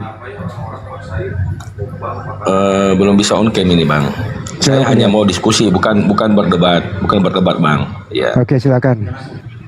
Ya, jadi ketika Bang Suma tadi bernarasikan itu, saya memang sudah jauh hari sudah sependapat, ya, bahwa kata Allah itu dalam Bible itu terjemahan Ibrani itu YHWH. YHWH ini nama yang suci, nama yang kudus, tidak bisa diterjemahkan menjadi Allah, tidak bisa. Jadi saya memang sepakat, Bang, ya. Cuma perbedaan saya, perbedaan pemahaman saya mungkin dengan Gurunda, ya. Itu perbedaan di kalau Gurunda punya pemahaman Yesus itu atau Yeshua HaMashiach itu adalah manusia yang Kristen jadikan Tuhan. Itu yang perbedaannya. Manusia kalian tuhankan. Nah, seperti itu. Dan Kristen juga Muslim juga itu banyak menganggap dalam Bible itu ada berapa Yesus begitu. Padahal menurut kami hanya satu saja Yesus di situ. Satu saja yang dimaksud. Begitu, Bang. Paulus menyebutkan ada Yesus lain. Ya, jadi gini Gurunda, ya. Ketika mungkin Gurunda menyatakan ada Yesus lain, ya, saya ingin tahu. Jadi Yesus lain itu Paulus, Bang, yang mengatakan itu, bukan siapa? saya. Iya, siapa papa mamanya gitu, Bang? Siapa papa mamanya Yesus lain? Kalau Karena yang Yesus lain kami itu menurut yang ketahui, Bang, yang yang kami ketahui itu adalah ibu secara biologis, yaitu Maria, dan ayah yang bukan biologis ya, karena Yesus ini dikandung dari Roh Kudus, bukan dari ayah biologis Yusuf, ya, bukan, ya. Ya, tapi secara manusia ini Yusuf ini tunangan daripada Maria. Jadi saya tidak mengatakan di sini bahwa Yusuf adalah ayah biologisnya. Kalau memang dia Yusuf ini ayah biologisnya, berarti dia sama dengan kita manusia. Ya, seperti itu, Bang. Abang coba jelaskan Yesus lain itu kenapa sampai Abang mengatakan bahwa ini Yesus yang lain, ini bukan Yesus yang ini, begitu, Bang. Apakah Paulus Abang mengetahui silsilah bapak mamanya begitu, Bang? Ya, silsilah bapak mamanya kan begitu, ya. Paulus mengatakan dalam 2 Korintus 11 nomor 4, adanya Yesus lain selain daripada Yesus yang dijelaskan oleh Paulus. Kalau Paulus menjelaskan tentang Yesus yang bukan anak manusia, Galatia 1 nomor 1, nomor 11, nomor 12, aku Paulus menerima Injil bukan dari manusia, tetapi dari pernyataan Yesus Kristus. Sedangkan yang bersilsilah itu anak manusia. Berarti yang bisa dan yang punya tanggung jawab menjelaskan Yesus lain itu yang bukan manusia itu ya Paulus, bukan saya, Bang. Karena Paulus sendiri mengatakan aku menerima Injil dari bukan manusia, yaitu dari Yesus. Berarti Yesus yang datang kepada Paulus adalah Yesus yang bukan manusia. Sedangkan Yesus yang bersilsilah adalah Yesus manusia. Ya, itu mungkin pemahaman Abang lah, ya. Tapi pemahaman kami Yesus yang ditemui Paulus itu adalah Yesus yang sama, Bang. Yesus yang sama, begitu, Bang. Anak manusia dong. Kenapa? Kenapa, Bang? Tapi Karena Paulus mengatakan aku menerima Injil bukan dari manusia. Berarti bukan Yesus berarti anak dari Maria dong. Tuhan. Ya, berarti dari Tuhan, Bang. Nah, Karena berarti Yesus Bang, yang ya, bukan berarti Anda sudah akui. Anda sudah akui berarti ada dua Yesus kan? Ada Yesus anak manusia, ada Yesus yang bukan anak manusia. Nah, yang datang kepada Paulus adalah Yesus yang bukan anak manusia. Berarti Anda pengikut Yesus jadi lain. konteksnya begini. Ya, jadi begini konteksnya, Bang, ya. Iya. Yesus itu yang kami imani, ya. Dia adalah Elohim, adalah Sang Firman yang datang ke dalam dunia, ya. Dia datang ke dalam dunia ini menjadi manusia. Dia melepaskan kesetaraannya dengan Elohim, ya. Makanya dia itu disebut juga adalah manusia dan Elohim itu sendiri karena dia adalah Sang Firman. Ya, dia utusan. Ketika teman-teman Muslim mengatakan Yesus itu utusan, ya, iya, kami nggak pernah membantah. Memang dia itu utusan. Tapi utusan itu siapa? Utusan dari Bapa. Firman Elohim sendiri yang turun ke dalam dunia menjadi sama dengan manusia. Kenapa? Karena dia makan, dia minum, dia juga ya, seperti begitu, Bang. Anda menggabungkan dua Yesus, berarti Anda terlalu serakah kalau itu. Yesus yang datang di tengah-tengah Bani Israel itu adalah hamba Tuhan, bukan jelmaan Tuhan. Yang jelmaan Tuhan itu yang ada di Filipi 2, nomor 6, nomor 7, nomor 8. Itu jelmaan Tuhan, jelmaan dewa. Sama seperti Krishna kalau yang itu. Nah, sekarang tolak ukurnya Kristen ini kan Paulus. Kalian bukan orang Yahudi. Yesus datang mengaku di dalam kitabnya sendiri, di dalam pengajarannya sendiri yang ada di kitab Anda sendiri. Aku diutus hanya kepada domba yang sesat dari umat Israel. Dan dia adalah manusia. Yesus itu manusia, mau sampai kapanpun dia manusia. Bahkan Yesus sendiri mengatakan kedatangannya yang kedua kali pun sebagai manusia. Nah, sedangkan yang datang kepada Paulus ini bukan manusia, berarti Yesus yang lain. 2 Korintus 11 nomor 4, Paulus mengecam adanya pemberitaan tentang Yesus lain, tentang Injil lain, tentang roh lain, yang lain daripada yang diajarkan oleh Paulus. Nah, Paulus membuka dirinya sendiri, bukan? Aku menerima Injil bukan dari manusia, tetapi dari Yesus. Berarti Yesus lain yang dia punya. Kalau Yesus yang manusia punya Yahudi. Sedangkan Yesus mengatakan kepada Yahudi, waspadalah kepada Yesus lain. Yang datang kepada penyesat yang datang memakai namaku dan berkata akulah Kristus. Yesus mengatakan adanya penyesat datang memakai namanya. Yang datang kepada Paulus bukan Yesus, tetapi memakai nama Yesus. Mereka akan menyesatkan banyak orang. Banyak orang yang memakai nama Yesus Kristus di luar Yahudi adalah Kristen. Tergenapi. Makanya muncul pertanyaan. Maksud Yesus itu. Oke, sudah, Bang. Sudah, Bang. Ya, jadi gini, Bang. Makanya muncul pertanyaan. Ketika Yesus kemudian ditanya oleh orang-orang Farisi untuk minta tanda, orang Farisi minta tanda dan hanya ada satu tanda yang diberikan oleh Yesus kepada orang Farisi. Apa itu? 3 hari 3 malam dalam perut bumi. Itu tanda. Tanda untuk siapa? Angkatan jahat atau angkatan benar? Yesus berkata di dalam Matius 24 nomor 24, Kristus palsu memiliki tanda yang dahsyat, sekiranya mungkin menyesatkan murid pilihan juga. Kristus palsu memiliki tanda. Angkatan jahat minta tanda, maka diberilah tanda bangkit pada hari ketiga. Muncul pertanyaan, kebangkitan anak manusia di hari ketiga itu tanda untuk angkatan jahat atau tanda untuk angkatan benar? Silakan. Ya, saya jelaskan dulu ayat yang tadi Bang Gurunda Suma itu bilang bahwa banyak yang datang memakai namaku. Itu berarti bukan banyak orang yang datang memakai nama Yesus, bukan. Tapi banyak yang datang mengajarkan Injil lain dengan memakai nama Yesus. Begitu Bang. Ya. Jadi itu sudah dinubuatkan dalam Galatia 1 ayat 8 atau 9 Bang. Sekalipun malaikat atau manusia yang menyampaikan Injil yang berbeda, itu menurut Bible dikatakan terkutuklah dia, sekalipun dia malaikat Bang. Begitu Bang. Kenapa? Karena dia memakai nama Yesus, dia menjual nama Yesus. Ayat inilah yang menyampaikan seperti begitu Bang. Iya. Jadi Bang ya, kenapa iman Kristen itu mengatakan Yesus adalah Tuhan dan Yesus itu adalah manusia? Kenapa? Karena dia kemanusiaannya itu dia merasakan lapar. Dia lahir dari seorang wanita, ya.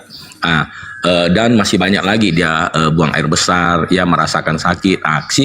Sisi ketuhanannya ya, dia itu sanggup mengampuni dosa, ya. Ini yang pertama. Yang kedua, dia itu sanggup membangkitkan orang mati, menyembuhkan orang buta yang lumpuh berjalan, dan dia sanggup meneduhkan badai, Bang ya. Jadi itulah sisi ketuhanannya. Jadi kenapa dikatakan 100% manusia, 100% Elohim? Di situ anunya Bang. Saya tidak menyebut Allah Bang ya, karena saya paham kata Allah dengan Elohim. Jadi kata Allah saya memakai Elohim karena saya lebih paham mungkin dari Kristen lainnya Bang ya. Saya tidak menunjukkan bahwa saya lebih hebat atau lebih apa, tapi saya hanya lebih paham. Begitu Bang. Oke, Anda menganggap Yesus itu Tuhan. Inilah yang saya katakan, Anda mohon maaf nih, Anda terlalu serakah mengambil dua Yesus. Yesus yang Tuhan itu adalah Yesus yang keluar dari kubur, yang Anda tuhankan. Kalau Yesus yang bermukjizat, bernubuat, kemudian Yesus yang mengajarkan, kemudian di tengah-tengah Bani Israel pengajaran bagaimana kemudian Yesusnya membangkitkan orang mati dan seterusnya, itu bukan sisi keilahian.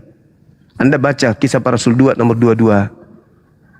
Yesus ini, orang Israel harus tahu bahwa Yesus ini yang kumaksud adalah Yesus dari Nazaret, manusia yang ditentukan, manusia. Disebut di situ manusia, bukan Tuhan. Manusia yang ditentukan oleh Tuhan untuk melakukan tanda-tanda mukjizat yang dilakukan oleh Tuhan melalui Yesus. Jadi Tuhan yang melakukan melalui Yesus. Bukan ketuhanan Yesus yang melakukan, tapi manusia yang ditentukan oleh Tuhan untuk Tuhan lakukan mukjizat di tengah-tengah kaum Israel melalui Yesus. Dan Yesus saksikan itu juga. Yohanes 5 nomor 36. Ada kesaksianku yang lebih penting dari kesaksian seorang Yohanes, apalagi seorang Karem, bahwa seluruh pekerjaan yang aku lakukan, pekerjaan itulah yang bersaksi tentang aku, bahwa Bapaklah yang telah mengutus aku. Berarti Yesus mempersaksikan semua mukjizat yang dilakukan itu adalah untuk mempersaksikan kalau dirinya ini adalah utusan Tuhan. Tapi Anda menilai semua mukjizatnya sebagai Tuhan. Kenapa? Karena Anda sebenarnya mempertuhankan Yesus lain. Tapi yang Anda bawa di sini seakan-akan anak Maria. Anak Maria itu cuma rasul, hanya nabi biasa yang datang di tengah-tengah Bani Israel. Sedangkan yang Anda usung hari ini itu adalah Kristus palsu yang adalah Tuhan saudara. Harus Anda bedakan itu. Makanya kenapa Yesus mengatakan angkatan jahat ini minta suatu tanda? Karena nanti angkatan jahat ini melantik orang yang keluar dari kubur ini menjadi Tuhan. Itulah saudara. Orang-orang Yahudi yang bergumul dengan Yesus, bersama dengan Yesus, hidup mati bersama Yesus, tidak menganggapnya Tuhan. Kristen menganggapnya Tuhan. Kenapa? Karena Kristen muaranya bukan ke situ. Muaranya Kristen adalah Paulus. Bukan Yesus muaranya Kristen ini. Begitu saudara. Jadi kalau Anda mengatakan bahwasanya banyak orang yang memakai nama, betul, kalian kan bukan siapa-siapa. Kalian ini yang membawa nama Yesus kemana-mana, bukan? Kalian mengatakan Yesus itu Kristus, Yesus ini bla bla bla bla. Kalian memakai nama Yesus untuk menyesatkan banyak orang. Tidak ada selain Kristen, hanya dari Kristen itu. Silakan. Ya, kami memakai nama Kristus itu untuk penginjilan, bukan untuk menyesatkan. Karena begini Bang ya, itu ketika terjawab. Abang ya sabar dulu Gurunda ya. Ketika Gurunda tadi mengatakan bahwa Yesus datang itu sebagai manusia, kami iakan. Tapi dia itu membawa entitas daripada Elohim. Itu Gurunda jangan salah ya. Kenapa? Bahkan di kemudian hari itu dia akan menyampaikan bahwa dia akan datang lagi ya. Dan dia mengatakan juga, aku pergi menyediakan tempat buat yang percaya kepadanya. Saya tidak mengatakan menyediakan tempat buat Kristen, tidak, tapi tempat yang percaya kepadanya. Biar Kristen sekalipun kalau tidak percaya kepadanya, Kristen abal-abal ini ya, tidak akan masuk juga dalam rencana Bapa di surga ya. Kalau dia memang bukan Elohim ya, tidak mungkin dia hanya manusia biasa aja berani mengatakan, aku bukan dari dunia ini, aku dari atas, kamu dari bawah. Mungkin Gurunda sudah pernah membaca ayat ini. Seperti gitu Bang. Jadi dia bukan hanya, memang dia ada ketika Gurunda, saya ulang ya, ketika Gurunda ketika Gurunda mengatakan Yesus datang sebagai manusia, amin. Ya, tapi dia membawa entitas daripada Elohim sendiri. Dia tidak menggunakan kekuasaannya waktu di bumi, Bang. Ketika dia dianiaya, dia dipukul, dia dicambuk, dia disiksa, dia ditikam, dia tidak menggunakan entitas Elohimnya. Ya, karena dia itu adalah Sang Firman. Kalau dia mau Bang, bisa. Tapi tidak terjadi nubuatan, karena nubuatan itu harus terjadi, bahwa anak manusia harus mati ya, dan harus bangkit. Ya, itu begitu Bang. 1 Korintus 15:48, makhluk-makhluk surga sama seperti Yesus. Surga itu di atas, berasal dari atas, itu makhluk juga banyak dari atas. Itu dalil. Jadi sekali lagi saya katakan, kenapa Anda memaksakan Yesus itu Tuhan, sementara Yesus itu hanya manusia? Hidup kekal itu adalah mereka mengenal aku sebagai utusan. Kan gitu. Sekarang pertanyaan saya Bang. Pertanyaan saya supaya kita mengerucutkan materi ya. Yesus memberikan kemudian... Sebentar bang, saya lanjutkan dulu sebelum Gurunda bertanya ya. Kalau dia itu adalah, abang mengatakan, Gurunda mengatakan Yesus itu makhluk surgawi, justru Elohim sendiri Bapa yang di surga mengatakan pada saat dibaptis ya, inilah anak yang kukasihi, kepadanya lah aku berkenan. Tidak pernah dia mengatakan inilah makhluk surgawi yang kukasihi. Justru dia mengatakan inilah anakku atau di sini apa? Firman-Nya yang dikasihi oleh Bapa. Yang telah datang ke dunia, diutus. Begitu Bang. Tidak pernah dikatakan Yesus itu adalah makhluk surgawi, bukan begitu Bang. Memang dia berkedudukan di surga, tapi bukan dikatakan makhluk, karena dia adalah firman itu sendiri Bang. Begitu Bang. Oke, silakan. Lagi-lagi Anda silakan Bang. Dalil.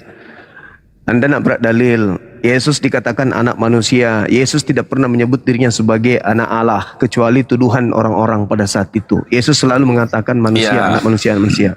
Sabar dulu. Iya, saya kira. Iya Bang. Ya, tunggu. Ketika saudara mengatakan Yesus itu bukan makhluk, jelas dalilnya 1 Korintus 15:48, Yesus adalah makhluk.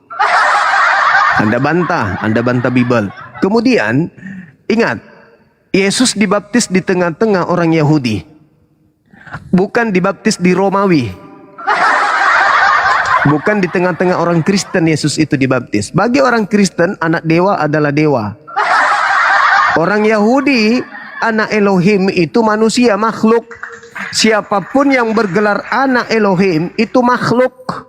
Amsal 3 nomor 11 nomor 12, orang Yahudi disebut anak Elohim karena mereka taat mendengarkan perintah Elohim.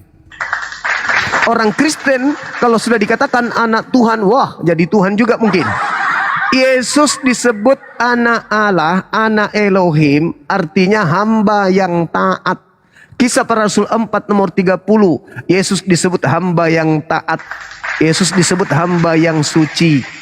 Jadi orang Yahudi, saudara, dalam perspektif mereka anak Tuhan itu artinya hamba Tuhan. Kalau orang Kristen anak Tuhan, yaitu anak Tuhan atau anak dewa. Beda. Kalau di Islam kekasih Tuhan, orang-orang yang intim kepada Tuhan bukan berarti pacarnya Tuhan. Orang Yahudi anak Tuhan berarti orang yang intim mendengarkan didikan Tuhan sama seperti mereka mendengarkan didikan ayah. Kalau orang Kristen anak Tuhan sama seperti Krishna, sama seperti Dewa Atis, sama seperti Dewa Mitra. Mereka kemudian menganggapnya anak-anak dewa. Itulah Kristen, beda pola. Jadi Yesus dibaptis di tengah Bani Israel, bukan di tengah Bani Kurion, bukan. Bukan di tengah-tengah orang Roma. Kalau orang Roma mungkin Paulus aja mereka anggap dewa. Apalagi Yesus. Jadi beda itu abang, beda. Nah sekarang yang ingin saya bahas dengan Anda ini supaya tidak melebar adalah Yesus diminta oleh orang-orang Farisi untuk memberikan tanda kepada dia. Yesus memberikan tanda, yaitu bangkit pada hari ketiga. Menurut Yesus, angkatan jahat ini harus menerima tanda. Itu pelajaran bagi orang yang muncul belakangan kayak saya nih. Oh, Yesus memberikan tanda kepada angkatan jahat, yaitu keluar pada hari ketiga dari dari perut bumi. Pertanyaan saya, kenapa saudara Karem mengikat diri saudara kepada angkatan jahat? Kenapa Anda mengikatkan diri Anda, memasukkan golongan Anda ke dalam golongan angkatan jahat? Kenapa Anda mau? Padahal angkatan jahat itu kelak diusir oleh Yesus. Itu pertanyaan saya. Bagaimana Gurunda mengatakan bahwa Yesus itu angkatan jahat? Saya tidak mengatakan Yesus angkatan jahat. Yesus memberikan tanda kepada angkatan jahat. Apa tanda untuk angkatan jahat? Bangkit pada hari ketiga dari alam kubur. Matius 12 nomor 38 sampai nomor 40. Angkatan jahat ini minta satu tanda, dan tidak akan diberikan satu tanda apapun selain tanda Yunus. Sebab Yunus 3 hari 3 malam dalam perut ikan. Demikian juga anak manusia berada dalam perut bumi 3 hari 3 malam. Itu tanda untuk angkatan jahat. Siapa yang percaya kepada tanda itu adalah angkatan jahat. Silakan. Ya. Jadi Gurunda gini, yang dimaksud itu angkatan jahat itu adalah angkatan atau orang-orang itu yang tidak percaya bahwa Yesus itu adalah firman itu sendiri atau Elohim itu sendiri. Ya, makanya itu tanda kalau hanya manusia biasa atau nabi-nabi biasa tidak mungkin bangkit, Bang. Tidak mungkin bangkit. Sedangkan Yesus ini adalah Elohim sendiri. Dia membuktikan bahwa dia bisa mengalahkan maut. Jadi Tuhannya Kristen itu bangkit. Kalau tidak bangkit, Bang, sia-sia kami beriman kepada orang yang di dalam kubur, Bang. Justru itulah yang saya sampaikan. Kenapa Anda mau masuk ke dalam golongan angkatan jahat? Angkatan jahat itu menerima kebangkitan pada hari ketiga. Itu tanda untuk angkatan jahat. Justru Anda membeberkan, oh iya memang kami ini angkatan jahat, Tuhan kami memang bangkit hari ketiga. Lah itu tanda untuk angkatan jahat, kok malah diterima? Gimana sih abang ini? Ya, jadi ya sabar Gurunda. Tuhannya orang jadi, Yahudi tidak keluar dari kubur, Bang. Tuhannya orang Yahudi, ya, Tuhannya Abraham, Tuhannya Ishak, Yakub tidak keluar dari kubur. Iya, sabar Gurunda. Ya, jadi memang Kristen itu sebelum pengikut Kristen itu, ya, kenapa dikatakan angkatan jahat? Karena terus terang saya juga berasal dari yang tidak mengenal, ya. Setelah kami menyaksikan apa perbuatan yang dilakukan oleh Mesias atau Yesus, ya, dia sanggup melakukan mujizat-mujizat, dia sanggup membangkitkan orang mati, bahkan dirinya pun, ya, dibangkitkan oleh Bapa, ya, untuk dinubuatkan, ya, di penyaliban, sehingga darahnya tercurah, ya, di kayu salib, menjadi pengampunan bagi orang yang percaya kepadanya. Begitu, Bang. Karena sesungguhnya kami ini angkatan jahat, tapi setelah kami mengikuti Yesus, kami sudah dipulihkan, kami sudah dibenarkan. Oke, Begitu, Bang. apa Kecuali kami tanda tidak yang- percaya, kami masih angkatan jahat. Apa tanda yang diberikan Yesus kepada angkatan jahat? Ya, itu Yesus telah memperlihatkan, ya, telah menunjukkan bahwa kuasa-kuasanya, bahkan sampai hari ini, Bang. Ketika Saya kami ulang lagi. mengusir setan, Saya ulang sabar lagi. Gurunda, sabar Gurunda. Ya, sabar Gurunda. Ya, ketika kami mengusir setan, ya, yang orang kesurupan di dalam nama Yesus, ya, keluar dia, Bang. Keluar dia, Bang. Bahkan setan yang paling kuat sekalipun, kami dengan doa puasa, peperangan rohani, doa puasa, ya, di dalam bukan hanya dalam nama Yesus, Bang. Kami doa puasa, Bang, ya. Doa puasa 2 hari sampai 3 hari baru kita mengusir yang setan-setan yang kuat, Bang, ya. Di dalam nama Tuhan Yesus keluar, Bang. Itu satu tanda, Bang, bahwa yang kami sembah Yesus- itu bukan dewa Yesus atau bukan memberikan manusia. tanda. Yesus memberikan tanda kepada angkatan jahat. Tanda apa yang Yesus berikan?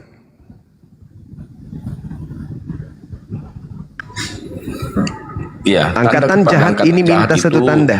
Iya. Tanda apa yang Yesus berikan kepada angkatan jahat? Supaya Ya, kami jadi gini- tahu gini, Gurunda, ya. Anda angkatan jahat atau bukan angkatan Iya. jahat. Menurut Yesus, orang-orang yang dikategorikan penerima tanda itu apa? Supaya kami bisa tahu ini angkatan jahat, ini angkatan benar. Menurut Yesus apa tanda untuk angkatan jahat? Ya, jadi gini Gurunda, ya. Mohon maaf beribu-ribu maaf ya Gurunda, ya. Orang yang tidak percaya kepada Yesus itu, ya, termasuk Gurunda, ya, dan para muslim lainnya itu mohon maaf ya Gurunda, itu yang dimaksud angkatan jahat. Makanya Elohim itu menunjukkan Dalilnya mana? kuasa-kuasanya, Bang. Dalilnya, saya butuh dalil. Jangan ngarang bebas. Ini bukan gereja, saudaraku. Yesus mengatakan angkatan Jadi- jahat ini tidak akan diberikan tanda selain tanda Yunus. Angkatan jahat diberi tanda Yunus sebab Yunus 3 hari 3 malam dalam perut ikan, demikian juga anak manusia berada dalam perut bumi 3 hari 3 malam. Ya, tanda ini Ya, siapa gini, yang Gurunda. terima? Anda atau saya? Kita bahas Anda yang bahas terima dulu, atau Bang. saya? Angkatan jahat. Anda atau saya? Termasuk saya sudah menerima, Angkatan Bang. Karena jahat saya ini dulu minta berasalnya satu dari tanda. angkatan jahat, Bang.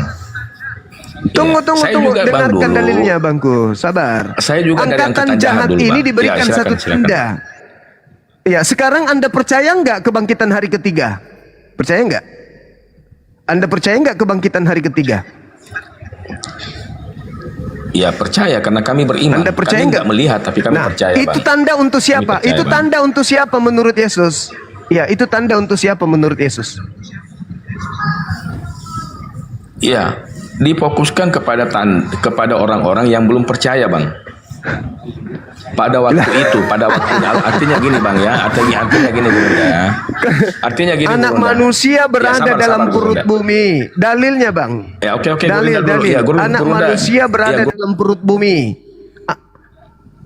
Anak manusia berada dalam perut bumi 3 hari 3 malam. Itu tanda untuk siapa? Angkatan benar atau angkatan jahat? Menurut Yesus, bukan menurut ente. Silakan.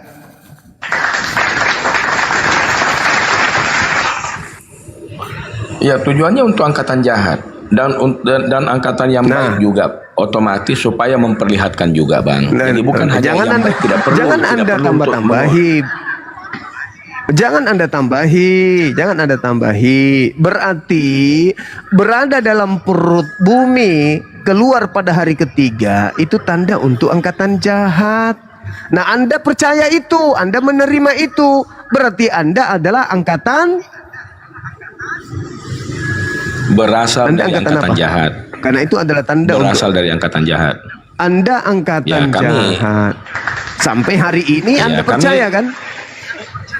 Iya, kami berasal dari angkatan jahat. Terus terang, aku termasuk dari angkatan jahat. Tapi setelah kami menerima, ya kami Ya, sudah di luar daripada syukur. angkatan jahat, Bang. Berarti Anda sudah tidak percaya lagi kebangkitan hari ketiga? Justru kami Tidak percaya, percaya lagi Bang. kebangkitan hari ketiga? Ya berarti Anda angkatan jahat Percaya, sampai Bang. sekarang, berarti masih angkatan jahat. Berasal berarti. dari angkatan jahat. Berarti Anda masih angkatan Berasal jahat. dari angkatan jahat. Iya, dan Iya, masih berasal, angkatan Bang, jahat. berasal. Dan masih angkatan jahat. Dan masih angkatan jahat. Kalau kami Karena Anda masih percaya kebangkitan hari ketiga. iya, karena memang terjadi, Bang. Itu ada sejarahnya, Bang. Ada sejarahnya, iya. Bang. Iya, memang tanda. Ada historisnya. Tanda itu harus terjadi karena angkatan jahat harus punya tanda, maka harus terjadi. Permasalahannya sekarang, kata Yesus, angkatan jahat diberi tanda. Siapa yang menerima tanda itu, itulah angkatan jahat itu. Anda masih menerima kan kebangkitan hari ketiga, berarti Anda masih angkatan jahat. Sederhana kok itu. Sederhana. Ya, karena kami Siapa yang iya, menerima? karena kami percaya, Bang. Siapa yang Kami menerima? beriman. Berarti dia angkatan jahat. Ya berarti Anda angkatan jahat. Jadi meskipun Kan kami begitu. Jadi meskipun kami, Bang, kami tidak melihat, ya, tapi kami percaya, ya, itulah iman kami, Bang. Berarti Anda angkatan jahat. Ya nggak apa-apa. Nggak apa-apa, berarti Anda angkatan jahat, nggak masalah. Ya, Karena memang Yesus mengatakan. Itu menurut Gurunda. Menurut Gurunda saya tidak bisa memaksakan Oh tidak dong, konsekuensi menurut Gurunda. Itu menurut Yesus. Itu menurut Yesus. Itu menurut Yesus. Anda aja yang membantah. Anda yang membantah. Yesus yang mengatakan angkatan jahat ini minta satu tanda. Angkatan jahat minta satu tanda. Apa tanda yang diberikan kepada angkatan jahat? Anak manusia akan berada dalam perut bumi selama 3 hari 3 malam. Siapa yang percaya itu? Kristen. Berarti Kristen ini menerima tanda angkatan jahat. Selesai kan? Gak perlu lagi Anda tambah-tambahi. Saya luruskan sedikit, Bang, ya. Itu tanda diperlihatkan kepada angkatan jahat, ya. Tapi ketika angkatan jahat sudah percaya, Bang, sudah percaya bahwa yang datang ini adalah Mesias, apakah dia masih angkatan jahat lagi? Dia sudah percaya ini, sudah beriman, Bang. Apakah dia masih angkatan jahat? Dia menerima kebangkitan Tadi dia belum itu. percaya. Angkatan Ya, jahat. sabar, Gurunda. Angkatan Gurunda, sabar dulu, jahat Gurunda. itu. Tadi, sabar dulu, Gurunda. Sebelum Kalau dia Anda sudah mengenal menerima Yesus, kebangkitan, berarti Anda sudah percaya. sabar, Gurunda. Ya, saya bernarasi Bagaimana sebentar, ya, saya mungkin bernarasi Anda sebentar, mau Bang, ya. mengikuti Bang, gini, Bang, sabar, Bang. Saya, Bang, misalkan saya belum menerima Yesus, Bang, ya. Saya masih dikatakan angkatan jahat, betul enggak, Gurunda? Kita pelan-pelan dulu nih, Bang. Kita pelan-pelan dulu, Bang, ya. Sebelum saya mengenal Yesus, saya angkatan jahat atau angkatan baik? Ya, coba Gurunda jawab dulu. Sebelum mengenal Yesus. Saya jawab. Iya, saya angkatan apa ini? Yesus angkatan datang apa? ke angkatan tengah jahat. saya. Dengar. Bang. Anda Bang. tidak termasuk. Bang. Anda tidak termasuk. Karena Yesus itu Bang. hanya untuk Bani Israel. Bani Israel itu ada 2 kelompok ketika Yesus datang. Kelompok pertama yang menerimanya, yang percaya kepadanya, yaitu Yesus adalah Nabi Rasul. Yang tidak percaya, yang menolaknya, yang berusaha membunuhnya. Nah, Anda posisinya di mana? Anda posisi di angkatan jahat, yaitu menerima Yesus dari orang-orang yang menolak Yesus. Paulus tidak pernah menerima Yesus. Paulus hanya menerima pengajaran dari makhluk yang mengaku Yesus. Sekali lagi saya katakan, Oke, Bang. Ya, kita ketika ini Yesus agak datang, melebar dia sedikit hanya ini, Bang, untuk ya. Bani Israel.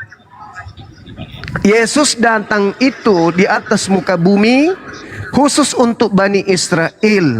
Ketika dia datang kepada kaumnya Bani Israel, pengikutnya Bani Israel terbagi 2 kelompok. Yang pertama yang percaya dirinya. Yang percaya dirinya ini tidak percaya kepada kebangkitan, tidak percaya kepada penyaliban, tidak percaya kepada Tuhan nuzul menjadi manusia, tidak percaya kemudian kalau Yesus itu adalah Tuhan.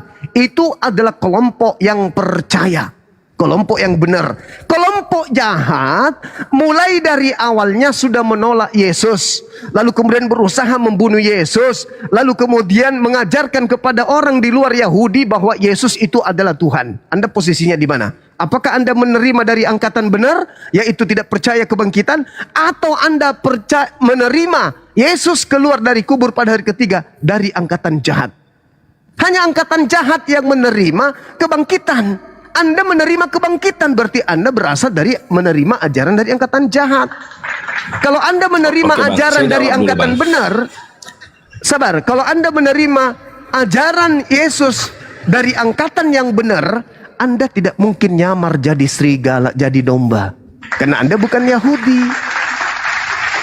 Justru karena Anda ini mengaku percaya, disebabkan karena Anda menerima dari angkatan jahat. Yesus tidak pernah minta muridnya ke bangsa lain. Matius 12 nomor 5, Matius 15 nomor 24, Matius 10 nomor 5 nomor 6. Yesus berpesan kepada ke-12 muridnya agar jangan ke bangsa lain. Ke-12 muridnya jangan ke bangsa lain. Yang pergi ke bangsa lain itu adalah murid palsu, Paulus. Lahirlah Anda, pengikut Paulus, dari orang-orang yang membenci Yesus. Pembenci Yesus mendirikan agama Anda. Lahirlah Anda. Begitu kawan. Itu persoalannya, Anda harus paham di situ. Oke, sudah bisa saya tanggapi, Bang? Silakan. Oke, jadi Gurunda tadi membacakan ayat itu mengatakan Yesus itu lahir hanya untuk Bani Israel. Tapi ini pada saat Yesus dia sudah mau terangkat ke sorga, itu dia berpesan, Bang. Satu ayat ini Gurunda jangan lupa baca. Pergilah, jadikanlah semua bangsa muridku. Apakah ada tulis itu hanya untuk bangsa Israel, Bang? Jadi Gurunda ini artinya Itu jangan membaca bukan satu ayat, Bang. Itu bukan Loh. Yesus, itu tanda. Jadi siapa, Bang? Itu tanda. Bukan. Itu tanda untuk siapa? Keluar dari perut bumi itu tanda untuk siapa? Bukan, Bang. Ini Yesus sendiri bernarasi. Pergilah setelah diutus ini ke 12 sekali murid, lagi Bang. Sekali lagi saya katakan kepada saudara, yang keluar dari bumi pada hari ketiga sebagai tanda Yunus itu tanda untuk siapa? Untuk siapa tanda itu? Kan tadi saya sudah bilang, Yahudi terbagi dua kelompok. Ya, Yang ini sudah pertama, berbicara yang menerimanya. mengenai mengutus, Bang. Ini sudah perintah untuk mengutus, Bang. Jadi sudah di luar daripada konteks Aduh, parah ini. kan tadi Abang mengatakan, Aku diskusi panjang Bang, tadi kan Anda Guru sadar mengatakan tidak? bahwa Anda sadar Yesus tidak? hanya untuk Bani Israel. Jadi saya menjawab bahwa Yesus mengatakan, pergilah jadikanlah semua bangsa muridku. Bukan lagi membahas tanda Yunus, Itu Bang. bukan Yesus. Astagfirullahaladzim, ya Allah ya Karim. Sekarang tanda Jadi siapa itu, Yunusnya Bang, yang berada mengatakan, dalam Bang? perut bumi 3 hari 3 malam. Waduh. Yesusnya memberi tanda 3 hari 3 malam dalam perut bumi. Betul tidak? Betul tidak? Ya. Iya, Bang. Iya, Bang. Setelah hari ketiga Lanjut, bangkit Bang. atau tidak? Setelah hari ketiga bangkit atau tidak? Iya, Bang. Bangkit, Bang, bangkit. Bangkit. Itu tanda untuk siapa? Ya, sudah Guru udah katakan bahwa untuk angkatan jahat, bagi yang tidak Ya percaya udah. kan. Angkatan jahat. Bagi kok yang bagian tidak percaya, aduh. Iya. Iya, Anda- tapi bagi yang Anda- percaya Anda- kan masa Anda angkatan istirahat. jahat, Bang. Udah, Anda tidur sana. Anda tidur di gereja. Malas saya sama orang yang tidak otaknya tidak berfungsi. Dijelaskan tidak ngerti-ngerti. Jangan masuk di kumal-kumal diskusi, Bang. Kalau otak Anda nggak berfungsi normal, jangan menghabiskan waktu orang. Yesus mengatakan, aku diutus hanya kepada domba yang sesat dari umat Israel. Dah selesai. Anda merubahnya. Oh, ada perintah Yesus lagi, Bang. Yesus, mana perintahnya? Ketika dia keluar dari kubur, itu tanda untuk siapa? Tanda untuk angkatan jahat, kan? Ya, Anda harus terima, tapi Anda putar. Oh, itu tanda tanda apa? Tanda itu untuk orang yang apa? Angkatan jahat minta satu tanda dan tidak akan diberikan satu tanda kecuali tanda Yunus. Bangkit pada hari ketiga, keluar dari perut ikan pada hari ketiga. Itu tanda untuk siapa? Angkatan jahat. Sulit memang, sulit. sulit untuk mewaraskan orang yang pura-pura gila. Pura-pura gila dan pura-pura waras.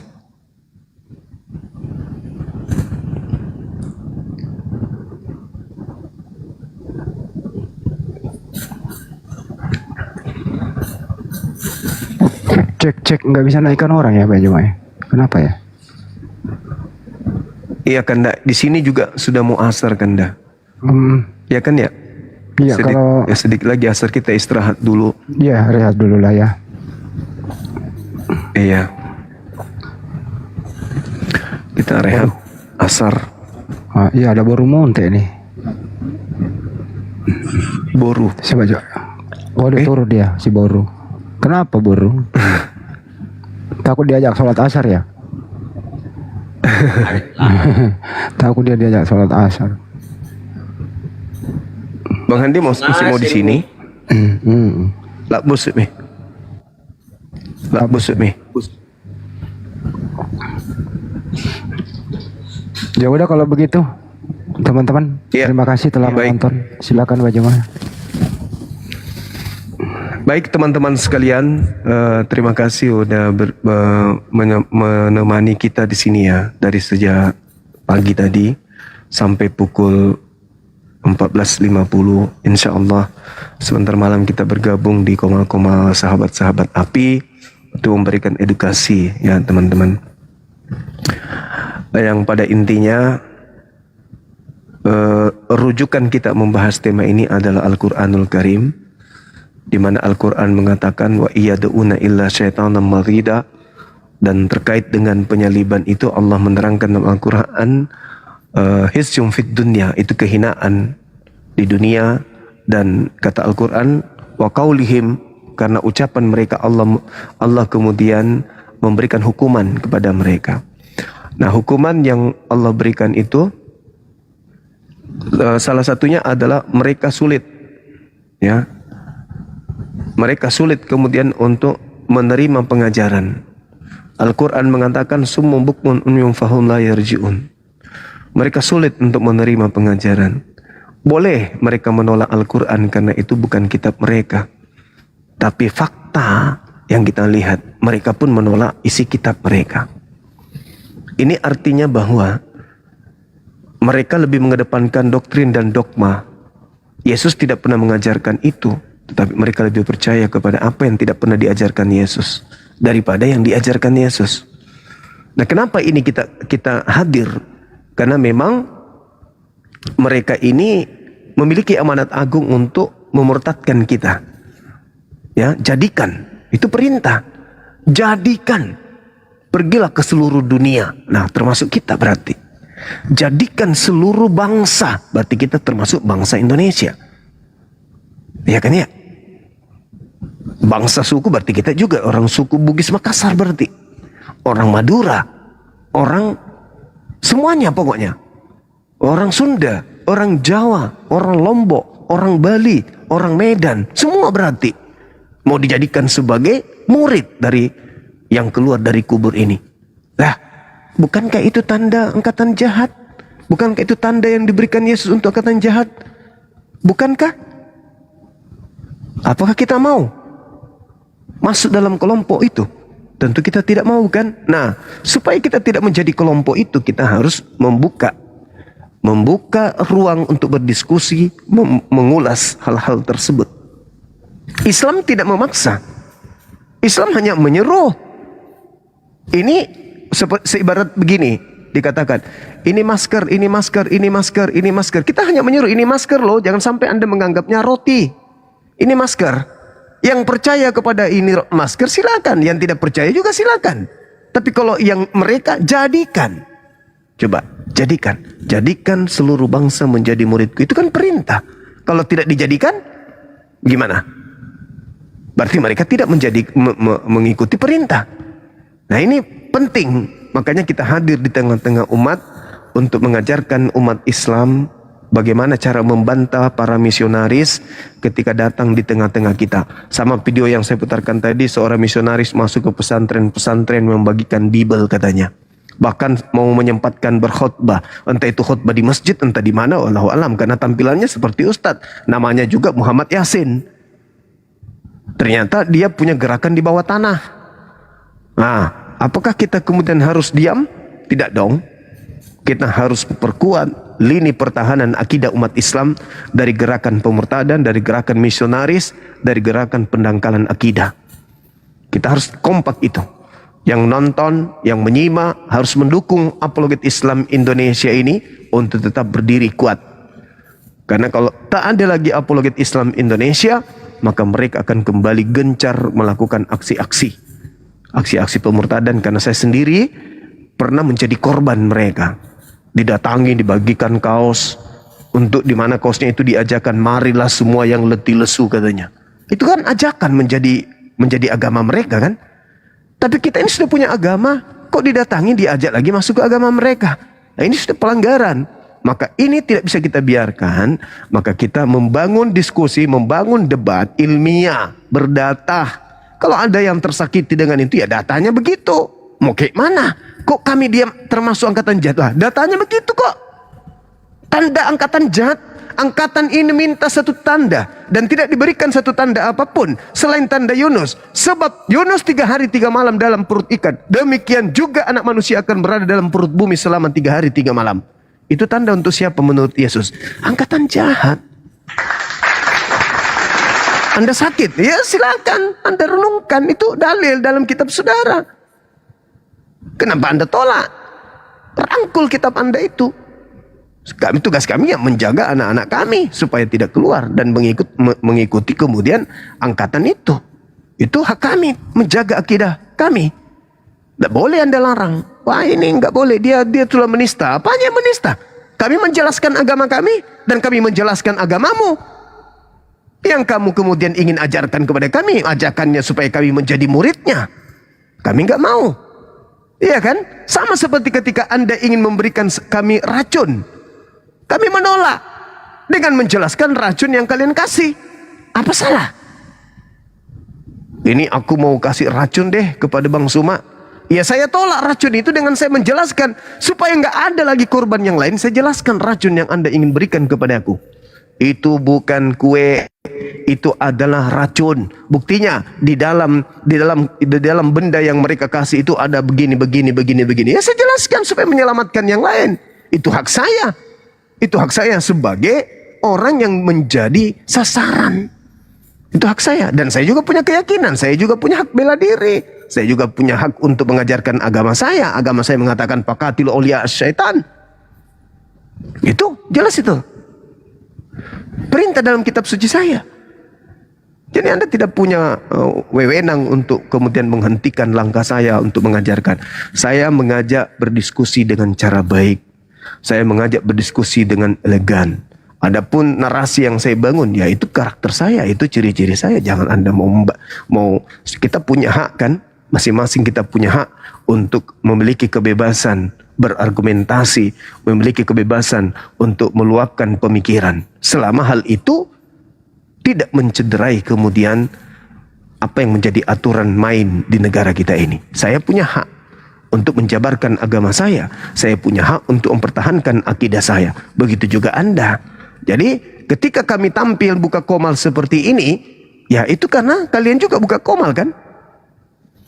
Iya kan? Bahkan kalian berlarian ke luar negeri karena kalian menghujat. Kami mana ada lari ke luar negeri. Kami tetap di sini karena kami merasa kami menyampaikan kebenaran, mencerdaskan anak bangsa supaya anak bangsa itu tidak asal pindah agama. Kristen tidak asal pindah ke Islam, Islam tidak asal pindah ke Kristen. Mereka harus dijelaskan. Ini loh supaya mereka punya pilihan. La ikraha fiddin. Ketika orang Islam mau pindah ke Kristen, silakan. Jangan dilarang. Begitu Kristen mau pindah ke Islam juga, jangan dilarang. Itu pilihan. Karena agama, keyakinan itu adalah hak prerogatif seseorang. Kita nggak boleh mengintervensi keyakinan orang terhadap sebuah keyakinan. Saya kira begitu sahabat-sahabat sekalian. Terima kasih atas kebersamaannya. Mohon maaf ketika ada kata atau ada kehilafan dalam tindakan. Inilah saya manusia biasa. Yang pasti tujuan saya adalah memberikan edukasi kepada anak bangsa untuk menegakkan la ilaha illallah Muhammad Rasulullah di kalangan kita umat Islam. Kita tidak memaksakan mereka untuk ikut di kita, tapi paling tidak kita mengajarkan mereka untuk menghargai kita sebagai orang yang sudah memiliki agama.